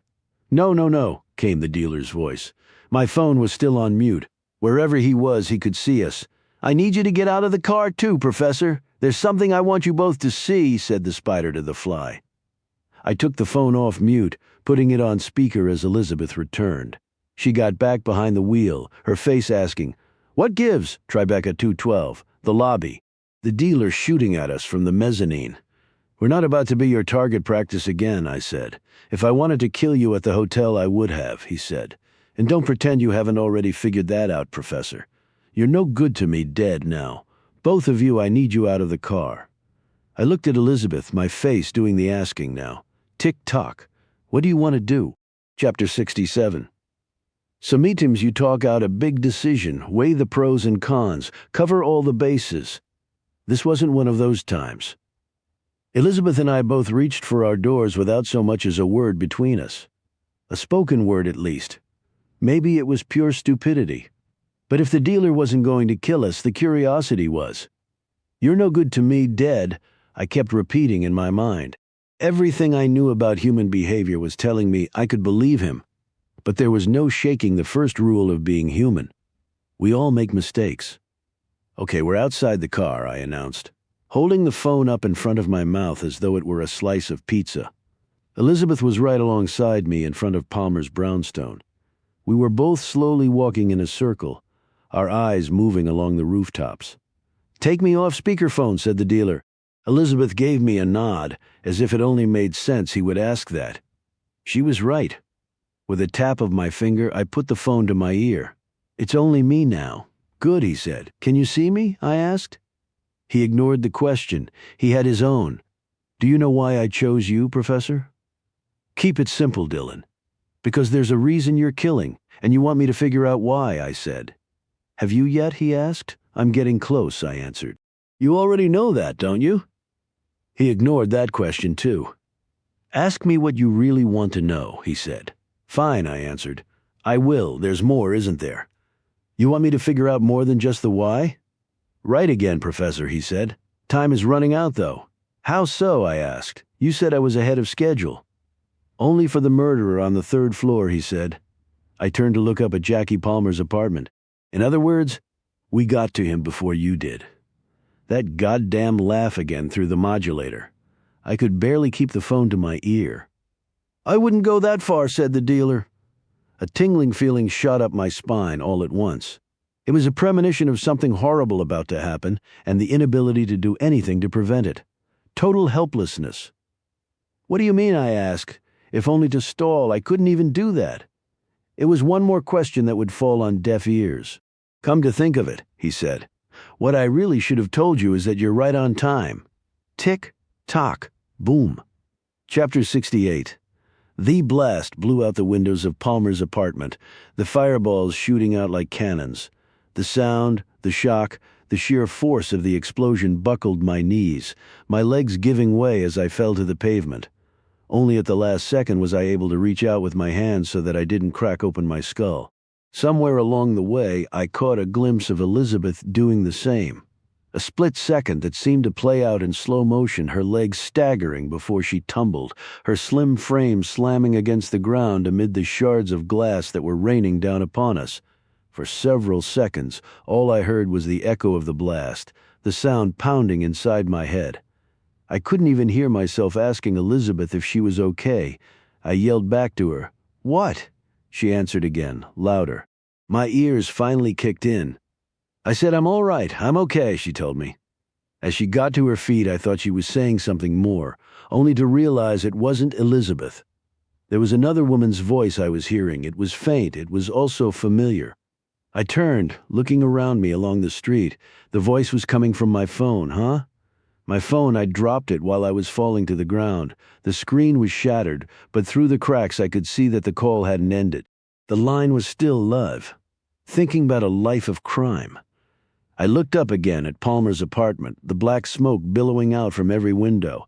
The place entirely engulfed in flames. His neighbors would live to tell about it, but Jackie himself wouldn't. He wasn't merely dead, he was gone, and there was nowhere to put the card for the next victim. Except in a song. The woman I was hearing was Juice Newton, and the song was playing with the Queen of Hearts. Knowing it ain't really smart. Elizabeth came over and listened. She asked a question, only it was as if my ears had stopped working again. I could barely hear her. I could barely hear the song. Instead, it was the dealer's words that were pounding inside my head. Our conversation, something he had told me. For the first time, he had made what seemed like a mistake. I was sure of it. Unfortunately, I was also sure of something else. There was an inferno raging above my head, and people were spilling out onto the street in panic, crying out to God. The only way the metaphor would have been more obvious were if the devil himself had appeared and poked me with his pitchfork. There was no doubt in my mind. None whatsoever. The real hell was only just beginning. Book 4, Down and Dirty and Very, Very Deadly. Chapter 69, The guy, at the table next to us the following morning, was eating pancakes and reading the Gazette. The front cover was staring right back at me, taunting me, maybe. Give it up for Grimes, though. He put it together all on his own regarding Jackie Palmer. There was no headline, just a giant jack of spades with a big X through it. Of course, Grimes had already called and left 3 messages for me, trying to find out who was next. "It's you," said Elizabeth. "It's not me," I assured her. She was hardly assured. "It could be you," she said. "At least admit that." "Fine. It could be me," I said, "but it's not." She sighed, exasperated. "You're so stubborn, Reinhardt." "No, what I am is right," I said. "Stubborn and arrogant." I smiled. "You say that like it's a bad thing?" "I'm glad you're amused," she scoffed. "The supposed psychology genius who doesn't even know he's in denial." "Supposed?" I asked. "Christ," muttered Tracy. Elizabeth and I both turned to him. "What?" we asked in unison. Tracy put down his mug. Other diners had food that was just as good, but the Rooster and Rabbit, 2 blocks from our apartment, poured the best coffee by far. "You two are like an old married couple," he said. "Only we're not," Elizabeth shot back. "Do you know why? Because one of us happens to be—" "I haven't told him yet," I said, cutting her off. "Told me what?" asked Tracy. It was the one detail I left out in telling him about the dealer's phone call on Tracy's phone, no less outside Jackie Palmer's apartment before the explosion. A sin of omission, but for good reason. Simply put, it was bad enough that I was going to hear it from Elizabeth. "The Queen of Hearts," I said. "That was the card," asked Tracy, the next victim. "It wasn't actually a card," I said. "But yes." I explained about the song as Elizabeth resumed eating the egg white frittata the waiter had highly recommended. He'd also suggested the huevos rancheros, although I was fairly certain it was only because he liked the sound of his own voice saying, "Huevos rancheros?" "I think I auditioned with him once," Tracy whispered, after the guy had taken our order and walked away. "So there you have it," I said. "The dealer is a Juice Newton fan, apparently." "You're hardly a queen, at least as far as gay slang goes," said Tracy. "But taken with your last name. Yeah, Dylan Reinhardt could definitely be the Queen of Hearts." "Only I'm not," I repeated. "Why am I even debating this with you?" said Elizabeth. "I already arranged protection for you starting this afternoon. It's done." There was no point in arguing with her. I may have lapped Elizabeth when it came to arrogance, but we were neck and neck in terms of stubbornness. Sometimes you fight, sometimes you retreat, sometimes you strike a deal. "Tell you what," I said, "postpone the start of that protection until tomorrow, and I won't say another word about it." "Why tomorrow?" she asked. "Because there's something you and I need to do today," I said, "just the 2 of us." "Gee, thanks," said Tracy. "I didn't mean it like—" "I'm kidding," he said. "Besides, I've got my own plans, beginning with buying a new phone. That's still freaking me out, by the way, the fact that this psychopath was in the Starbucks with me." "Yeah, but that was the break we were waiting for." I was about to say. I didn't, though. Truth was, as much as I thought the dealer had finally made a mistake, I couldn't know for certain yet.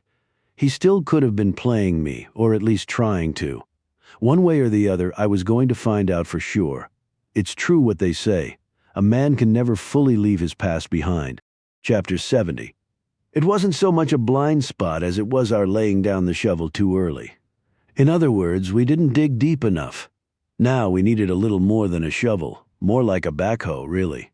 I knew just the guy. "You've got to be kidding me," said Elizabeth. We had walked from the diner to the parking garage near my and Tracy's apartment.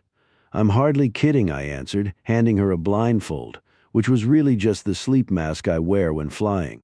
In fact, what I am is absolutely crazy to think I can bring you along. That softened her stance a bit, the mere possibility that I could change my mind. I'll look ridiculous, she said. I pointed at the spare helmet under my arm with the heavily tinted visor. No one will even know. She was out of arguments, so on went the blindfold, on went the helmet, and on jumped Elizabeth to the back of my motorcycle. It didn't get any more Bruce Wayne than this.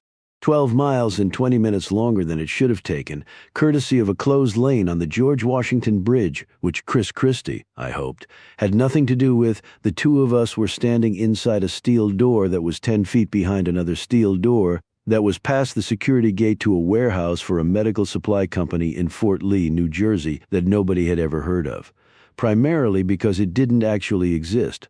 Who the bloody hell is that? Asked Julian with his British accent, pointing at Elizabeth with a finger on the hand that wasn't gripping his customary highball of whiskey. Back in the day, he was always a no-brainer for a birthday gift, just as long as it was single malt. Elizabeth extended her hand. I'm Detective Elizabeth Need. Christ, darling, don't tell me your name, said Julian. I don't want to know who you are, and you definitely shouldn't know who I am. It's okay, I assured Julian.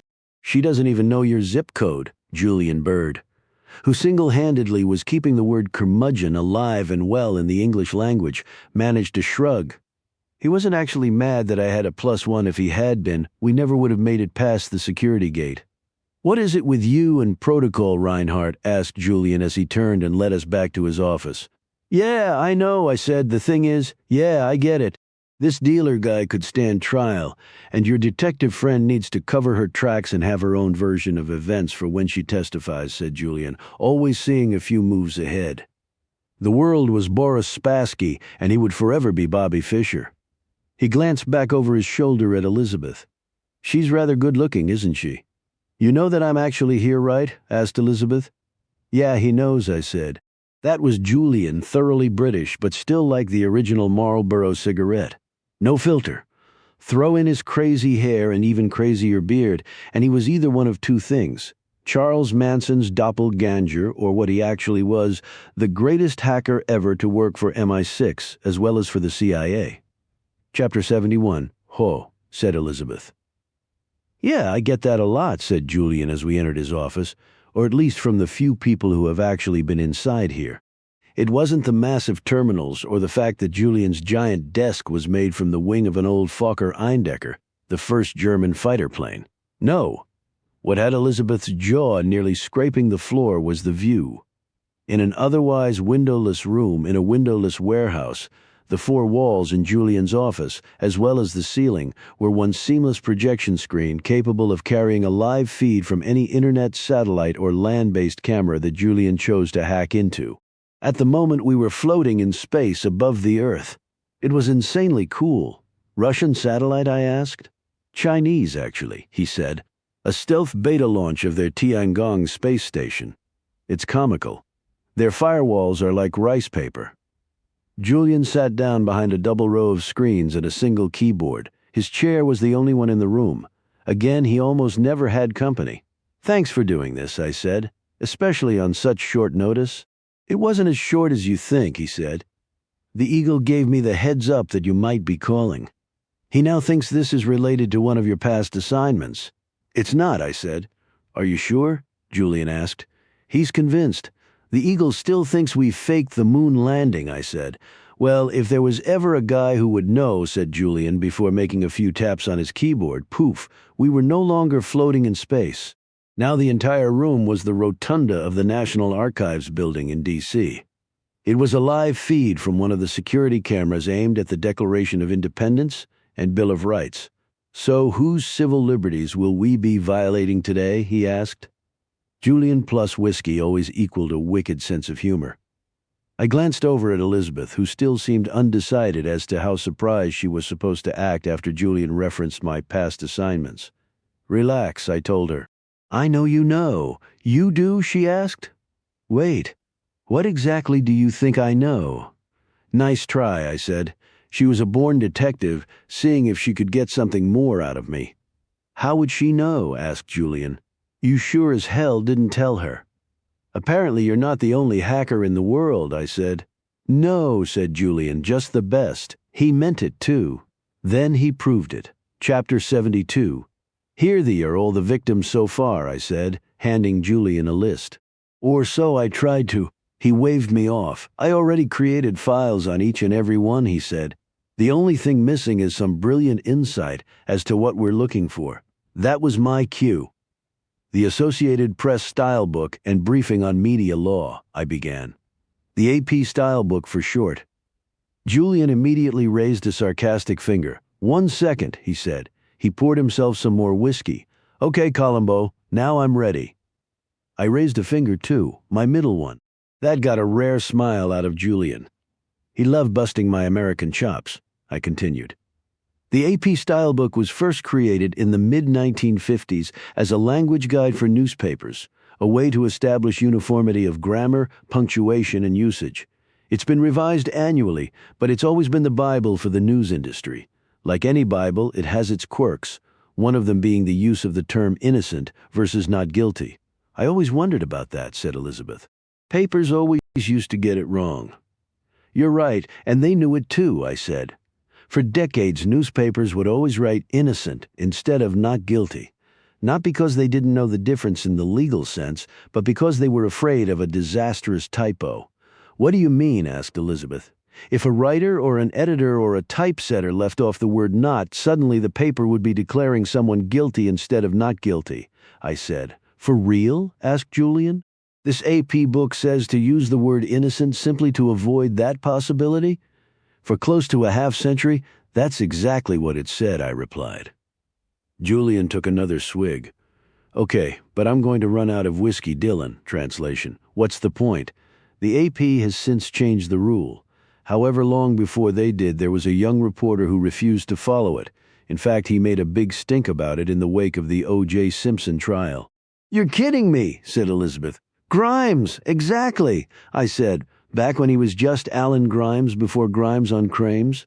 How did you know that? She asked. I didn't, I said. The dealer said something on the phone with me, though. He said, this isn't about the innocent.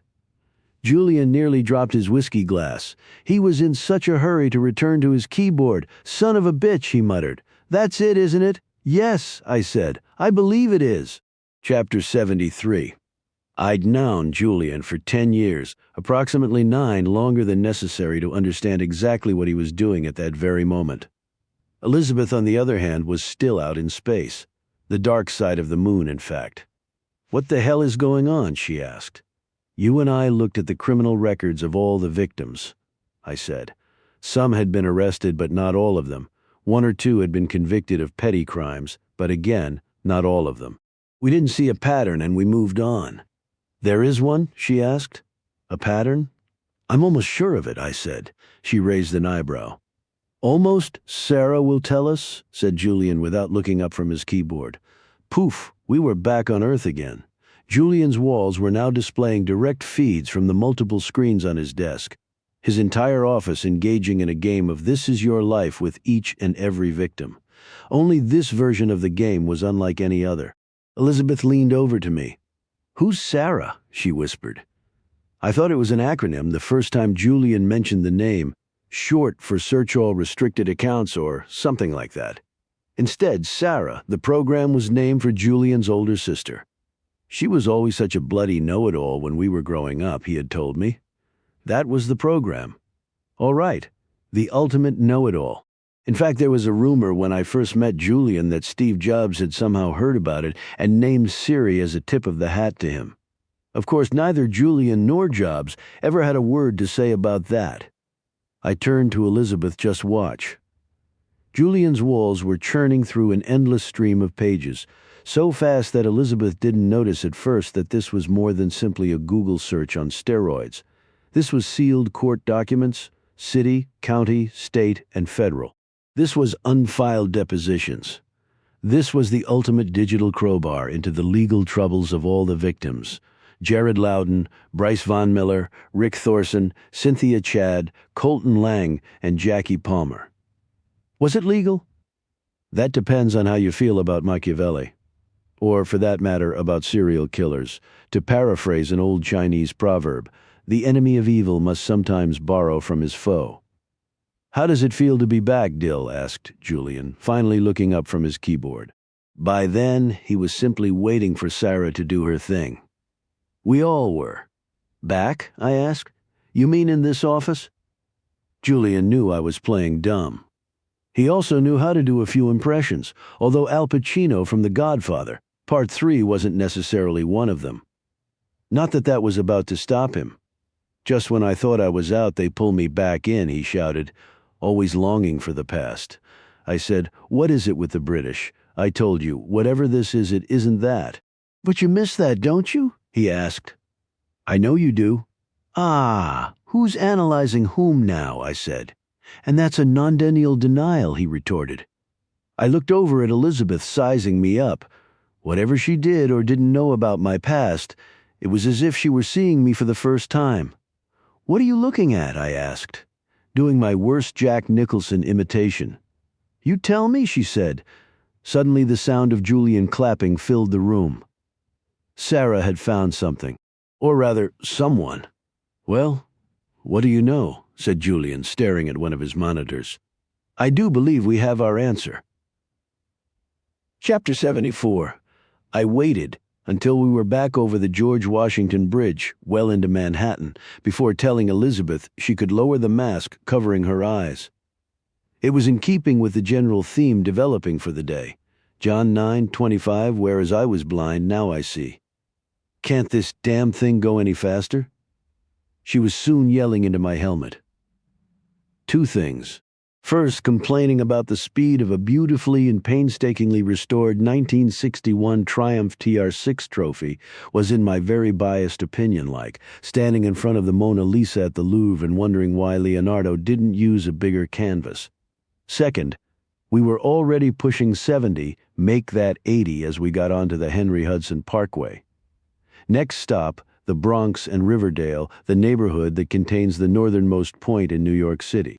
We were headed for the Hudson Hills section, to be exact. If Riverdale is the diamond of the Bronx, then Hudson Hill is the diamond you get at Tiffany's. About a mile past the Wave Hill house where Mark Twain once lived, I pulled into the driveway of a sprawling Tudor home, half covered in ivy. Do you mind taking your shoes off? Asked Arthur Kingsman, greeting us at the front door. It's not a dirt thing. I just hate the sound of heels against my floors. Elizabeth and I promptly removed our shoes. If Kingsman's reputation for eccentricity preceded him, what he was wearing above his yellow wool socks all but confirmed it. Technically a red robe, it looked like the silken love child of a smoking jacket and a kimono. I have tea. You want tea? He offered. No thanks, we're good, said Elizabeth. The words were polite. Her tone, though, was impatient. I couldn't blame her. I was feeling the same way.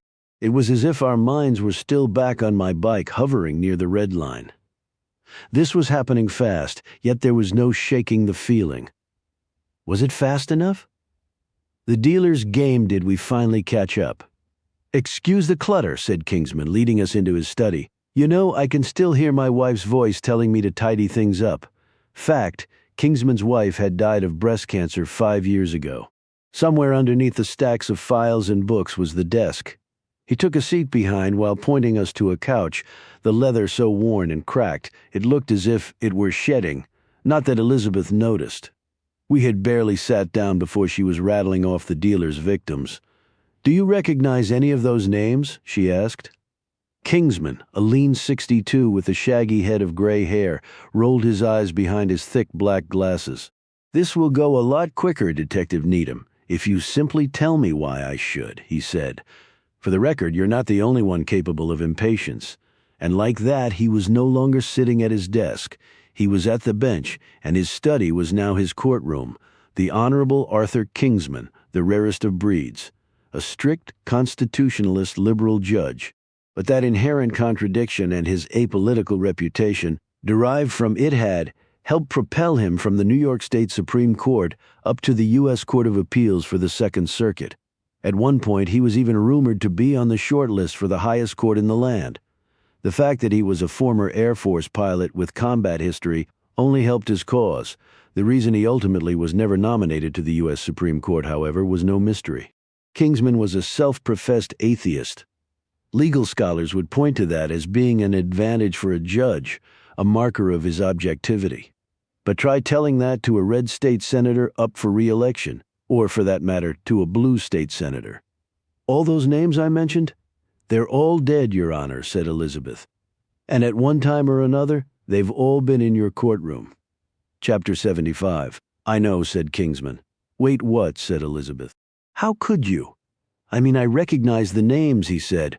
All of them except the woman's, that is. Can you say her name again? Cynthia Chad, said Elizabeth. Kingsman shook his head. I know the name of every person who has ever stood trial in one of my courtrooms, he said. There's never been a Cynthia Chad. He was right. Unlike all the other victims, Chad had never stood trial in front of Kingsman. She had, though, been in one of his courtrooms. She had testified for the defense in a hit-and-run case involving the death of an elderly man mowed down in a crosswalk. As for the defendant's name, the person she swore under oath she'd never met before. It was Rick Thorson, the man shot to death with her in the hotel room at Tribeca 212 while in flagrante delicto. Leave it to Julian and Sarah to track down the witness list buried in the Manhattan DA's 128-bit encryption file server. Sure, it was borderline Rain Man that Kingsman had retained the names of every defendant who had come before him over a nearly 30-year career on the bench. Even more hard to believe, or so it seemed, was that he hadn't already made the connection between himself and the victims. Elizabeth squinted at Kingsman. You've been following the news about this serial killer, right? She asked. The dealer following would be too strong a word, he answered. I've seen the headlines. Usually that's a figure of speech. Not in Kingsman's case. He literally meant he'd seen the headlines and nothing more. Surely you've seen stories about the victims on TV, said Elizabeth. I don't own a TV, said Kingsman. We used to have one in the den that my wife would watch. I got rid of it when she passed. I do read the Times and the Journal, but only the headlines on the front and the pontifications in the back, the editorial pages. I was listening to Kingsman the entire time, but something had caught my eye. What are you staring at, Professor Reinhardt? He asked, finally. My book, I said. Your book? He looked confused. I pointed opposite the couch, second shelf on the right. I stood and walked across his office, then pulled the book from his bookcase, which was caked with dust. Ironically, the book itself was missing its dust jacket. I held up the spine so he could read the title, Permission Theory, along with my name. That's me, I said. So it is, said Kingsman. He still looked confused. You haven't actually read the book, have you? I asked. I didn't even know I owned it, he said. What's it about abnormal behavior? I answered. The corners of his mouth tilted upward, a slight smile. Abnormal behavior. I always found that term to be a bit redundant. Good line. Me too, I said. So what is it? He asked, This permission theory of yours?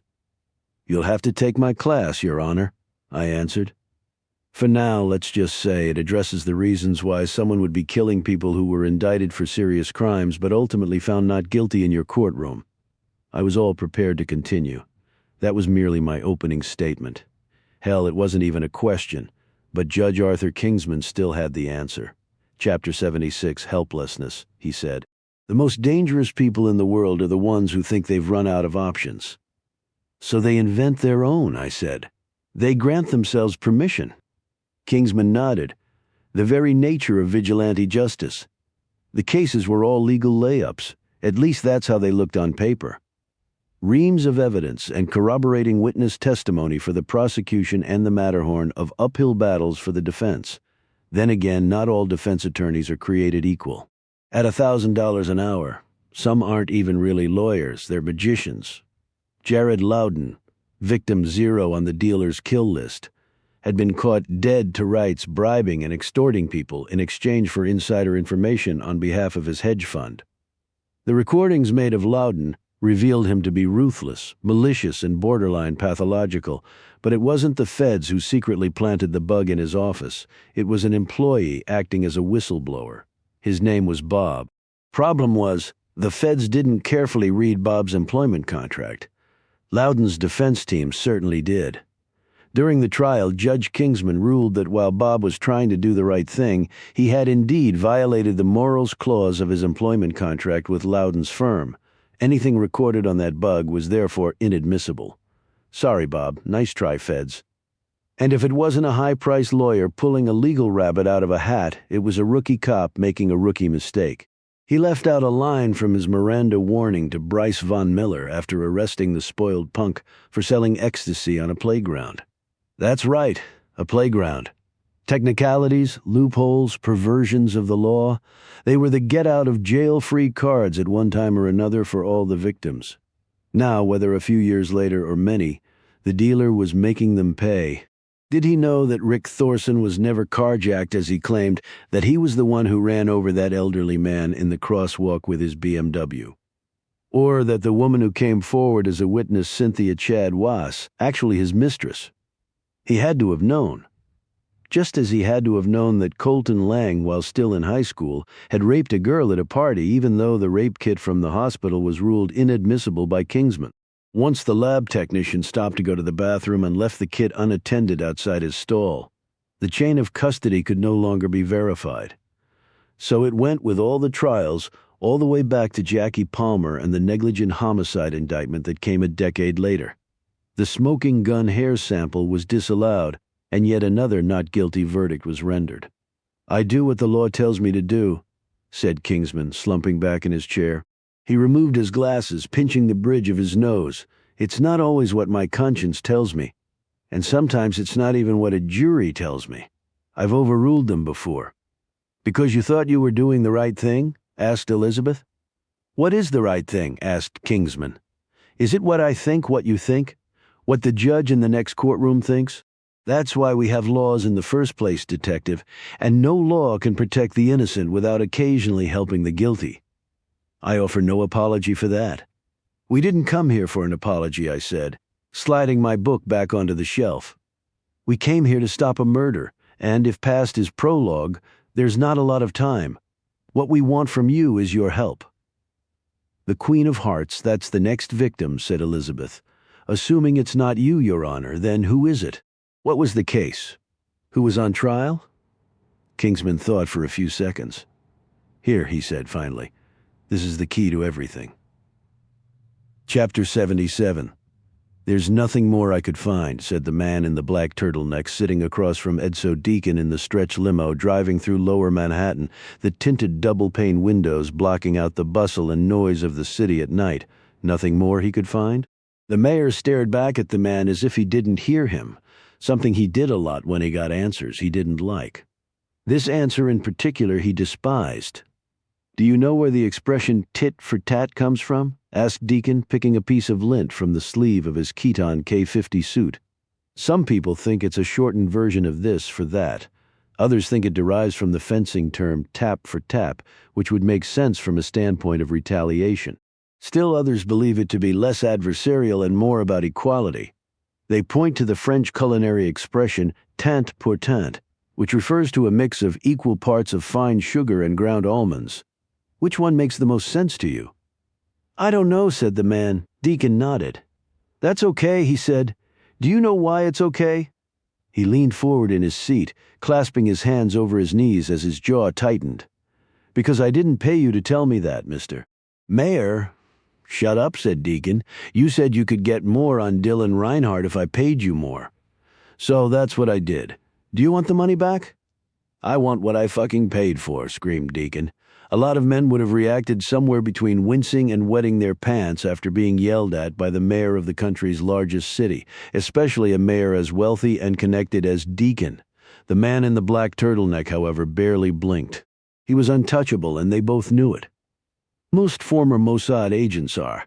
Once a member of the Israeli intelligence community, always a member with all the Book of Exodus protection that went with it. An eye for eye, a tooth for tooth. "Do I have to explain it again?" the man asked calmly. No, he didn't. Deacon heard him the first time. Finding out that Dylan Reinhardt had been CIA was just as much of a fluke as it was a result of brilliant hacking. The brilliant part was penetrating a beta test for a new software program that would allow the CIA to gather and cross-reference server activity from multiple internet providers without detection. The fluke part was the supposedly innocuous files inserted into the test in what was a collection of deleted emails addressing such delicate matters of national security as the rules of an office football pool and directions to a 2016 holiday party at Mr. Nick's restaurant in Langley. There also somehow managed to be a highly classified pension payout list for a handful of former field agents stationed in London. Even the best coders aren't immune to a good old-fashioned fuck-up. "Are you sure you tried everything?" asked Deacon. The man who went by the name of Eli nodded. "Everything and then some," he said. "We know that Reinhardt was in the field and that his cover was the fellowship at Cambridge. As for what he did, any assignments, that's another can of beans, one that cannot be opened." "Worms," said Deacon. "Another can of worms. That's the expression." "Whatever," said Eli. "That can can't be opened either. So you say. Why is this information so important to you? Why must you know?" "Because if Reinhardt is who you say he is, there's hardly anything he can't also know about me," said Deacon. Eli smiled, his teeth stained by years of nicotine and neglect. "You Americans and your mutually assured destruction," he said. "Everything is a Cold War to you. No, you idiot. Everything is an election." That's what Deacon wanted to say. The only reason he and Eli, or whatever his real name was, were even sharing the same air was because Deacon had secretly funneled money to a key member of the Likud party for his election campaign to the Knesset. In return, Deacon was given access to the likes of Eli and an untraceable source of intelligence. Tit for tat. So much for that, though. Deacon pinched the skin of his forehead, as if that somehow could relieve the pressure. It couldn't. He hadn't lied to Eli. Having dirt on Reinhardt was a savvy political move, no matter how paranoid it was, but it was what he hadn't told Eli. Deacon wasn't convinced that the link between Reinhardt and the dealer didn't go beyond the professor's precious little book.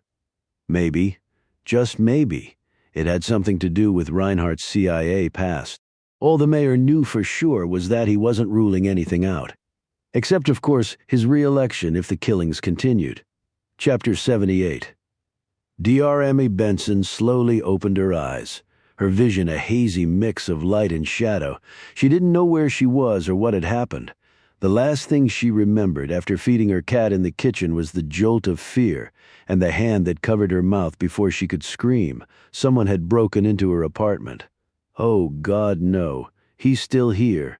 The lights and shadows were now shapes in movement, actually one shape and a single movement, back and forth, a figure pacing before her at the foot of the bed like a Polaroid from hell. His face gradually came into focus, his eyes, his nose, that smile. She wanted to scream, but she was gagged. She wanted to run, but she was bound. She was stretched on her back, spread-eagled, each arm and leg tied to a post of the canopy bed she had bought in Paris a couple of years ago and had shipped back to Manhattan. The bed was a gift to herself after she'd been named the first female chief cardiologist at Bricknell Medical Center in Brooklyn. Score one for the ladies. "Wakey, wakey, Dr. Benson," said the dealer. More details began to trickle back to her. She could feel the hand slapped over her mouth to stop her from screaming, followed by the other hand over her nose. Chloroform for sure. That's how he knocked her out. That's how she ended up in her bed. He's going to rape me, she was sure of it. He'd already removed her blouse, her bra as well. She was naked from the waist up. It was only a matter of time before he removed her skirt and underwear. He probably wanted her awake for that part, and every part of the nightmare that was sure to follow. Dr. Benson started to cry. She cried because she knew she couldn't scream, because she knew she couldn't escape, because the feeling was something she'd never truly felt in her entire accomplished life. Helplessness. The dealer walked to the side of the bed, staring curiously at the tears falling from the sides of her eyes. So many tears, he reached down, catching one on his index finger. For a few seconds, he simply gazed at the wetness. "You never did cry in court, did you, doctor?" he said. He then slowly licked the tear from his finger and smiled again. That smile. She had seen it before, hadn't she? She had seen him before. It was all coming back to her now. No mere trickle, a sudden wave. She was suddenly drowning in a memory she had tried so hard to forget. "It was so long ago. That's what you tell yourself, isn't it?" said the dealer. That voice inside your head, so willing to assure you that you're a different person now, that all is forgiven. It's almost as if you've forgotten all about it. He leaned down so close to her ear that she could feel the heat of his breath. It was like fire. That's why I'm here, doctor, because you need reminding people, need to be reminded. As he turned and walked away from the bed, Dr. Amy Benson realized that she was wrong. She wasn't about to be raped, she was about to be murdered. And the second he returned, the very moment she saw what was in his hands, she knew exactly how he was going to do it. How fitting. Chapter 79. Anything? Asked Elizabeth. No, I answered, you. She shook her head, pushed her hair back behind her ears, and pulled out the next file. Between the two of us, we'd already gone through 10 boxes. There were 20 more to go. A long day was becoming an even longer night. Judge Kingsman had called it the key to everything. It was. But only in the literal sense, so far. He'd handed us his key for a small locker at a self-storage facility in Yonkers, about 20 minutes north of his home. In the locker were 30 large boxes containing files of every case he'd presided over in the past 30 years. That was it. That was everything. There was nothing else Kingsman kept in the locker besides the files. There was something not quite right about it all. I just couldn't figure out what. Whatever it wasn't obvious. The boxes were organized by year, and the files within them were alphabetized according to the last name of the defendant. Within minutes, Elizabeth and I had easily found the files for each of the victims. They were right where they were supposed to be in their respective boxes. So what is it? What's not right? There was nothing out of the ordinary in terms of the labeling or the folders themselves. They were all the same color, that typical drab green. Beyond the alphabetizing, there was no system, no further means by which to differentiate one case from another. Murders were mixed in with assaults that were mixed in with drug, smuggling, arson, and every conceivable form of racketeering in the never-ending debate as to whether people are inherently good or evil. This was the mother lode of ammo for the evil argument.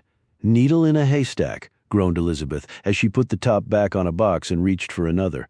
She groaned again. Each box weighed a ton. We should be so lucky, I said. At least with a needle in a haystack, the needle exists. That was the fear, of course, that we would reach the last box and be no closer to knowing the identity of the Queen of Hearts. In the meantime, all we could do was guess.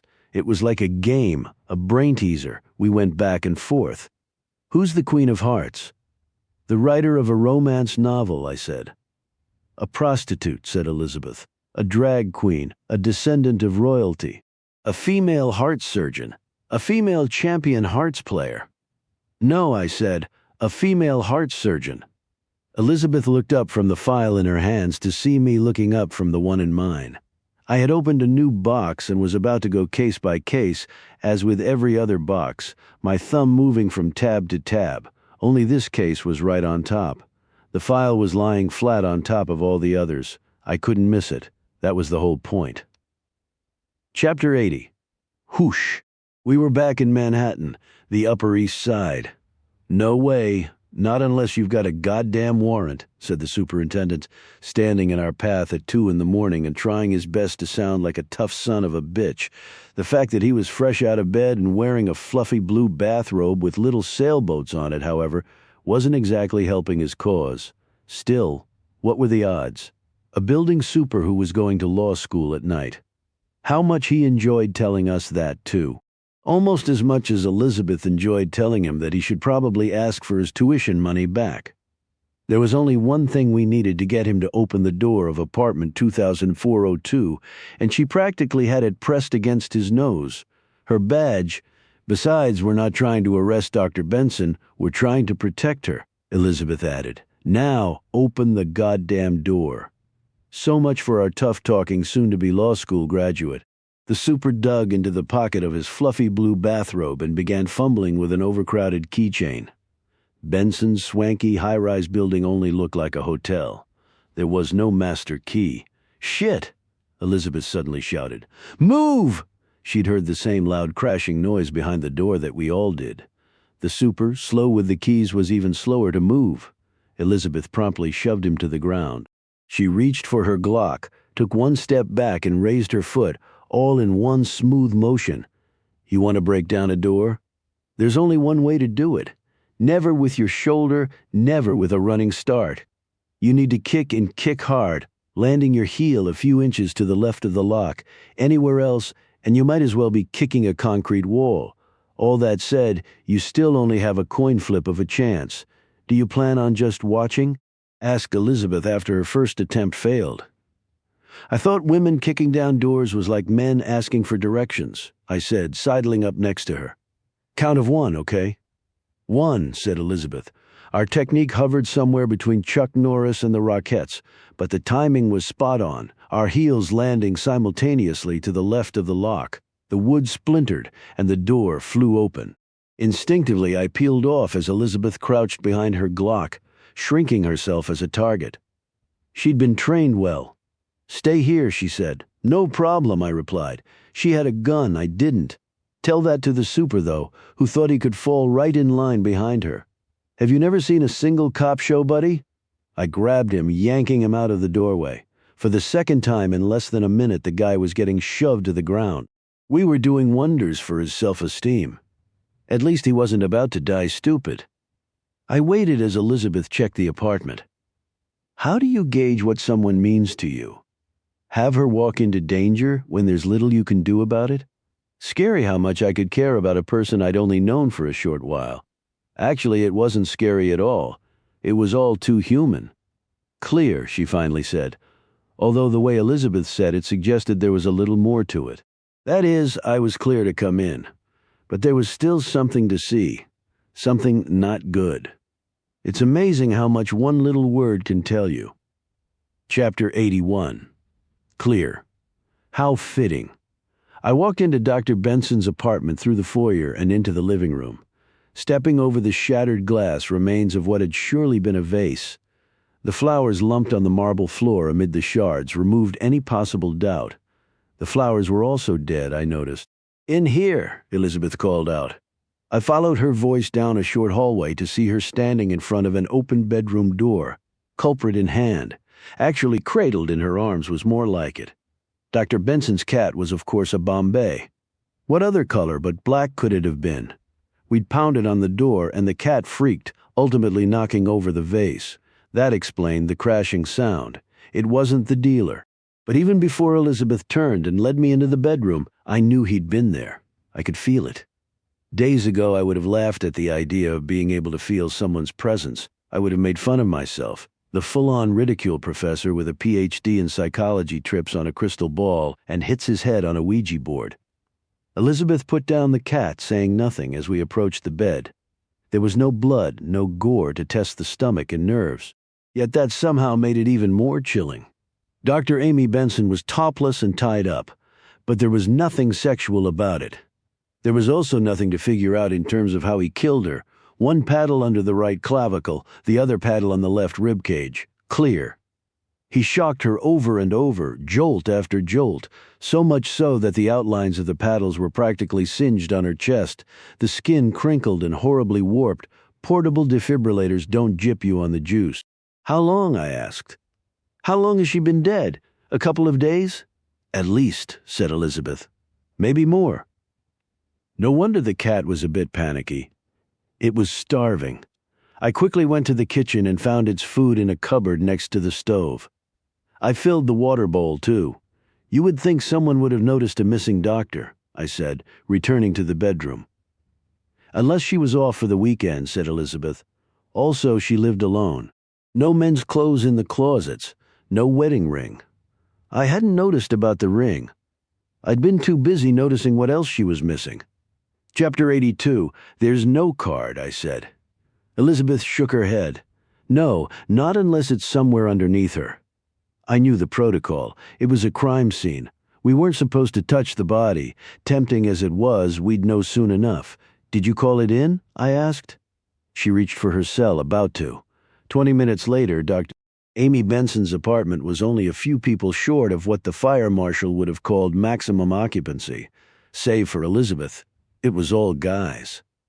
As I sat off to the side in a corner of the bedroom, on a tufted chaise longue that was circa last century Laura Ashley.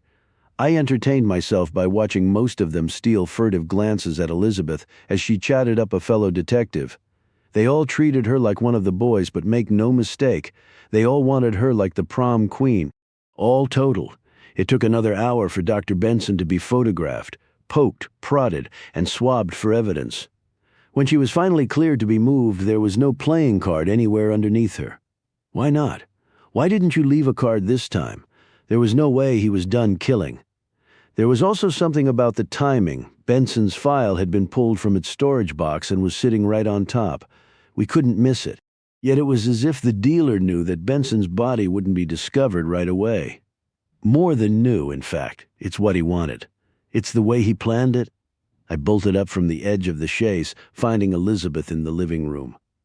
She was off in the corner in an armchair, reading over her notes as the first responder. Her report would come later than she imagined. "Judge Kingsman?" I said. "What about him?" she asked. "We need to get back to his house," I said. "Right away." Elizabeth didn't budge from her chair. She didn't even flinch. "It's 4 in the morning, Dylan," she said. "Are you saying he's the next victim? Because we'll call him and then—" "No, we can't call him," I said. "Why?" "Because there's only a chance that he's the next victim. There's no hiding fatigue at 4 o'clock in the morning." "For Christ's sake," snapped Elizabeth. "What are you talking about?" I sat down in the other armchair, leaning forward. Only she could hear me. "There are 2 possibilities," I said. "The first is that Judge Kingsman is about to be killed. What's the second?" I told her. She didn't ask if I was sure. She didn't even ask me to explain. Elizabeth didn't say anything to me, in fact. Instead, she reached for her phone, dialing the dispatcher at the 50th precinct. She wanted a detail outside Kingsman's house, front and back. We were more than half an hour away, but the detail would take only 10 minutes to get there, tops. "No one goes in," Elizabeth said to the dispatcher, "and no one goes out." 2 possibilities. Judge Arthur Kingsman was either a dead man or the dealer. Chapter 83. It felt like one of those sci-fi movies in which everyone else on the planet suddenly and mysteriously disappears. We turned the corner near Kingsman's house, in Riverdale's Hudson Hill, the first hint of sunrise casting a yellowish glow over the entire street. Elizabeth had been keeping her hands warm in the pockets of my jacket during the ride, but she now took one out to tap my shoulder and point at my headlamp. She wanted me to cut the light. Up ahead were the silhouettes of 2 cars parked at the bottom of Kingsman's driveway. I knew what she was thinking underneath her helmet. She didn't have to say it. Why are there 2 cars? There should have been only one in front. The other should have been on the street behind the house, covering the back. Moreover, why were the cars parked directly in front of the house? Too conspicuous. They should have been on the edge of the property or down the street a bit. All they needed was a decent view, not a front row seat. I cut the engine, waiting for Elizabeth to step off. It was hardly a wait. She was already swinging a leg before we even came to a stop. Sure, it was the graveyard shift, but did it have to be a rookie detail? With a huff, Elizabeth removed her helmet and practically shoved it in my hands. Some greenies were about to get an earful. No, they weren't. Elizabeth stopped 10 feet from the first car. I caught up to her, and we were both looking at the same thing. An empty Honda Accord, lights off, but the engine still running. Stranger still was that the front door on the driver's side was slightly open. I was about to ask if the NYPD counted Hondas in their unmarked fleet. Apparently they didn't, because before I could ask, Elizabeth had drawn her Glock. There was no doubt about the car behind the Accord, though. It was the same kind of sedan as Elizabeth drove. It was empty, too. The engine was off. All the doors closed. "Tell me you carry a bug," I said. That was a BUG, as in backup gun. My not having a weapon outside Dr. Benson's apartment was one thing. This was another. Something was up, and we were as out in the open as it gets. Elizabeth reached down to her right pant leg and removed the Glock version of a pocket pistol, the G42, from her shin holster. "Don't make me regret this," she whispered, handing it to me. She was only half joking. "Don't worry, I've only shot one other partner in the back." I whispered in return. I motioned with my hand. "After you." The look on her face was almost as priceless as her slight hesitation. The irony, of course, was that there was no chivalry in this situation. I was technically a civilian, and she wasn't. There was no way she was going to let me lead. But I had her back. We walked up the driveway, the grumble of that Honda engine fading behind us. Every window in Kingsman's house was dark. There was no sign of anyone inside or out. Maybe there were some early birds chirping, but all I could hear was the sound of my own heartbeat. That and the words of my first handler, a Frenchman with whom I was stationed in London. It was his version of keep calm and don't panic. Le secret pour rester en vie, ne jamais cesser de respirer. The secret to staying alive? Never stop breathing, this way, said Elizabeth. Without discussion, she and I both knew where we were heading. The back of the property. The front was a little too quiet for our liking. Way too quiet. My kingdom for some noise. Elizabeth heard it first. We were halfway along the side of the house going on. Nothing but instinct. She plastered herself against the stucco of Kingsman's Tudor, her arm pulling me next to her. She pointed to her ears. That's when I heard it too. Dim but definitely there. Voices as in plural. It was at least two men talking. It might have been the patrolman, but that wouldn't explain the Honda with the engine running. We needed to get closer to hear them better. Better yet, we needed to get a look. Slowly, we edged along the side of the house, the corner toward the back no more than 10 feet away. We were as quiet as falling leaves. So was the guy behind us. Chapter 84. I almost shot his head off. I mean seriously, who clears his throat before yelling, "Freeze, a rookie." That's who. I spun around so fast that the kid nearly tripped over his own feet. Luckily for him, I saw the uniform. All he saw were our street clothes and our guns. God knows what would have happened if Elizabeth hadn't been so swift with her badge. "Whoa, whoa, whoa," she screamed. That brought another officer running over from the back of the house in full sprint. With his buzz cut, he looked even younger than his partner. We were now the meat in a neophyte sandwich. Quickly, Elizabeth explained who we were and why we were there. The only reason they were there was because of her. Their turn. Why the Honda out front? Why were they out of their cars and on the property? "Follow me," said the buzz cut. We followed him to a patio off the back of the house where two more officers were standing hummering really, over another man sitting in one of 4 wrought iron chairs, all of which probably had cushions on them a few months ago during the summer. Or maybe not. The chairs and the patio itself had that overly neglected look.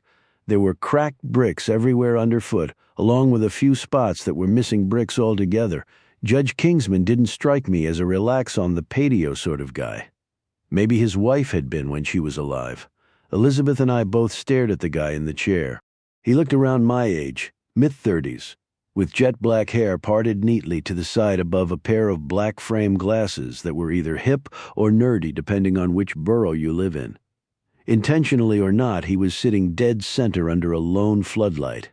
He wasn't in handcuffs, but his body language was unmistakable. He wasn't there by choice. "Who is he?" asked Elizabeth. "No wallet or any ID on him, but he says his name is Elijah Timmets," said the buzz cut. He motioned to the guy. "Go ahead, tell him what you told me." Dead silence. The guy simply sat there, staring back at us. There was no fear, but it wasn't cocky either. The buzz cut rolled his eyes. "Okay, pal, I'll tell him. He says he works for the judge and was dropping off some files," he began. I could read his nameplate now, courtesy of the floodlight.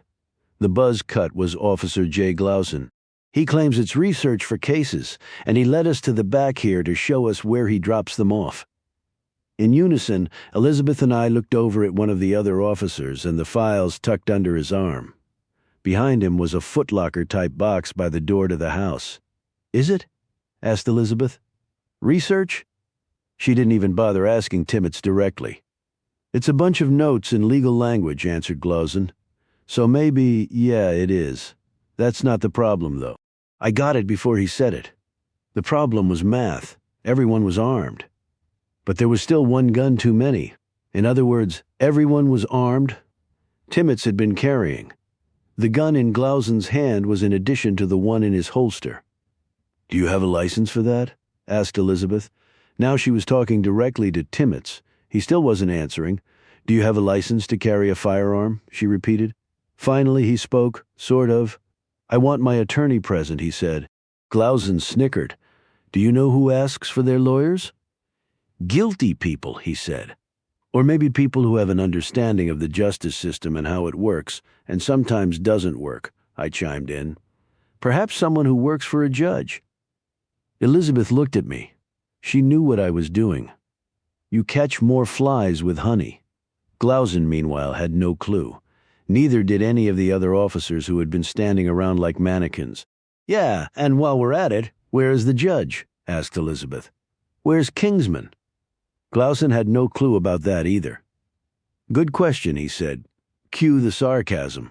Maybe the guy who works for him knows. Chapter 85. "Did you call the home number?" asked Elizabeth. "The landline?"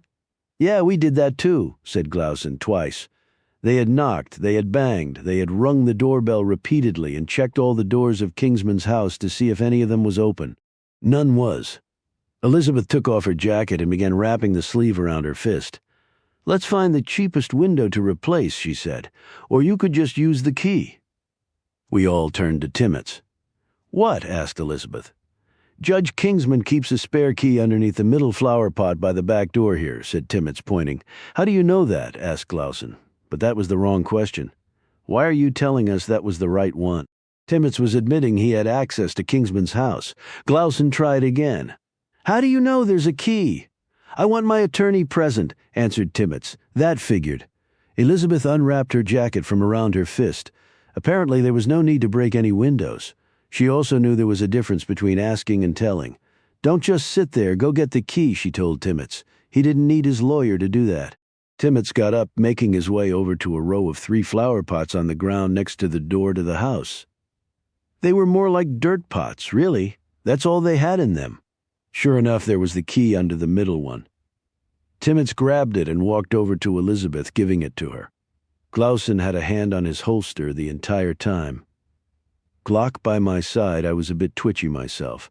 Timmets returned to his chair as Elizabeth started orchestrating. Glausen and I were to come with her inside the house. The other officers were to stay outside and keep Mr. Timmets company. 5 minutes later, we returned to the patio. "Would you still like your attorney, Mr. Timmets?" asked Elizabeth. He nodded. "Yes." "Okay then," she said, reaching for her phone. She held it out for him. "Give your attorney a call and have him or her meet you at the 50th Precinct in half an hour." "Are you arresting me?" he asked. "No," she said. "We'd like to ask you some further questions, and your cooperation would be appreciated. You would be coming with us voluntarily." Timmets thought for a few seconds. "Okay, but I'd like to make the call from my own phone," he said. "It's in a coat in my car." "The Honda out front," said Elizabeth. "Right?" "Yes. It's also been running this entire time," he said. "I'll take care of it," Glausen announced, heading for the front of the house. No one objected, including Timmets. "So, how long have you worked for Judge Kingsman?" I asked, filling the silence that followed. I wasn't sure Timmets would answer. "He did almost 10 years, he said. "So you were with the judge back when he was on the New York State Supreme Court?" "Yes," said Timmets. "You're not a clerk, though, right?" "I research cases for him, but I have no law training," he said. "Not in the traditional sense, at least." "What's the non-traditional sense?" I asked. "Being around a judge and his courtroom for 10 straight years. Best law school there is." "You're probably right about that," I said. "At the very least, you've learned the importance of having an attorney. Is he good, by the way? Your attorney?" "I don't know," said Timmets. "I've never needed the guy before." I wasn't sure if Glausen heard that as he came back around the corner of Kingsman's house. Either way, his timing was perfect. In one hand was Timmets's cell phone. All eyes, however, were on his other hand. Glausen was clutching a large knife, his shirt sleeve pulled down over his fingers to prevent getting any prints on it. There was some added pep in his step, and as he crossed over into the shine of the floodlight, the top half of the steel blade toward the handle practically glistened. It was clean as a whistle. Not the bottom half, though. It was as dirty as dried blood. "I repeat," said Glausen, "what kind of people ask for their lawyers?" Chapter 86. "He knows we're watching him," I said. "No, He thinks we're watching him, said Elizabeth. He doesn't know for sure. No one can. That's the point. I looked again at Timmets through the one-way mirror, into the interrogation room at the 50th precinct. He was sitting, his arms folded on the metal table, completely expressionless. No, I said, he knows. If there was any room smaller than the interrogation room, it was the viewing room where Elizabeth and I stood on the other side of that one-way mirror. At least that's the way it felt with the lights off. The darkness also wasn't helping with what had become an unintended experiment in sleep deprivation. That dull ache in the joints had settled in, the eyes beginning to sting. Elizabeth checked the time on her phone. It was pushing 8 a.m. Damn, she muttered. Where the hell is this guy? Is there a statute of limitations on waiting for an attorney? I asked. If there was, the one representing Timmets was cutting it close. Granted, Timmets had probably woken him up when he called from Kingsman's house, but that was more than an hour ago. Where was the guy coming from? Cleveland? We'll give him another 5 minutes, said Elizabeth. Then what? I asked. I don't know, she said. Ask me in 5 minutes. Everything was falling into two categories now. What we knew and what we didn't. What we knew since arriving at the precinct was that Elijah Timmets was licensed to carry a concealed weapon in the state of New York. His name was in the database. What we didn't know was the blood type on the knife found in his car. The 50th precinct was hardly a forensics lab, but it could do your basic blood testing on the quick. Unfortunately, dried blood fell out of the realm of basic and required something called the absorption-elution technique. That took longer, though maybe not as long as Timmets' attorney was taking. You want a refill? I asked. There was an old Mr. Coffee down the hall. I couldn't even drink the first one, said Elizabeth. She was right. The coffee was horrible, sludge. Whoever made it should have been charged with depraved indifference to human consumption. But it was the only thing keeping me going. I'll be right back, I said. I made my way down the hallway, passing Glauson's desk where he was still working up his report on Timmets. His shift was almost over, and there were a few officers streaming in around him who looked decidedly fresher than anyone else. Not that Glauson was noticing. His head was down, his shoulders hunched. He was the body language equivalent of a do not disturb sign, another victim, huh? Came a voice over my shoulder. I turned to see one of those fresher-looking officers lining up behind me as I reached for the coffee. It took me a second. He was talking about the coffee. Yeah, I'm a glutton for punishment, I said, offering to fill his mug first. Thanks, he said. Strangely enough, you get used to it. He sidestepped over to a small fridge and grabbed a large carton of half and half. To free up a hand to pour it, he put down the newspaper tucked under his arm. It was the early edition of the Gazette. Holy shit! I grabbed the paper, lifting the front page closer to my eyes, if only to make sure I wasn't seeing things. I wasn't. Hey, said the officer. Where are you going? That's my paper. Chapter 87. Elizabeth almost killed us twice on the drive downtown, swerving in and out of traffic and blasting through intersections as if the streets of Manhattan were the backdrop to a video game. Nothing to it, she assured me, shouting over the siren of our borrowed patrol car. That was almost as funny as her telling the precinct captain that he could keep my motorcycle as collateral. This is all because of you, Grimes. You're loving it too, aren't you? The headline above the picture of Judge Kingsman on the Gazette's cover blared it in capital letters, "Thee H. Dealer." On the next page began the story.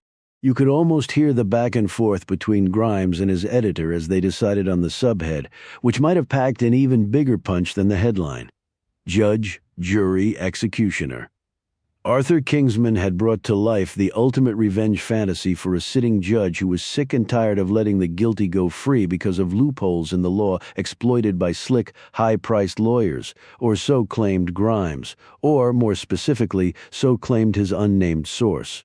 This source had evidence that Kingsman had hired a contract killer who, of all things, had his attempted murder charges dismissed by Kingsman years ago because of an illegal police search of his car's glove compartment. Grimes cited calls allegedly made by Kingsman to the contract killer from a payphone inside the courthouse where he presided, having a surrogate commit the grisly murders. Using a payphone to communicate with him? Kingsman was covering his tracks at every turn. Only that became the ultimate irony and the reason Grimes and the Gazette were so confident running with the story. Grimes's source had led him to the contract killer at the city morgue. 3 days ago, a man in his 20s named Reginald Hicks had been found stabbed to death in his apartment in the Bronx. Multiple tenants told detectives they had seen a man wearing a black fedora and a gray duffel coat in the building around the same time. All of them remembered the coat having very large toggle buttons, the same buttons on the same coat, along with the same black fedora that Kingsman had been photographed wearing on numerous occasions. Kingsman was covering his tracks at every turn. All right, every last one. He had killed the guy who was doing all the killings for him. Reginald Hicks had managed to escape justice in Kingsman's courtroom. In the end, however, he wasn't able to escape Kingsman. He became one more victim of his revenge. Elizabeth turned the corner onto Center Street, the Thurgood Marshall United States Courthouse directly ahead. "Damn! So much for getting here first," I said. The front of the courthouse was a zoo of news trucks and reporters, all of them playing the same hunch we were. Grimes and the Gazette had treated the story as though they were carrying out the attack on Pearl Harbor. They gave no warning. Not to the police, and certainly not to Kingsman. The odds were good that the judge went off to work, unaware of it. Of course, Elizabeth and I still didn't know where Kingsman had spent the night. Is there a chance he actually did know in advance? We double-parked on the street, stepping out into the chaos. Courthouse guards were already keeping anyone with a camera, microphone, and/or perfectly coiffed hair off the steps and on the sidewalk. We had none of that, especially the hair after being up all night. But Elizabeth did have her badge. "Go ahead," said one of the guards. No sooner did he move aside for us than one of the reporters pointed and shouted, "There he is," as if he'd stepped out of some 1950s crime drama. All at once, the entire press corps began rushing madly up the steps. The guards never stood a chance. Kingsman, standing front and center on the landing in front of the courthouse, was engulfed within seconds. The judge had a statement he wanted to make. He wasn't the only one. Chapter 88. "This way," said Elizabeth. "Over here." I knew what she was thinking as I followed her up the rest of the steps, pushing past the media. They all needed to face Kingsman, but we didn't. When he was done with the reporters and turned around, the first people he saw, the first people he spoke to absolutely had to be us. Best we positioned ourselves accordingly. Not too close to him, though. I've managed to learn a few things about a few things, but the one thing I apparently knew next to nothing about was the optics of an impromptu press conference. If you want to look like you support the person doing the talking, you stand behind that person where the cameras can see you. Otherwise, you get the hell out of the shot. Thankfully, Elizabeth had been there, done that. She yanked my arm seconds before every red dot on every camera lit up as they homed in on the judge. We were safely off to the side, out of frame. "I'd like to comment on the so-called reporting in this morning's Gazette," began Kingsman, slowly and calmly. "Then I'll be happy to take your questions, each and every one." Kingsman wasn't wearing his robe, nor was he behind the bench. But the judge was still the judge. He was laying the ground rules and instructing the jury. He knew as well as anybody, better than anybody, really, that the court of public opinion is more than just an expression. It's real. It's also malleable, like putty or a politician. I stood next to Elizabeth, watching the horde of reporters collectively fall all over themselves so as not to miss a single word. Arms and shoulders bumping, they continued to jostle for position in the horseshoe that had formed around Kingsman. The space between him and the horde was disappearing fast. It was getting out of control. "Please, everyone, there's no need for pushing and shoving," he said. That was far too polite, however, and he quickly realized it. Out wide went his arms and up went his voice. "Calm the hell down, or I won't say another goddamn word." Much better. All at once, the microphones and recorders fell still, each and every one, no weight. All of them except one. An arm was still moving, a body pushing through the crowd. I couldn't see his face, just the black recorder in his hand. Only it wasn't a recorder. "Gun! I saw it, but I didn't yell it." "You only yell it if you're Secret Service. It acts as a bird call telling all the other agents to collapse around the intended target." "It was someone else who yelled it. A reporter next to the shooter. He blurted it out before I could even take my first step, before I could try to pop. The first shot missed Kingsman, but the second didn't. His knees buckled, and his body collapsed at the top of the courthouse steps. I ran right past him, though. I had to. Everyone had run for cover except his killer. He was simply standing there, frozen, except he wasn't a he. The second I saw her face, I knew who she was. She was Vengeance. Chapter 89. Lower the gun, I yelled. I was running at her full speed, hurdling people still on the ground, while trying not to tumble down the steps. I'd been in her house. I'd smelled the bleach she'd used to clean her husband's blood off the floor. The blood was gone, but the stench of his murder would never fully go away in her mind, especially in its darkest corners.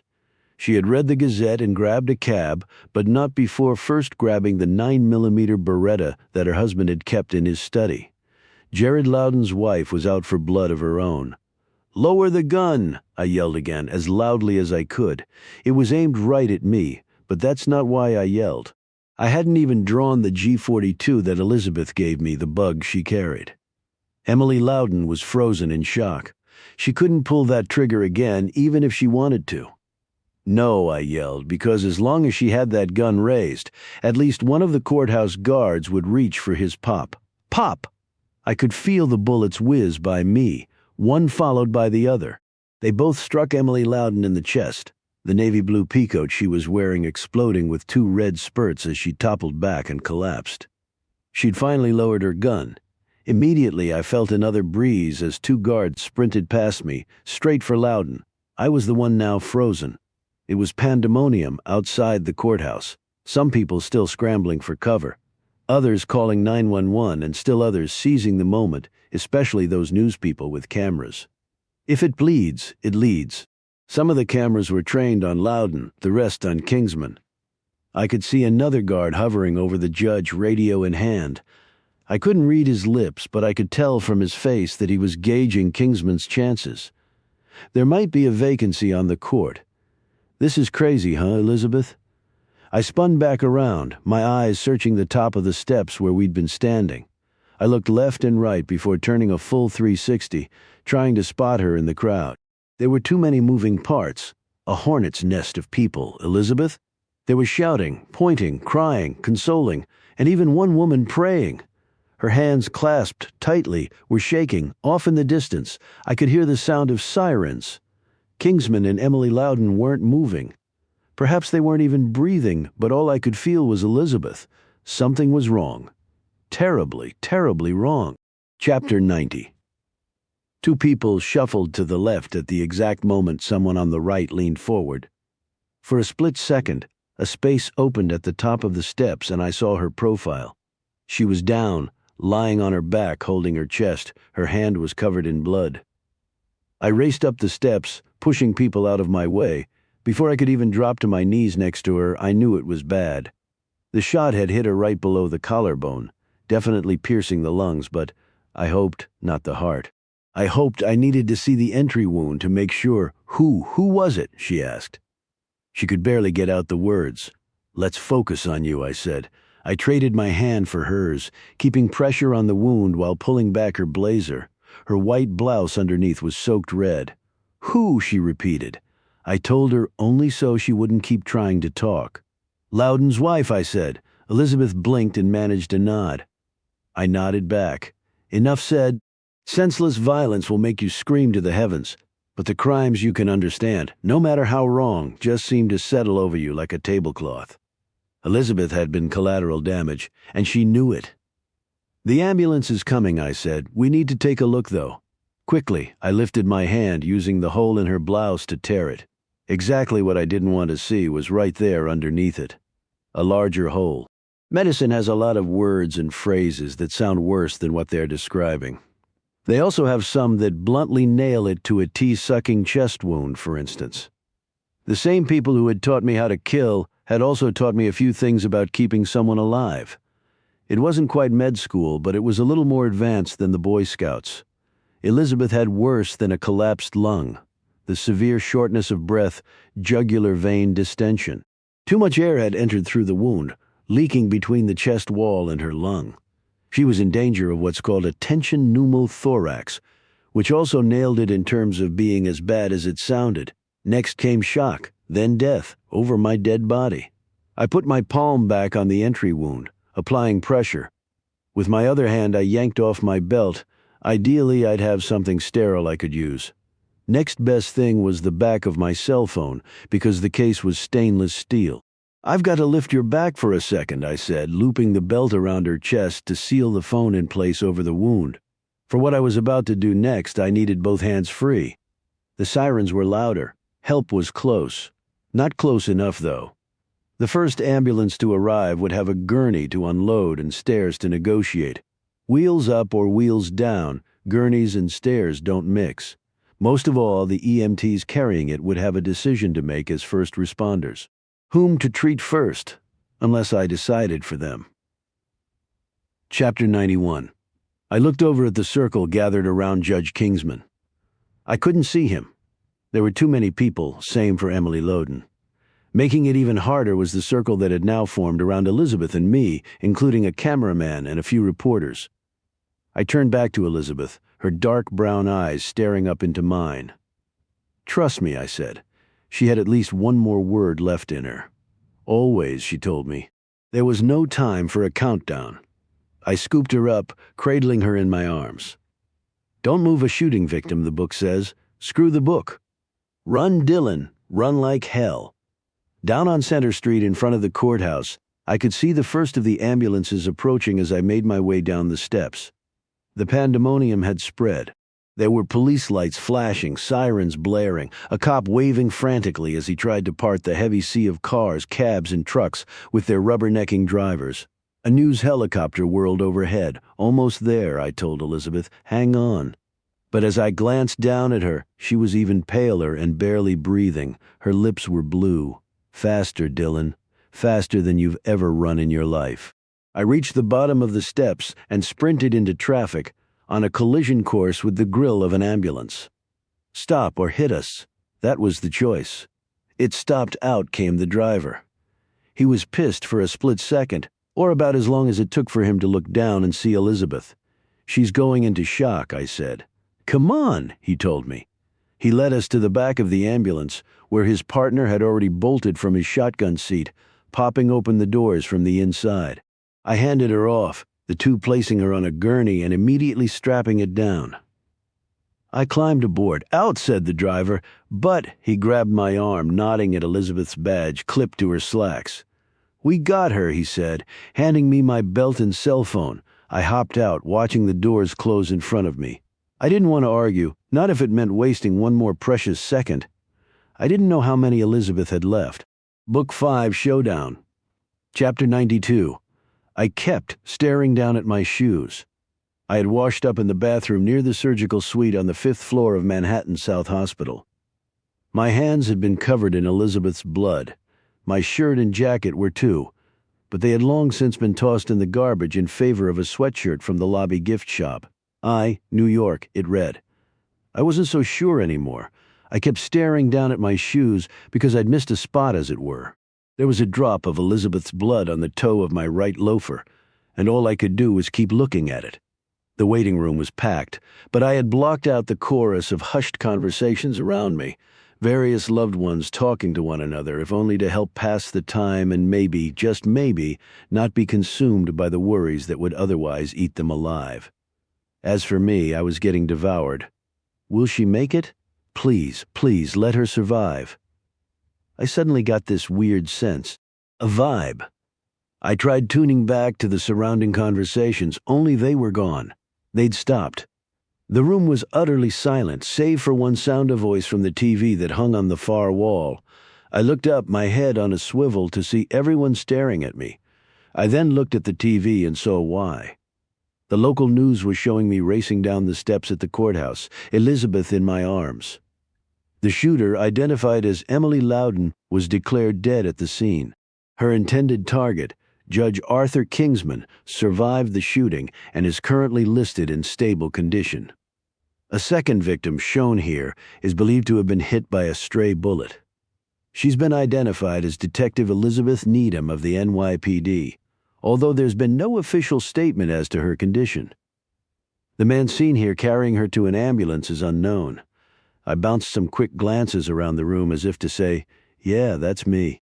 Most of the people went back to whatever it was they were doing, talking, reading, staring at their phones.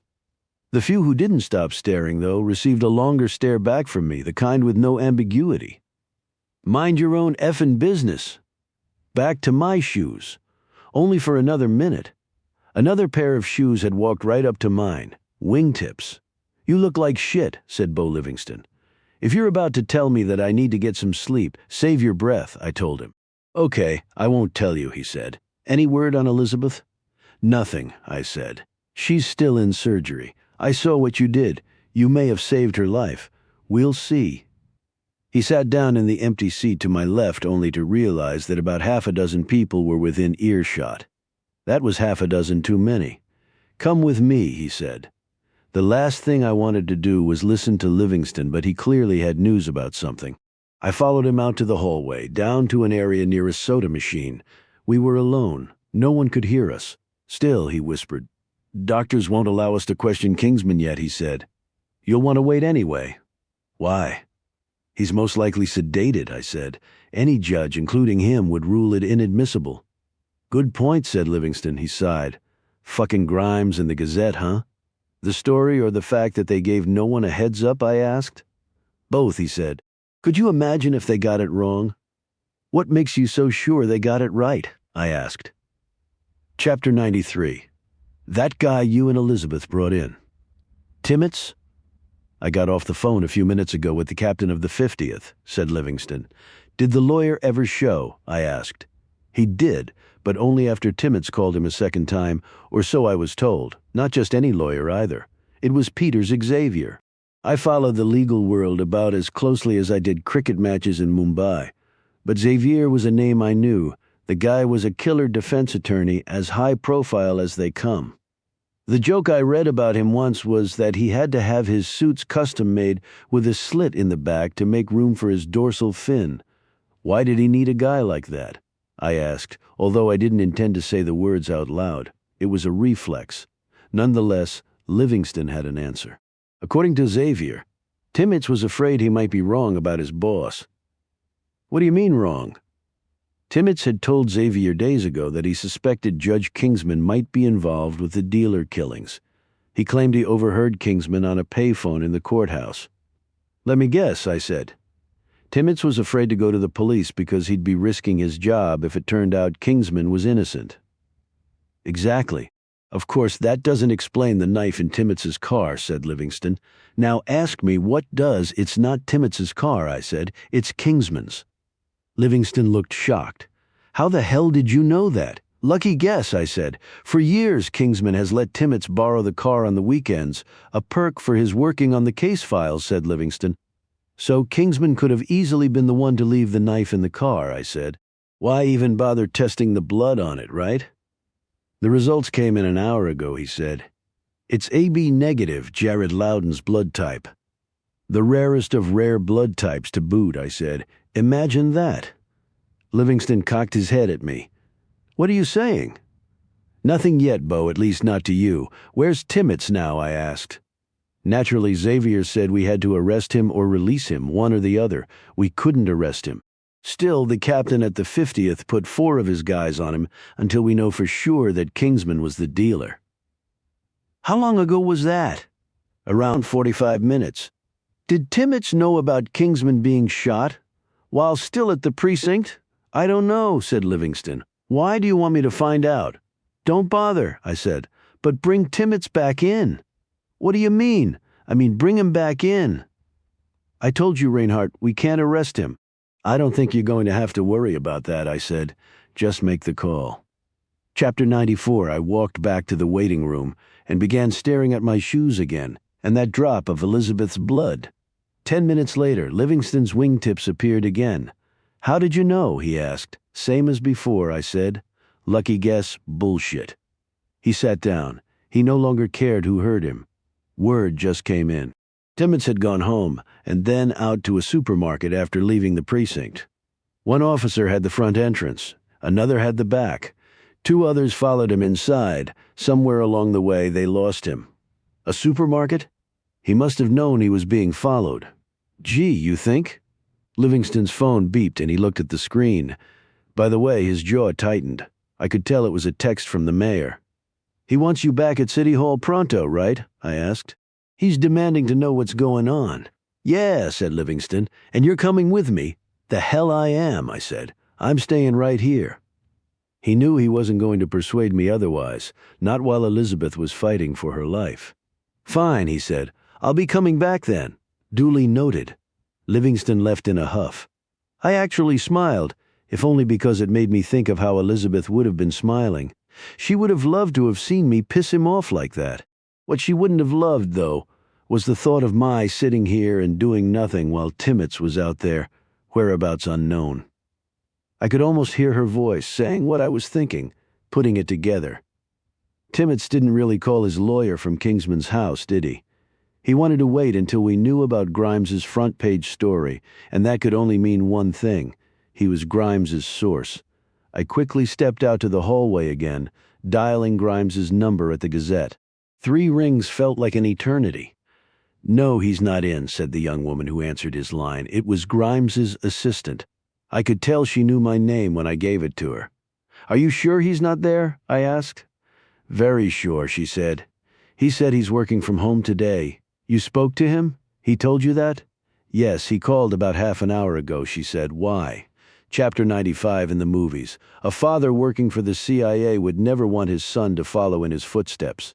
You could almost picture the heartfelt scene, a park bench or an old booth in a bar, the ink barely dry on the son's college diploma.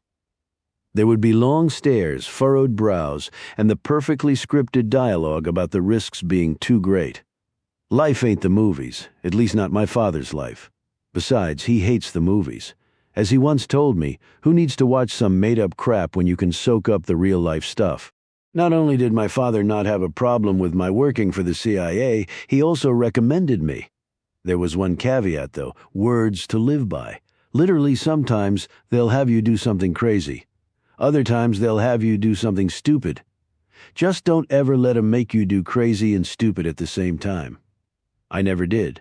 All these years later, though I was suddenly like my dad in the movies, who needs the CIA when you can combine crazy and stupid all on your own? I took a deep breath and exhaled. Then I rang the doorbell. Silence followed, but I knew he was on the other side of the door. With any luck, Grimes was still there too. Still alive, that is. "I came alone," I announced. The silence that followed this time somehow sounded different. Sure enough, I next heard the snap of a dead bolt. The door opened. Grimes simply stared at me, saying nothing at first. I stared back at him, noticing the down vest he was wearing. It was wired to the hilt with explosives. Give him credit, he managed to crack a joke about it. "I saw it on the rack at Barney's, and just had to have it," he said. "If only I could have laughed." "Come in and close the door," said the voice behind Grimes. "Oh, and be sure to lock it." I stepped inside as Grimes followed instructions, the dead bolt snapping back into place. In front of me, past the foyer, I saw Timmets sitting on one of the couches in the living room, a lit cigarette in one hand and a detonator in the other. He held up the cigarette and smiled.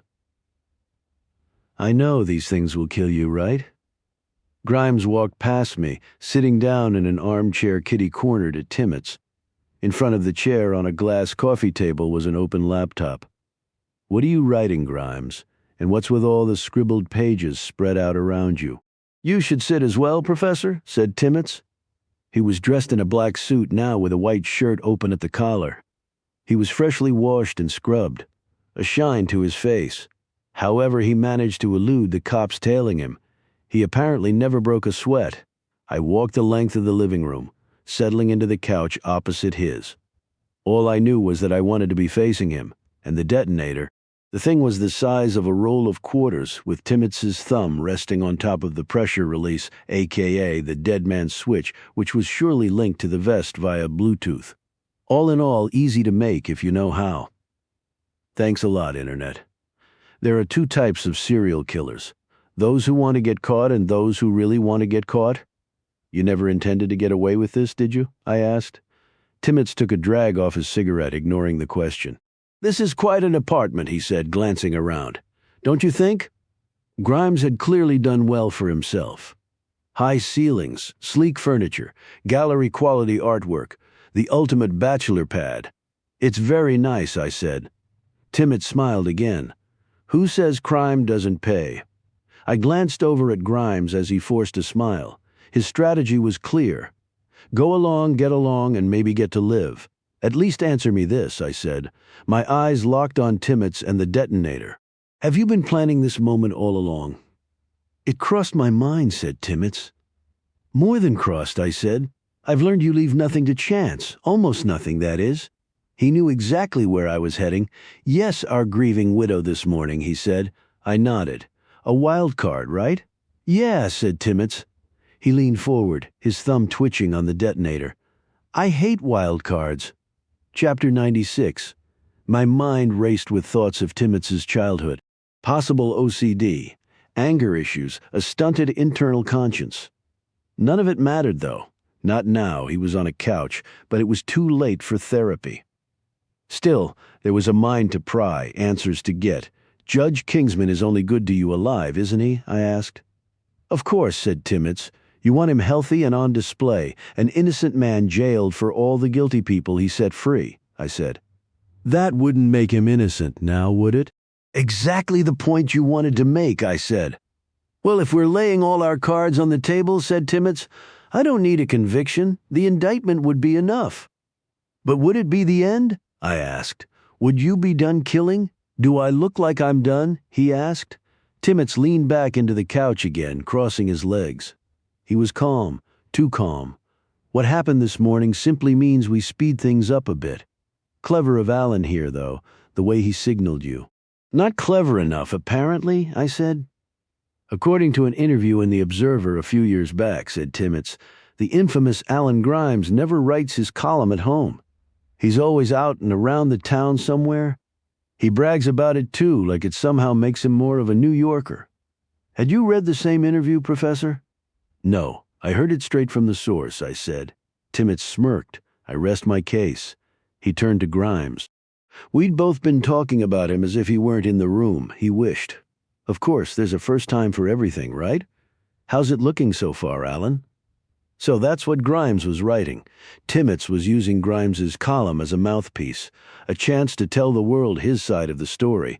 It also explained the endless scribbled pages. Every inch of every paper spread around Grimes was covered with the musings and motives of a serial killer.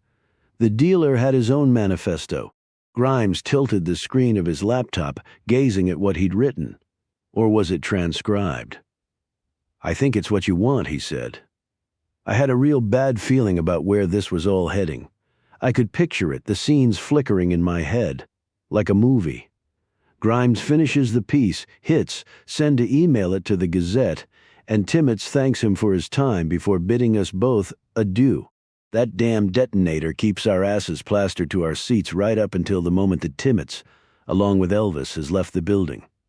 At which point Timmets lifts his thumb, triggers the vest, and the only thing left of Grimes and me are some DNA samples. At least Grimes would probably win a Pulitzer posthumously. I could picture it all right. I just couldn't believe it. Maybe Grimes had served his purpose for Timmets, but my role still seemed underwritten. There had to be something more, something I was missing. Every instinct I had was telling me the same thing. The dealer still had something up his sleeve. Chapter 97. Timmets stubbed out his cigarette, using nothing but the glass of Grimes's coffee table as an ashtray. With his free hand, he motioned inside his jacket. How rude of me, he said.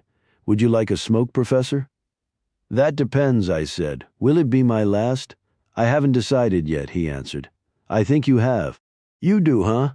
Have I become that transparent now? Engagement. I could see it in his eyes, the way they lit up from anything or anyone that challenged him. Wasn't that the idea? I asked. I leaned back against the couch, matching his pose. Wasn't that what you wanted, to challenge me? You say challenge. I say use, he said. Either way, here I am, I said. Why me, though? Why my book? Don't you know? Asked Timmets. Let's just say I have a theory, I said. But you don't agree with it. The opposite? Said Timmets. I think permission theory is an excellent approach to understanding abnormal behavior. In fact, much of what I've done is modeled after it. A simple fan letter would have sufficed. I said. In a way, you'll get that too, said Timmets. He turned to Grimes. Did you send it yet? Grimes nodded. There was something almost poetic about the faith Timmets placed in Grimes to email what might be his very last column. Timmets didn't need to watch him hit that send button or even read exactly how he distilled his manifesto. Grimes loved to drink and chase women, but he lived to write. It was only fitting that was how he'd spend his last remaining hours before dying. As if on cue, Timmets leaned forward again. He held the detonator out in front of him. His words were all too familiar. Can we ever really judge behavior simply by the behavior itself? What else can you quote from the book, I asked. Go ahead, tell me that the differences between normal behavior and abnormal behavior have nothing to do with behavior but rather the circumstances in which they happen. Tell me all the exceptions to thou shalt not kill. Tell me about wars and self-defense or capital punishment. Then tell me how killing us will help you prove your point. It's not my point, it's yours, said Timmets. There'll be a lot written about me, that I was evil, that I was cruel and unjust. But you know what the truth is. And, in time, so will others. Because you know me, Professor, you've already written about me. For everything that I am, everything that I've done, the one thing I'm not is abnormal, and you know it. I'm the asterisk, the exception that proves the rule. Crazy is our security blanket. The word we use instead of the truth when the truth scares us even more. Justice isn't blind, it's lazy. Timmets locked his elbows, his arms shooting straight out in front of him. His grip tightened on the detonator, every knuckle going white. Shall we count down together? He asked. Chapter 98. The serial killer who had thought of almost everything, did he forget to frisk me? Or did he choose not to? I whipped my arm around, grabbing the grip of Elizabeth's G42 tucked into the back of my pants. All I could see was the way Timmets was holding the detonator. It was out over the coffee table, ripe for the taking. If you want to shoot to kill, you aim for the head or the heart. If you want to shoot to stun, you aim for the stomach. I literally had one shot. My arm came whipping back around as I found the trigger, squeezing it hard and fast a few times before dropping the gun. I lunged forward, my hands outstretched and reaching for his before any law of physics could kick in and kill us all. He was shot. He was bleeding. But he hadn't let go. His thumb was still lodged on top of the dead man's switch as I slammed my palm down to keep it that way until I could pry it from him. You getting this all down, Grimes? Grimes? He was gone. No, he was behind me. He'd scooped up the gun. Don't, I yelled. I knew what he was thinking. Shoot Timmets again. He wanted to help, to do something. But Timmets and I were now one big moving target above that glass table, and I could practically hear Grimes's hand shaking. I was bigger than Timmets. I was stronger. He was bleeding out and losing strength. It was only a matter of time. The only thing I needed to do was keep that thumb of his, Whatever fight Timmets had left in him drained out of his arms in an instant. He wasn't pulling or pushing anymore. He wasn't doing anything except surrendering. You win, he whispered. I'd sooner lick an electric fence than trust a serial killer, but he was coordinating the transfer of the detonator, moving his thumb just enough underneath my grasp so I could take control of it without triggering the switch. Suddenly, it was all mine. You son of a bitch, are you kidding me? It took only 2 seconds of holding it in my hands to realize the detonator was fake, a fugazi. It had the weight of an empty Pez dispenser and was just as hollow. Was there another trigger mechanism? Was this a decoy? Timmets began to laugh. His chest was heaving, his lungs doling out their last breaths, and he was using them to laugh at us. Jesus Christ, said Grimes, taking a closer look at the vest Timmets had made him wear. There were wires galore, but that was it. The C4 was as fake as the detonator. It's painted Play-Doh. Now you tell me, Grimes. Timmets had blown up Jackie Palmer's apartment with Jackie in it. When it came to explosives, he knew what he was doing. So why did he do this? He wanted you here, said Grimes. He wanted it to look like I was tipping you off. I'm sorry, I had no choice. He glanced at the vest again. At least I didn't think I did. It's okay, I said. Call 911. That was nothing more than protocol, though. Timmets had no intention of hanging around until the EMTs arrived. I watched as he fell back onto the couch, the cushions easing his fall but not the pain. He grimaced, his face contorted. Still, he continued to laugh.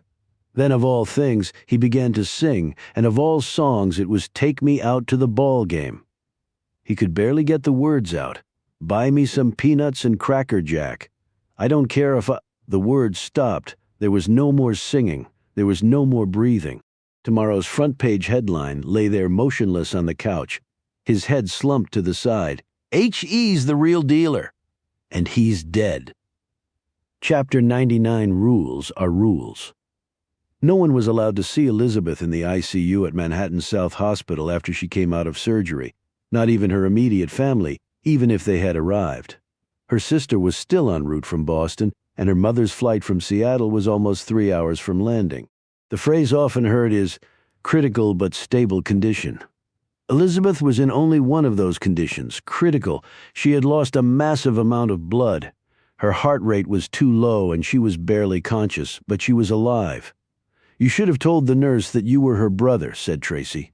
"He'd been waiting with me the past 2 hours, the first of which was spent repeatedly lifting his jaw off the floor as I told him everything that had happened." "You heard the nurse? Not even family?" I said. "Hell, they didn't even let the mayor in." Deacon had come and gone, as had Livingston again. I would never second-guess their concern for Elizabeth, but it was hard not to notice their ulterior motives. For Livingston and his boss, it was another photo op. The mayor arrived with flowers in hand and a prepared statement for the press. There were thoughts and prayers for Elizabeth up front, before a quick pivot to the city's resilience. "Our streets are safer today, our metal having been tested," he said. Livingston probably had that line focus grouped for the mayor in advance. There were a couple of other visitors. I spoke to Robert briefly, Elizabeth's fellow detective who seemingly knew more about her than anyone else. He reminded me that she and her father weren't on speaking terms. "Her mother's forgiven him for cheating, but Elizabeth hasn't," said Robert. "The girl really knows how to hold a grudge." "This is crazy," said Tracy when it was only the two of us again in the waiting room. "You should be able to see her." "It's okay," I said. "No, it's really not. I'm sick of stupid rules for the sake of rules. It's always about what we can't do." I rarely, if ever, put Tracy on the proverbial couch, but it was impossible not to see that he was projecting his disappointment over our adoption efforts onto this situation. In fact, from a certain angle, the nurse who told us that Elizabeth couldn't have any visitors sort of looked like Ms. Peckler from the Gateway Adoption Agency. She was even carrying around a clipboard. It was obviously still bothering him. It bothered me too. The only silver lining to chasing a serial killer, though, was that it took my mind off everything else. "Excuse me," Tracy called out. The nurse happened to be standing in the hallway checking her clipboard. She came over, although she didn't seem too happy about it. "Yes?" she asked. "I know you said Detective Needham can't have visitors while still in the ICU," said Tracy, "and I know there's probably a good reason for the rule, but—" "Good," said the nurse, cutting him off. "Then there's no reason to revisit the conversation, right?" I looked at Tracy, who was blinking in disbelief. The words were forming on his tongue. He was loaded for bear. Oh shit, here we go again. I was so busy bracing myself that I didn't notice the other nurse who had come over. I could tell she was from inside the ICU. She had that look of experience, of having seen it all. "Are you Dr. Reinhardt?" she asked. I nodded. "Yes. Detective Needham just regained full consciousness," she said. "You must be pretty special to her, because you're the first person she asked for." "Can I see her?" I asked. "Normally you're not allowed to," she said, before giving me a smile. "But what good is a rule if you can't make an exception to it?" Chapter 100. Elizabeth was bruised and bandaged and pale as a ghost. There were wires and tubes sticking out of her, a tangled mess. She took one look at me, though, and cracked a smile. "Christ, I thought I was the one in bad shape," she said. "Yeah, well, only one of us has gotten any sleep." We both left the subtext unspoken. She almost didn't wake up. "Are you in pain?" I asked. "Only when I breathe." She smiled again, reaching for my hand. "Thank you. For everything." "Nothing that you wouldn't have done for me," I said. The story of what happened at Grimes's apartment could wait, or that was my thinking. I should have known better about Detective Elizabeth Needham. If she was breathing, she was working. I overheard 2 doctors talking about Timmets, she said. Tell me everything, I did. I told her everything, including the one thing I hadn't told anyone else yet. When we were first at Kingsman's house in his study, I said. There was something about my book on his shelf. I remember there was no dust jacket, she said. There was no dust, period. The last time that bookshelf, let alone the study, got a cleaning was probably while Kingsman's wife was still alive. Mine was the only book not covered in dust, though, I said. Timmets put it there. As it turns out, we couldn't know it at the time. But you picked up on it, she said. Then you heard Timmets had called his attorney a second time. The book, the knife in Kingsman's car, Timmets was framing him. I still couldn't be sure, though. Then, before I went to Grimes's apartment, I made sure. How, Julian? I said. The storage facility where Kingsman keeps his files uses an online backup service on their security cameras. Julian was able to find Timmets going in and out of the building. He had a key. So Timmets pulled Dr. Benson's file and made sure you couldn't miss it, said Elizabeth. He was leading you to Kingsman all along. That's the part I still don't understand, I said. Did he really need me? He had everything he wanted with Grimes, a guy to tell his story. Grimes was his pawn. You were his challenge, she said. You made it interesting for him. He admitted as much. Maybe, I said, for sure. Grimes is going to be a busy guy for a while. Grimes had a story to write. A bunch of stories, actually. He also had amends to make. He'd been duped by Timmets into thinking Judge Kingsman was the dealer. The mistake nearly cost Kingsman his life. If it had, it would have also cost Grimes his job, if not his entire bank account. Luckily for him, Kingsman hardly seemed like a guy who would file a civil suit. You could almost hear him citing the absence of malice. Not only did Grimes now have the dealer's manifesto, he also had his own eyewitness account of how the man who wrote it died. For the next couple of weeks, his paper would essentially be renamed the Grimes Gazette. You're going to use it, aren't you? I asked him on the phone when he called me to check on Elizabeth. Grimes knew what I meant, the nickname. You better believe it, Dr. Death, he said. Don't worry, by the time I'm done, you'll probably get a book deal out of it. For the record, I told him, I think I'm done writing books for a while. The last one was quite the troublemaker. All right, that's enough talking, you two, came the voice of another ICU nurse. She'd come over to take Elizabeth's blood pressure. Our girl needs some rest. I watched as the nurse looked me up and down, practically wincing. Don't say it, I told her. She said it anyway. You could use some rest yourself, my friend. A shower wouldn't hurt either. Elizabeth laughed softly, as much as the pain would let her. It was easily the best sound in the world. She was out of the woods. She was going to be okay. Chapter 101, Tracy. I returned to the waiting room. He was gone from his seat. He wasn't in the hallway either. I figured maybe he went to the bathroom or to get some coffee. Perhaps he wanted some privacy somewhere to make a call. It could have been anything. Then I thought about it for a moment and realized it could only be one thing. I took the elevator down to the second floor, following the signs on the wall. They were pink and blue. There you are, I said. I turned to see what Tracy was looking at. He had come to the maternity ward. The two of us were gazing through a large glass window at a room full of newborns. I couldn't help myself, he said. It was his tone. Each word sounded more anguish than the one before it. You've got to stop blaming yourself, Tracy. How can I? I ruined it for us.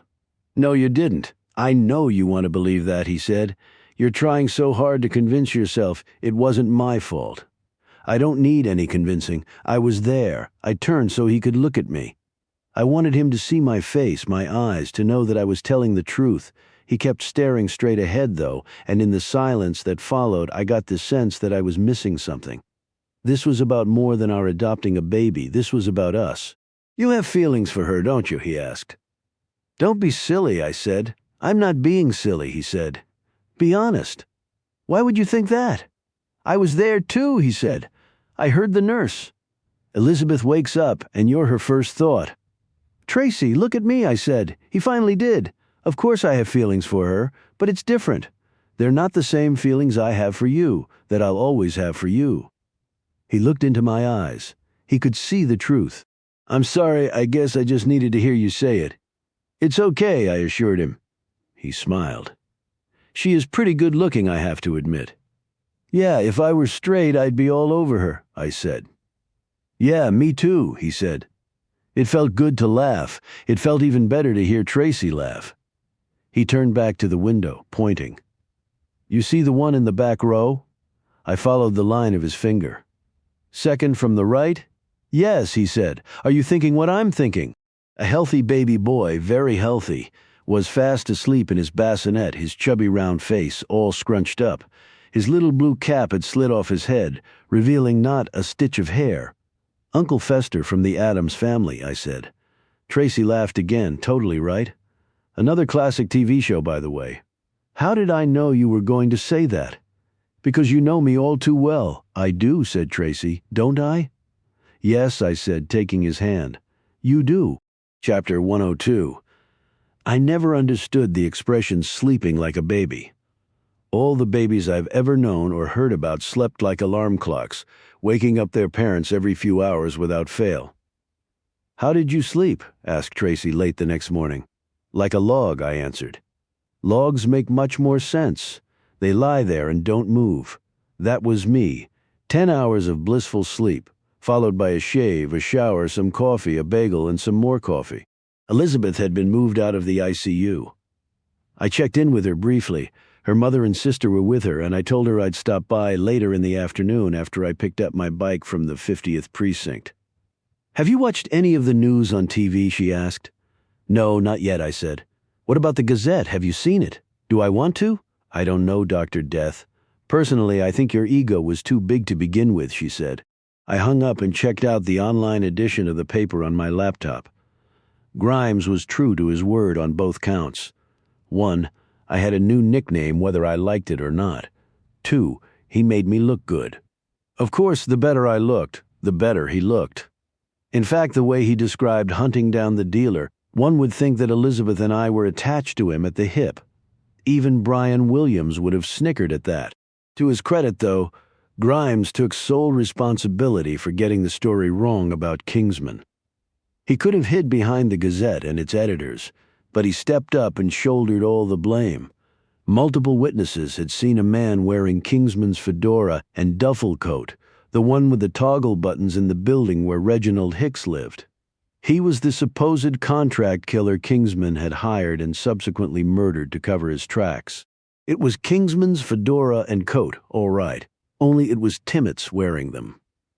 He had taken them from Kingsman's home while the judge was away giving a lecture at the Pritzker School of Law at Northwestern University. Perhaps more impressive than Grimes's mea culpa, however, was how quickly and accurately he was able to dissect the dealer's background, linking it not only to his motivation, but also to the means by which he carried out his murders. Grimes joked that when we first met he understood only half of my book. Truth was, he had it down cold. Elijah Timmets was the troubled, adopted son of Bill and Mallory Timmets from Buffalo, New York. Bill was a demolition contractor whose company specialized in felling major structures using targeted explosions. Mallory worked as a technician at a platelet and neutrophil immunology laboratory. In other words, Elijah Timmets grew up around blood and dynamite. He was smart and had high standardized test scores but was known as a loner. As for his propensity for guns and knives, Grimes noted that Timmets had participated in survival camps in upstate New York and paid membership dues at 2 different shooting ranges. Grimes was even able to discover how Timmets could have known Jared Loudon's rare AB-negative blood type. As a research assistant for Judge Kingsman, Timmets had access to a police report of a DUI arrest in which Loudon refused a breathalyzer test in favor of having his blood drawn. All in all, Grimes proved to be more of a journalist than people gave him credit for, myself included. He was thorough yet concise, writing in a style that was compelling without being overly burdened with hyperbole. I couldn't know it at the time, but he only made one mistake. Actually, it was more like an omission. Only minutes after I was done reading all Grimes's reporting in the Gazette, my phone rang. It was the landline. I didn't recognize the number, but I answered anyway. Hello? It was Timmets. Chapter 103, Thieving was more than DJ View as I walked into the forensic biology laboratory on East 26th Street. It was dread. You need to see something. Dr. Ian Wexler had told me over the phone it's Timmets. The Office of Chief Medical Examiner still reeked of antiseptic, but Wexler's attitude toward me had completely changed when I greeted him in his autopsy suite. He'd read what Grimes wrote in the Gazette. He didn't actually tell me that, nor did he have to. The fact that he dialed my number before calling the police said it all. Wexler was cutting out the middleman. Apparently, Elijah Timmets had something else he wanted to share with me. "It's on his inner forearm, a few inches up from the wrist," said Wexler, walking over to Timmets. I didn't know it was Timmets until he pulled back the sheet covering him. The onset of lividity removed the swelling and redness, but the raised skin still gives it away. It's around 2 days old, 3 tops. I was looking at a tattoo on Timmets's arm. It was a black spade with an A in the middle of it. The ace of spades, had it been an old tattoo, the takeaway might have been different. Timmets liked cards, so in keeping with permission theory, it only made sense that he would target his next victims by using cards. The fact that this was a new tattoo, and its location on his body, suggested something else entirely. The dealer was dead, but he wasn't done. Is it really possible? If Timmets truly had one more trick up his sleeve, then it would be one for the ages, a serial killer who managed to kill from the grave. Who else knows? I asked. "Only you so far," said Wexler. "Obviously, though, I'll need to put it in my report." "Of course," I said. Wexler gazed down at Timmets. "You know, I usually never cover anybody with a sheet in here," he said. "This guy, though, I can barely stand to look at him." I understood, yet looking at Timmets was suddenly all I could do. I stared at the bullet holes, shots that I had fired. The holes were black, the skin around them singed. I stared at Timmets's face, his almost serene expression. His eyes were closed, but it still felt as if he were staring right back, willing me on. "Come on, Professor. You didn't think I'd simply go gently into that good night, did you?"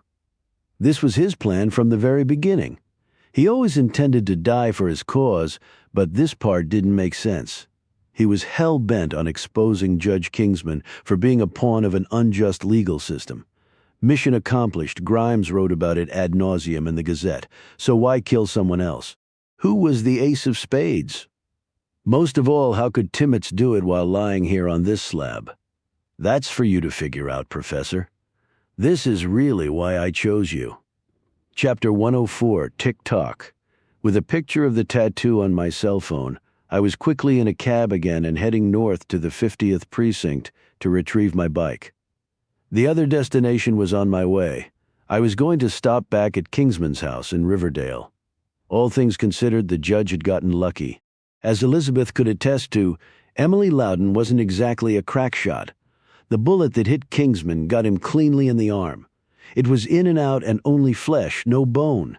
He'd be in pain for a few days, but he had the luxury of going home without having to spend a night in the hospital. "Greetings, Dr. Death," he said with a wry smile, standing in the paneled foyer of his Tudor home, wearing the same yellow socks and funky red robe he'd been wearing when we first met. With the blue sling supporting his arm, he had all the primary colors covered. "To what do I owe the house call?" The Dr. Death wisecrack meant I didn't need to ask if he'd seen the Gazette. He was up to speed on everything Grimes had written. There was no certainty at this point, only educated guesses and good old-fashioned reasoning. If Kingsman was the link to all the previous victims, he somehow had to be linked to the next one, only this was different.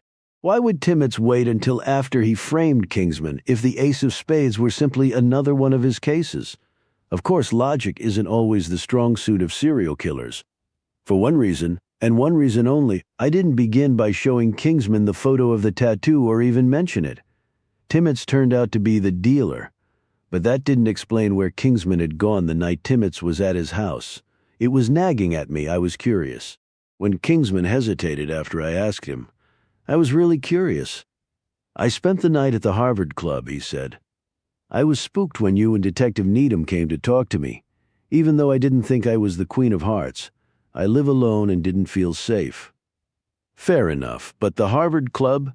Kingsman wasn't a member. He couldn't be. He wasn't a Harvard graduate, nor had he ever taught there. The only 2 ways you would be allowed to spend the night in one of the club's guest rooms in Manhattan, unless, of course, someone with enough clout pulled some strings.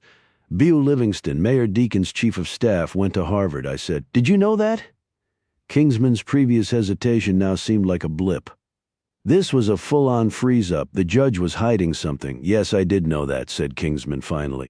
Beau's the one who arranged my staying at the club. That was nice of Beau, I said. It was. Kingsman's tone shifted on a dime. It was as if he were reminding himself that this was his house and I was a guest, an uninvited one at that. Is that what you've come to talk to me about? He asked. The subtext was clear as could be. If it is, you won't be staying long, Dr. Death. No. It's something else, I said, taking out my phone. One click brought up the picture. I wanted to show you something. Kingsman looked at the tattoo. I didn't even get the chance to tell him the arm belonged to Timmets. Oh, shit, he said.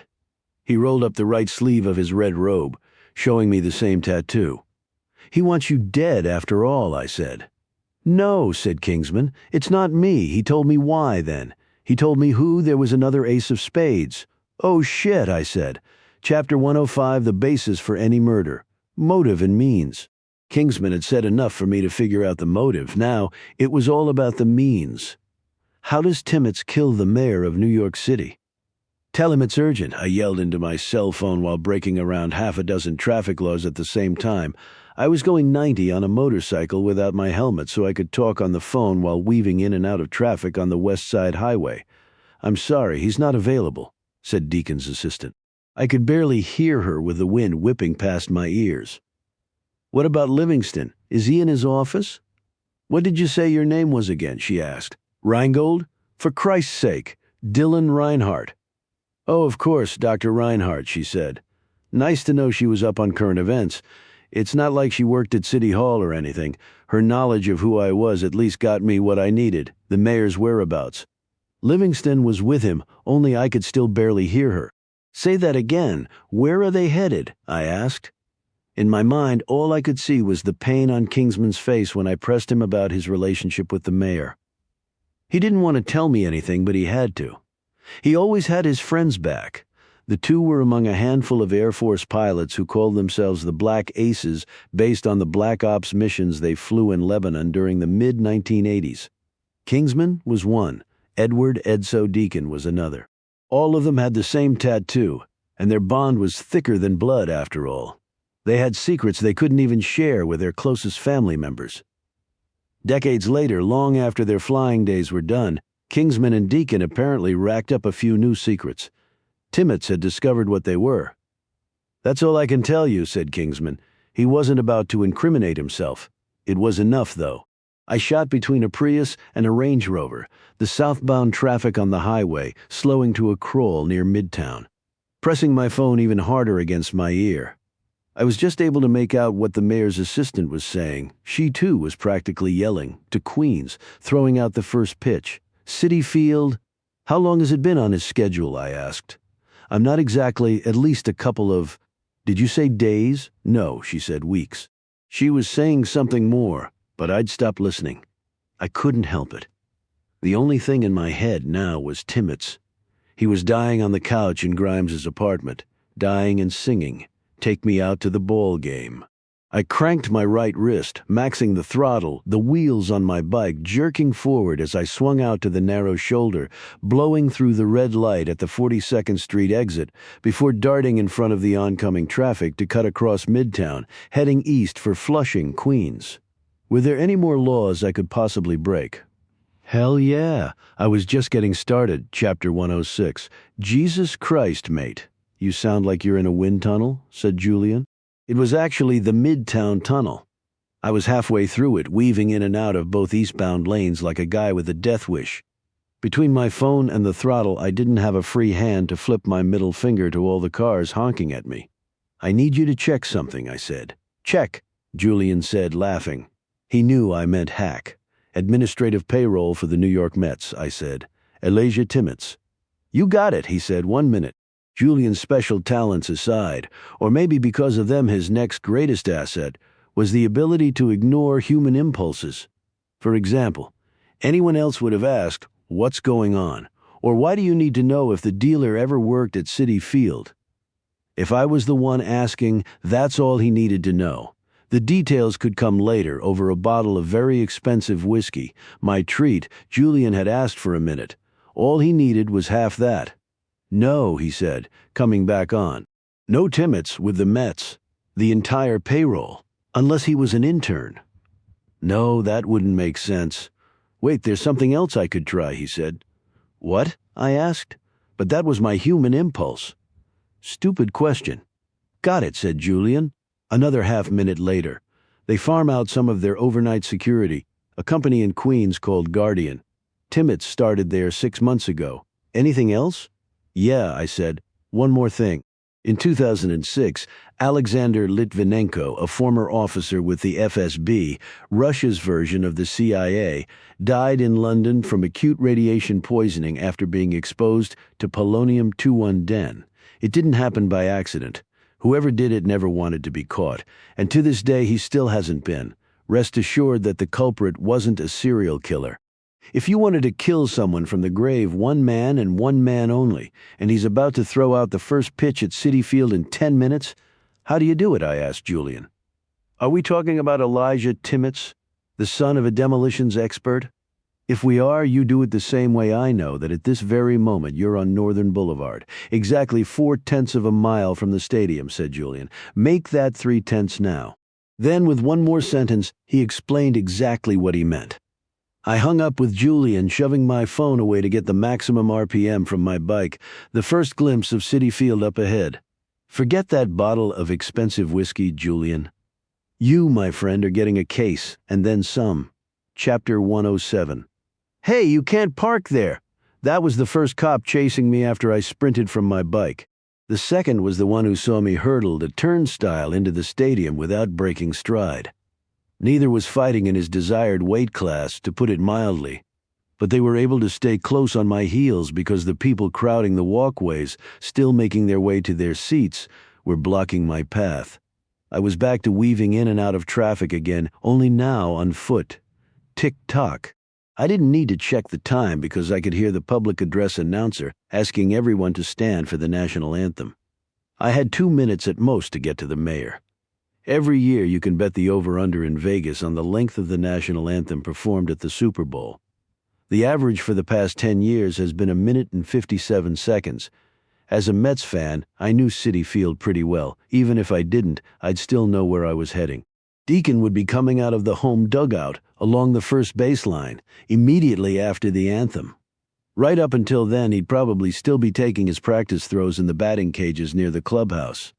President George W. Bush ruined it for every other politician, especially in New York, when he threw a perfect strike at Yankee Stadium before Game 3 of the World Series after 9/11.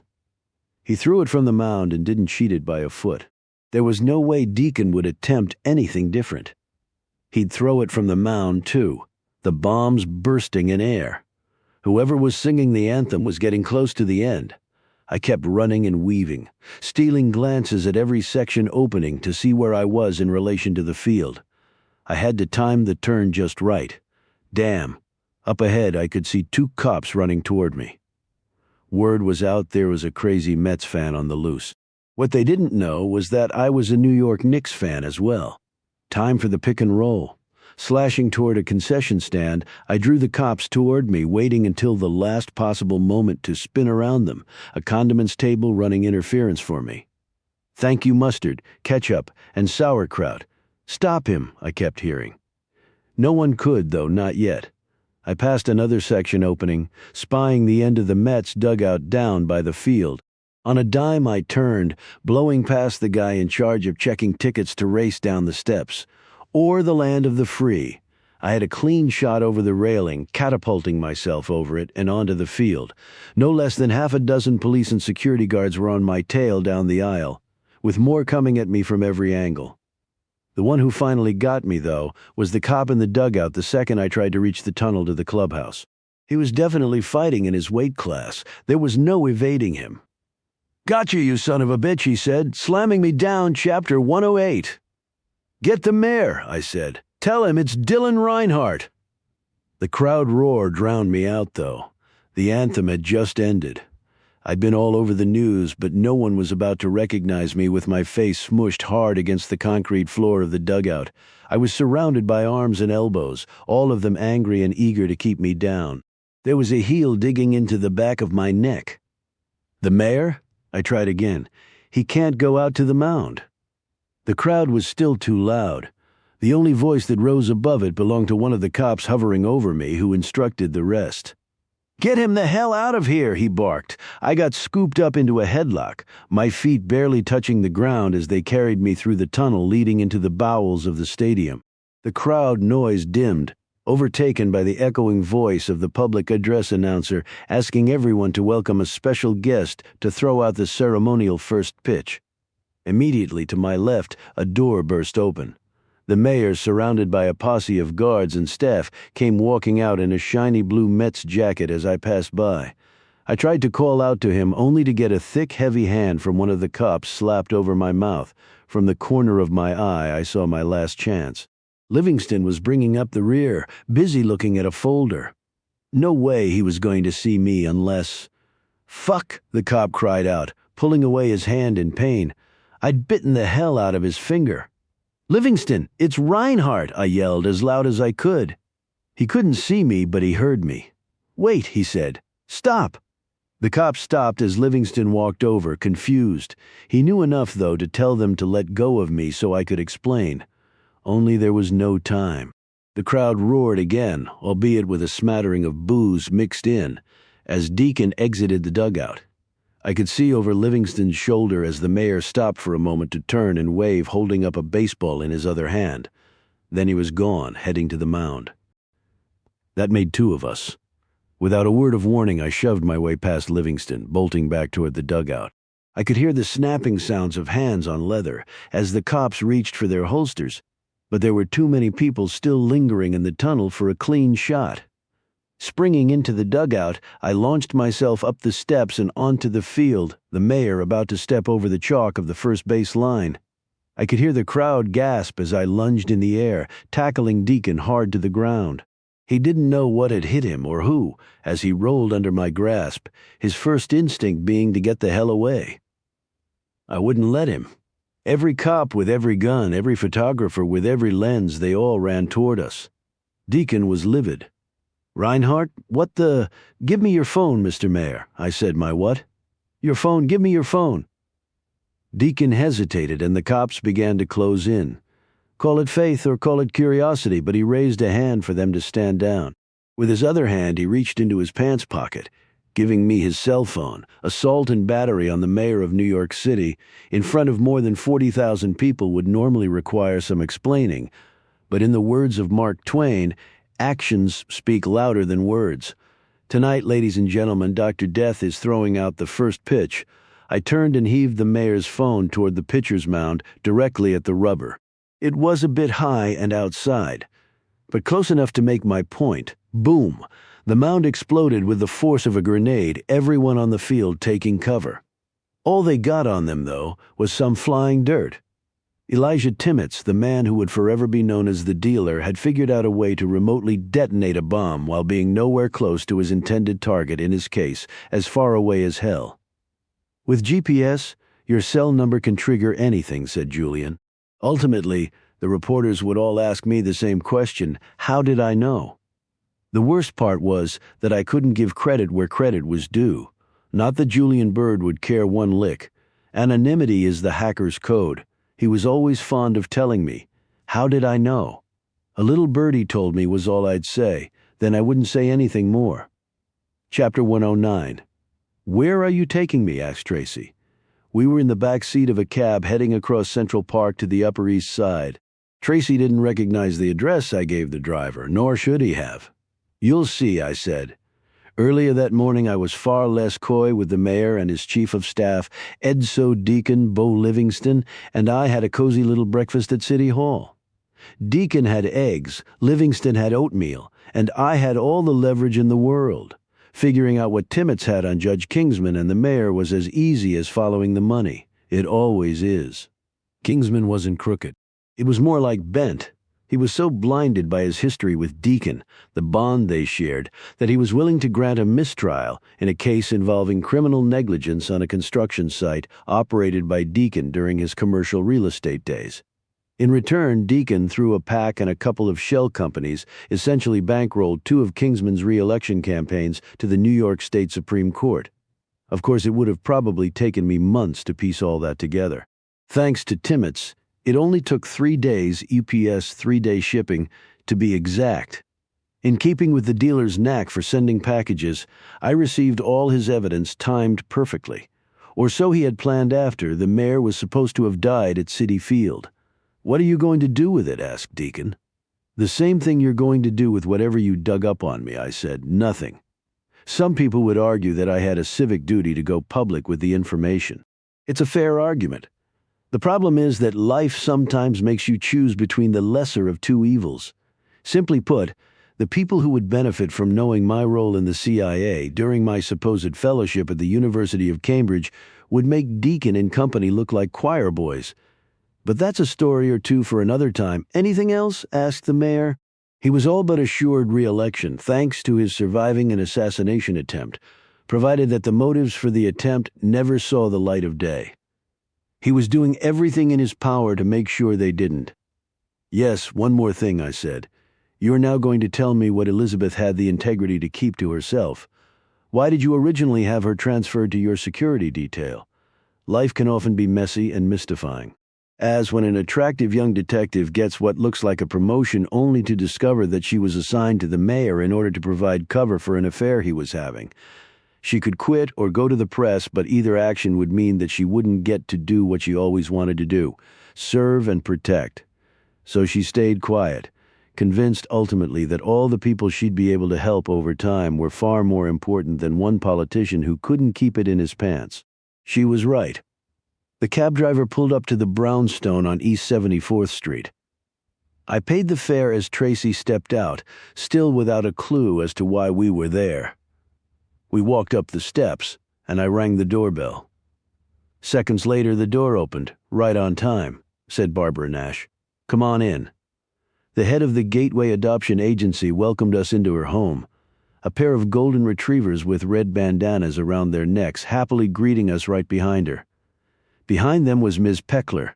In her hand was an iced tea instead of a clipboard. "I'm afraid we got off on the wrong foot," she said. "I'm sorry about that." Epilogue. Special delivery. Chapter 110, AFEW, weeks before the big day. I thought I had a good idea how we would decide on her name. First, we would each write down our 10 favorites. Then we would exchange lists to see if there was a name that both of us had chosen. "What do you think?" I asked, pouring Tracy and myself some more coffee. I even brought 2 pens and a couple of sheets of paper with me to the kitchen table. "It makes sense, right?" Tracy gave me the look. Only this time it felt a little different. There was a smile hiding behind it. "I've got a better idea," he said. Tracy grabbed a pen, quickly scribbling something before handing the paper back to me. He'd written only one name: Annabelle. My mother's name. Annabelle McKay Reinhardt arrived safely at JFK Airport, greeting us with a pair of big, beautiful hazel eyes and an extended yawn. It's a long trip for anyone from South Africa, let alone a 2-month-old. There were a few more papers to read and sign, which Barbara Nash took us through while Tracy and I took turns holding Annabelle. We did our best to pay attention, although at times all we could hear was the sound of our pounding hearts. We were awestruck and overwhelmed. The escort from Gateway's affiliate in Germany, an angel of a woman, handed us a large envelope containing Annabelle's medical records, her birth certificate, information about the formula she was on, and a picture of her birth mother as we requested. The envelope was red. Who said red's never good? "You have a beautiful and healthy baby girl." "Congratulations," said the escort. "And if I do say so, she's quite the flirt, too." On the second leg of the flight from Frankfurt, "Your daughter had a gentleman sitting next to us, gushing over her the entire time." "Did you hear that?" said Tracy. "Our daughter." "Yeah, life can be messy and mystifying, all right. But every once in a while you get a day that seems to make sense of it all. Those are the days you remember most. The days you cherish. The days you hold in your arms with all the love that you could possibly have in your heart. Isn't that right, Annabelle?" Want more James Patterson? See what's coming next? Win advance copies and find deals. The official James Patterson newsletter. The store doesn't just want your money, it wants your soul. For an excerpt, turn the page. I can't stop running. Not now, not ever. I think the police are following me, unless they're not. That's the crazy part, I'm just not sure. Maybe somebody recognized me. My picture's been all over.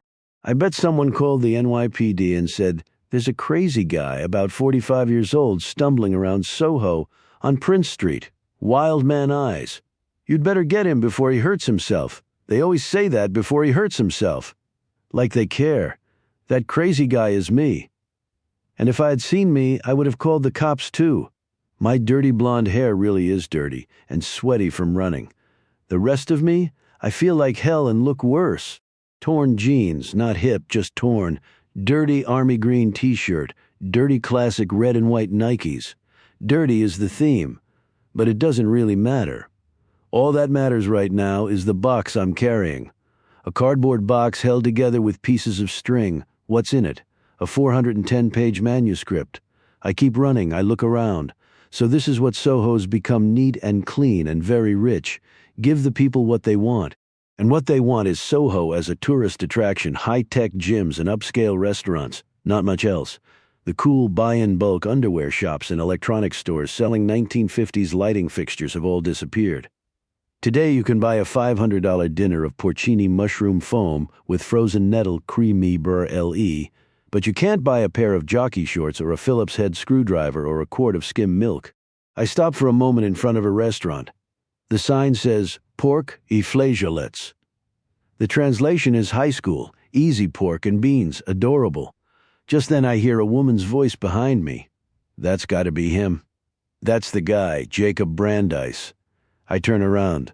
The woman is old Soho black tights, tattoos, Native American silver jewelry, 80 years old at least. Her tats have wrinkles.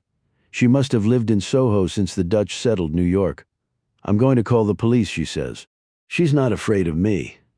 Her equally hip but much younger male friend says, "Let's not. Who the hell wants to get involved?"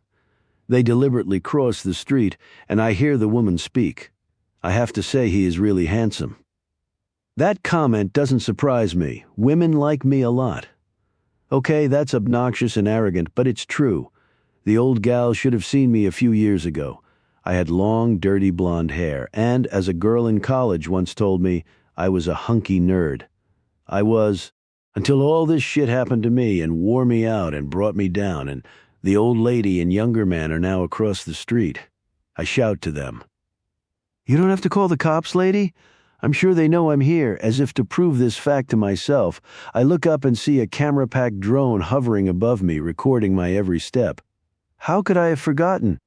Drones zoom through the sky in pairs and groups, alone. Tiny cameras dot the corners of every building. In this New York, a person is never really alone. I stumble along for another block. Then I stop at a classic Soho cast iron building. It's home to Writer's Place, the last major publisher left in New York. Hell, it's the last major publisher in all of America. I clutch the box that holds the manuscript. Dirt streaks my face. My back and armpits are soaked. You know you smell like hell when you can smell your own sweat. I'm about to push my way through the revolving door when I pause. I feel like I could cry. But instead, I extend the middle finger of my right hand and flip it at the drone. Anna Gutman, editor-in-chief and publisher of Writer's Place, greets me with her usual warmth. "You look like shit," she says. "Thank you," I say. "Now let's get the hell out of your office and go someplace where we can't be watched." "Where'd you have in mind, Jacob? Jupiter or Mars?" "Christ, I can't stand it," I say. "They watch me 24/7. She nods, but I'm not sure she agrees with me. I'm not even sure she cares. I lean forward and hand her the box. "What's this?" she says. "A gift. It's the manuscript. It's 2020, I yell. "Why am I yelling?" Anne tosses her head back and laughs. "I can't remember the last time I received a hard copy manuscript," she says. Then I look at her intently. I lower my voice. "Look, Anne, this book is incredible. This is corporate reporting like it's never been written before." "You know my concern, Jacob," she says. "Yeah, I know. You don't think the store is worth writing about. You don't truly think it's morally bankrupt. That's not it. I think it may very well be morally bankrupt, but I can make a list of 40 companies that are just as bad. I don't think the store is inherently evil. It's a creative monopoly. Read my book, read 2020, then decide, I will. Tonight, I ask? Yes, tonight, immediately. Immediately. Wow, that's fast. Anne smiles at my minuscule joke. I try to remain calm. I'm sure if she reads the book, she's going to be blown away. Then again, maybe she won't be. Maybe she'll toss it after a few chapters. What do I know after all? I've been wrong about this sort of thing before. Suddenly there's noise, a scuffling of feet, indistinguishable but loud. It comes from outside Anne's office, then a very quick knock on the door. Before Anne can say anything, her assistant opens the door and speaks. Ms. Gutman, there are 3 policemen and 2 NYPD detectives outside here with me. What do they want? Anne asks. They're here to arrest Mr. Brandeis. Anne and I look at each other as her assistant closes the door. I'm about to fall apart as always. She's in take charge mode. You go out through the conference room, then take the back stairs down and outside. Find a place to stay. Anne hands me some money from the top drawer of her desk. I turn toward the conference room. I'll handle the cops, Anne says. Read the book, okay, I say. Damn it, Jacob, of course I'll read the book. She walks out her office door. I also start walking. The last thing I hear her say is, Good afternoon, officers. How can I help you? 8 months earlier. Man, this is so sweet. That was Alex's reaction when he first saw our new house at 400 Midshipman Lane, Newburgh, Nebraska. Frankly, we all had pretty much the same reaction. It wasn't a mansion, but it was, well, man, so sweet. The kind of house that a mid-level tech executive might live in, not some guy who was packing toothpaste tubes and algebra textbooks into cardboard boxes. The house was white brick. It was long, very long, and low with a 3-car garage for our leased Acura. The inside of the house was equally cool. Everything from the 10-seat U-shaped charcoal gray sofa in the living room to the crystalline bronze chandelier in the dining room was LA trendy and top of the line. It was, as Megan pointed out, exactly how we would have decorated if we'd been able to afford it. Then we all took off in different directions to explore. Jacob, come in here, you gotta see this, Megan called from the kitchen. By the time I joined her, she had already opened a large pantry cabinet. Yeah, okay, I said. They told us in an email they'd stock the place with some basics. Basics, look, it's every brand we use, not just Jif peanut butter and Frosted Flakes and Bumblebee tuna, but also Wilkin & Sons gooseberry conserve and Arrowhead Mills pancake mix. A cabinet in the dining room contained Grey Goose vodka and J&B scotch. As we were studying the bar, Lindsay appeared at the dining room door. She looked a bit confused. Look at this, she said. Then she held out the stuffed animal Peabody the penguin that she had owned since her first birthday. Hey, it's Peabody, I said. I thought you said you left him on the airplane? I did, Lindsay said. But this is him. See? He has the tear on his collar and the chocolate stain on his chest. This is Peabody. He was waiting for me on the bed in my new room. Lindsay looked nervous. Not only had I made Friday night's dinner, I was also such a cool husband that I was even doing the cleanup. Megan and the kids were outside exploring the backyard. The meal itself had been a huge success. Boeuf bourguignon, Julia Child's secret recipe. Tuscan potato torta, Mario Batali's recipe. Key lime pie, Jacob Brandeis's recipe. Why key lime pie? Whoever had stocked our kitchen included a graham cracker crust, sweetened, condensed milk, eggs, and 6 perfect key limes. I was on my second Brillo pad when Megan returned to the kitchen. Jacob, come on outside, she said. Soon as I finish. No, now. Right now. Her voice was surprisingly serious. Sure, sweetie, I said, but I wasn't moving fast enough for Megan. Now, please, you've got to see this. This time her voice was urgent. I didn't bother rinsing my hands. I simply wiped off the pink Brillo suds with a dish towel. Look up there, Megan said, and she pointed, or so I thought, to the bright starry sky above the garage door basketball hoop. It's a beautiful night, I said. Impatience filled Megan's voice. Show him, Alex. Alex skipped a few feet to the hoop. He squatted, Then he jumped and hung from the rim with his left hand. As Alex dangled, he pointed to a small instrument made of glass and gray metal almost undetectable against the gray paint of the garage. Then Alex snapped it from its holder. He dropped to the ground and tossed it to me. "It's a camera," I said. "A tiny camera like a spy camera." Megan, Lindsay, Alex, and I stared at it. We looked like a group who had just discovered a rare diamond, and I guess in a way we had. I broke the silence. "Son of a bitch," I shouted. "In New York they have street surveillance, but this shit is going too far. Cameras right in our own house." "Jacob, calm down," Megan said. "Megan, come on. People can expect reasonable goddamn privacy in their own houses, can't they?" "Maybe in Nebraska the laws are different," Megan said. "No," I said. I was beginning to shake with anger. "You can't ever do something like this in someone's house." Then I exploded. "That's illegal." I looked at the tiny camera in my hand, then flung it with all my strength toward the garage door. I heard the crack, the immediate shattering of the pieces. I rushed into the house. When a man goes beyond mad, he becomes a madman. Megan and the kids were right behind me. I looked around the kitchen. I began studying the ceiling and the tops of cabinets. In the tiny space between the Sub-Zero fridge and the appliance garage, where the industrial-size mixer was stored, was another camera. I wedged my fingers into the tiny space and pulled it out. "That's illegal," I yelled. I found another camera in the window over the very sink where I'd been doing the dishes. "That's illegal," I yelled. In the front hallway was a camera over the coat closet, perfect for recording guests. "That's illegal," I shouted. "Room to room." Lindsay was sobbing. Megan was as angry as I was. Over the living room fireplace. "That's illegal." Behind the corner cabinet in the dining room. "That's illegal." As I bounded up the stairs, Lindsay said, "They're probably watching you bust up their camera stuff. Let them. What the hell do I care? And you know why?" I yelled as I yanked a camera from the medicine cabinet in the kids' bathroom. "Because that's illegal. From our bedroom to the attic, from the guest room to the basement playroom, illegal, illegal." We stood a sweaty, crazed group of 4 in the center of the playroom. The ghost of a video game made an occasional gargle on the TV screen. The silent furnace in the utility room cast a long shadow on the playroom floor. We surveyed the room. We were like the 4-man crew of a ship that had survived a terrible storm. "You think we got them all?" Megan asked. The truthful answer would have been, "No, I don't, but my wife and kids seemed scared enough." I said, "Yeah, probably." We sat at the bottom of the basement staircase. We were covered with perspiration. I was gasping for breath. There were a good 60 seconds of silence.